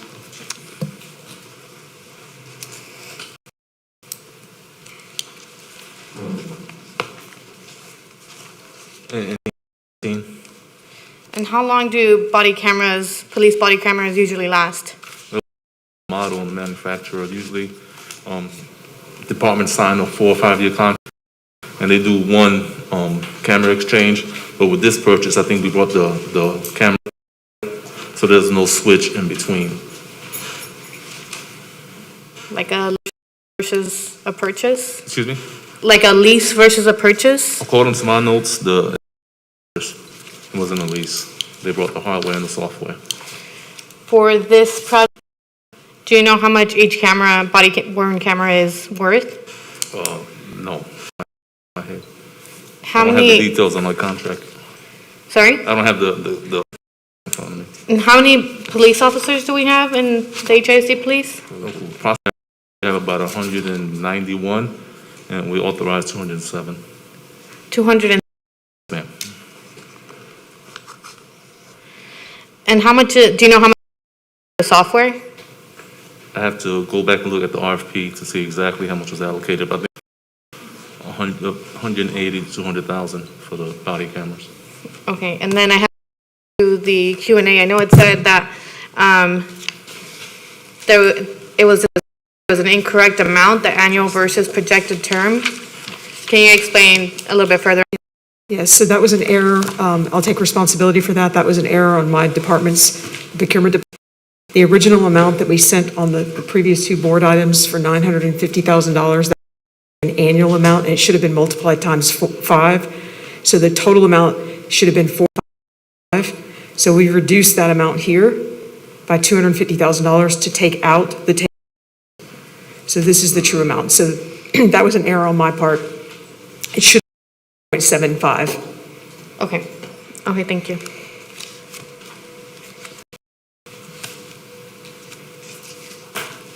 Next item up for discussion is page 26. That was submitted by Trustee Blueford Daniels. Quick question. Thank you for identifying the MWBE. You're on top of that. I was going to ask about it. But any idea where these medical facilities will be located? For instance, inside the loop, outside the loop, the convenience. And the reason why I'm asking that, because so many in the district are our support staff. And so I'm just wondering where the location is going to live. Most of them live inside the loop for the most part. So if the facility is going to be outside the loop, I was just wondering about the convenience or how inconvenient it would be for them to go to these places. I know that they're spread out. I do know that some of them are inside the loop and outside the loop. I believe that these will cover some of the North Forest area and some of the south side of the district. And so this is not to replace the next level, so they'll still have access to the next level. This is just in addition to. Okay, all right, thank you for that. Appreciate that, because I'm concerned. Yes, ma'am. Especially with the bus drivers, et cetera, Yes, that ma'am. live in a. Yeah, let me go in and chime in on that also. in coordination with, HESP. sorry, it's late, the acronyms are skipping my mind. But they had asked for some clinics, like on the east side of town and so forth, where Next Level was not. This is to try to fill some. I appreciate So that. that's the intent. I appreciate that, and, because that's very concerning for me, but I appreciate that. Thank you. Alexis, thank you. Yes, ma'am. Our next item of discussion is packet page 27. Trustee Guidry. Thank you, Ellen. Okay, so my question on this one is, why are we paying a broker at all? Because it's my understanding that a broker gets paid from the insurance company a percentage of the premium. So it's paid on the other end. Why are we paying anything on our end? So this is about $40,000 a year that we pay to a broker. We can't broker our own insurance, so I don't have a licensed broker on staff to broker our own insurance, and it would be to broker the insurance and then also market it. I don't have the staff to market the insurance as well. That's my question is, typically, if I were to retain a broker to go look for the insurance for me, then the broker would receive the money from the insurance company based on the premium that they negotiate on. I wouldn't have to pay anything out of pocket. Why are we paying out of pocket when they're receiving? It almost seems like as if they're double dipping. They're being paid from us, and they're also being paid from the insurance company a percentage of our premium. So I don't know what the percentage is, if they're getting it, if they're receiving insurance companies at all. I know that the work that they do for us is they are brokering the market. They're looking at the market. They're looking at the folks that are going to hold our insurance. They're looking at our claims. They're looking at all of the information, all of the coverages, et cetera. So there is on our behalf to broker it to the market to negotiate the rates. And I understand that. And then they make a suggestion to the where we place our insurance, correct? Correct.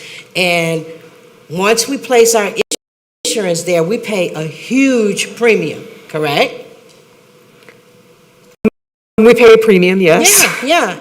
And so essentially, my point is they're receiving money from that insurance company based on premium. And so I'd like to know how much they're being paid for the insurance, for placing our insurance with whomever they recommend, because I truly believe they're done, and I don't know why we would be paying Alliant to receive from the carrier as well as from us. I'm just concerned about, I'm going to chip away at this budget, I'm just telling you right now. I'm okay? And this is one part. It may be a small part, but those small parts add up. And so if this is something we can do away with, then that's $200 in our pocket. So I'd just like to know how much they're receiving on that. Okay. Thank you.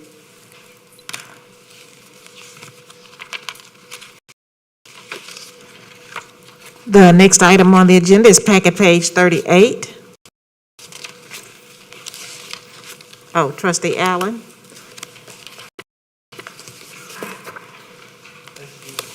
Is that me? My question on this one, I need eyes first.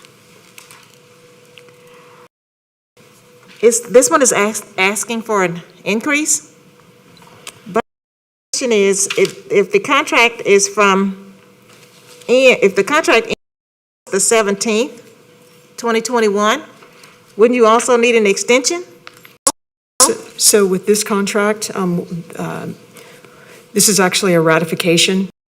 We had to buy Scantrons prior to this school year starting. And so what we're asking has already been made. We're asking the board to ratify the purchase that we've already made. Okay, thank you. The next item is page 40. Trustee Guidry.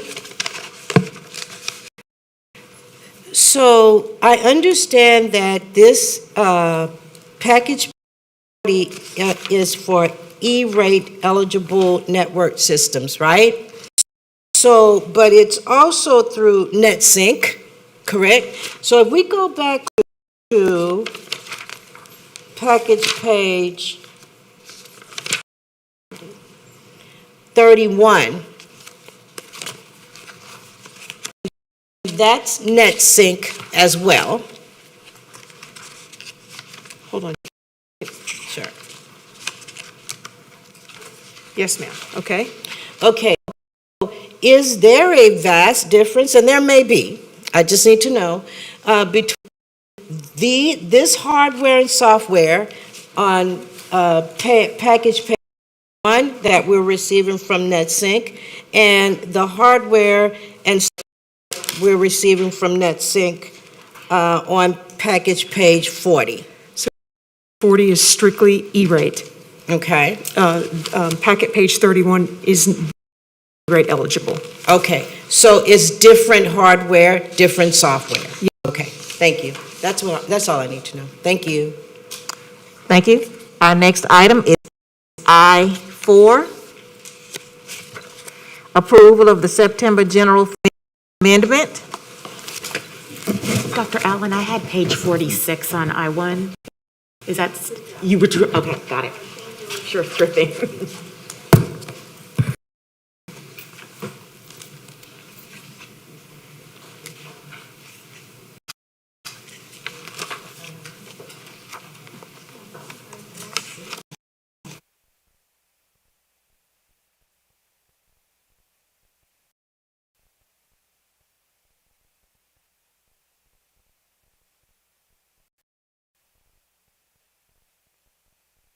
Trustee Dygard?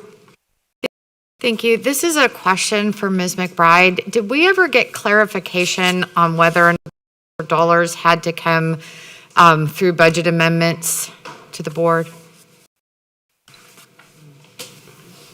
I know that David Thompson has spoken with, I can have him submit something in writing to the board. I was not a part of that discussion.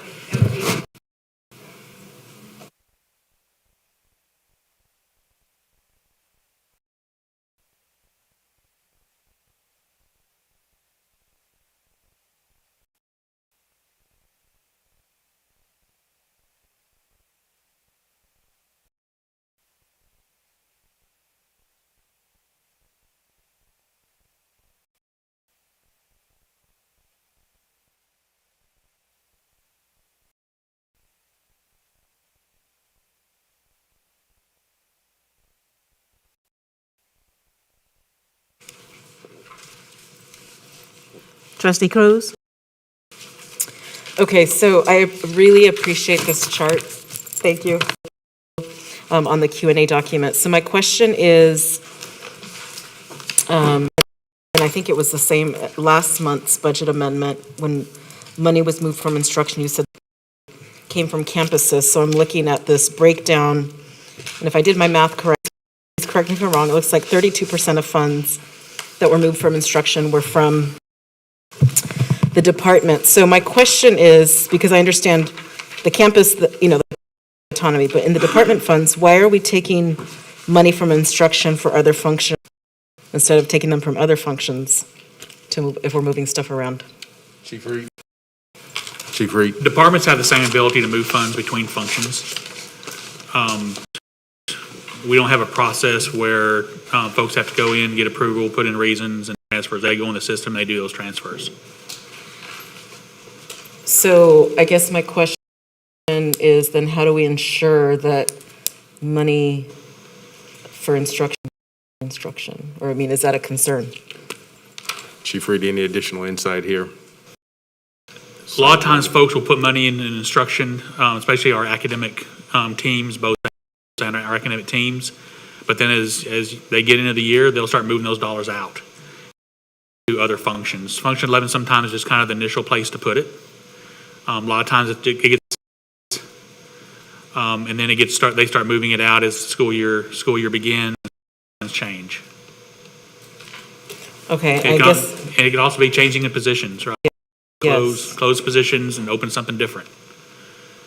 So I think I understand, and I believe folks should have autonomy, but my concern is if money is meant for instruction or if we're peeling out. That's what I don't understand, and I'm concerned about that. Trustee Hernandez? My question was answered, thank you. Next item on the agenda is I-5, ratification for the use of self-insurance recovery fund for Hattie Mae White Building. That was held by Trustee Hernandez. Yes, my question on this one, can you explain a little bit more about what self-insurance, and how is this different, or why is this not covered by our regulations? Sure. Sorry about that. We're self-insured for anything under $250,000. There would be it wouldn't be beneficial for the district to get a policy under $250,000. So, and then if Superintendent House, may I address Trustee Guidry? Yes, please. So going back to broker, I got clarity as I walked back. It's a flat fee. The broker does not make any commission. Insurance companies, a flat fee that we pay the broker to broker our insurance. That's all they get for brokering it. You're welcome. You have another? Donnie, you through? Trustee Flynn Villaseca? Yeah, just a quick question on this item too. Were there any repairs that were required for the HVAC system that aren't listed as costs associated with?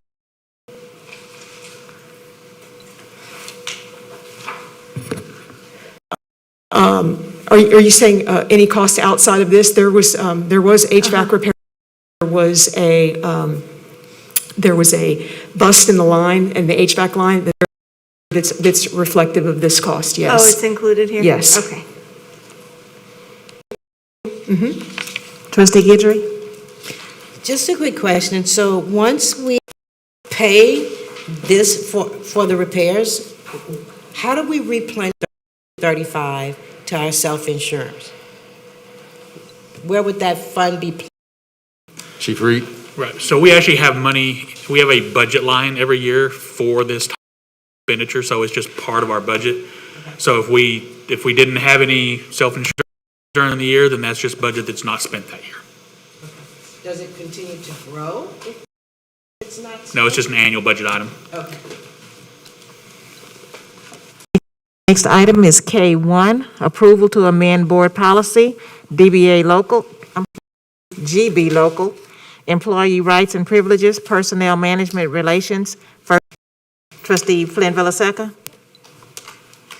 Superintendent, I think you can. Sure, and there's one modification at the bottom of packet page 76 under on option. Just wanted to make sure that everyone was aware that we are still in conversation on this particular item.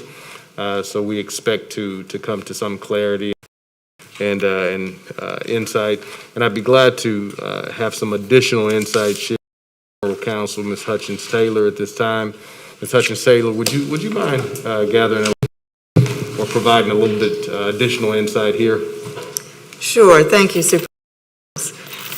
Through the consultation process, we have been working with both our non-instructional consultation groups on lessons learned and modifying things in board policy DGB local.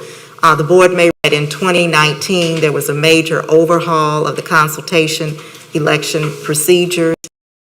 And because of that overhaul, we weren't able to do the election in numbered years as the policy calls for. We should have done it in of 2019, but the board allowed us to postpone it with COVID and the time it took to recalibrate under the new policy.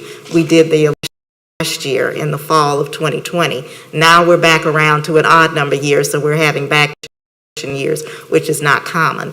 But we were trying to look at lessons learned from our with that policy, and we have ongoing discussion on the use of online voting, which is what most of this is about with our groups, and we're going to come back with a modified recommendation next week, which essentially we've agreed to delete one portion that the superintendent referenced on packet page 76, that last paragraph that deals with the on-site voting. Our recommendation that our consultation groups have is to delete on-site voting.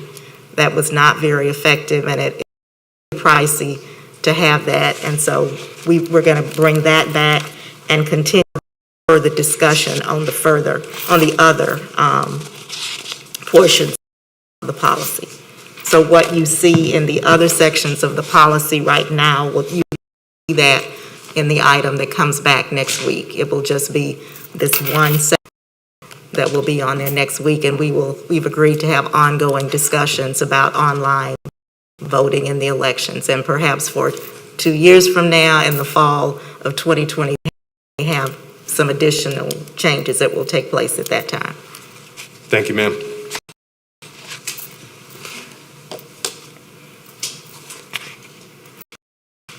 The board will now adjourn to closed session under Chapter 551 of Texas Government Code over subsections 004. Dr. Allen, is it that we put that closed session onto next Thursday? No, we want to get it done today?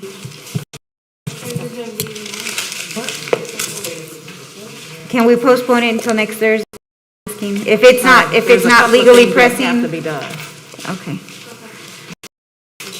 Do you know what it is? Apologize, I didn't mean to interrupt. Dot 004, dot 072, dot 073, dot 074, dot 076, 82, dot 0821, dot 083, dot 084, dot 084. Board final action, vote, or decision on any matter considered in the closed session be required. Such final vote or decision shall be taken at the open meeting covered by this notice upon the reconvening of this or in a subsequent public meeting of the board upon notice thereof. The board has adjourned at 9:55 p.m. I hate to leave you.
This meeting of the Board of Education of the Houston Independent School District is convened in open session. The time is 10:22 p.m. Business, oh, we do have one. We have a motion from closed session. Trustee Blue.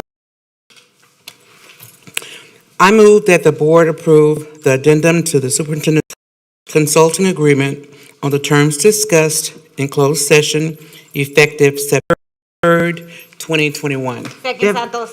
I have a motion by trustee, and a second by trustee Santos. Any discussion? Please vote. 9 for, 0 against. With no further business to discuss, the board is now adjourned at 10:23 p.m. on September the 22nd, 2021. Our next meeting is our regular month, Thursday, September 9th, 2021.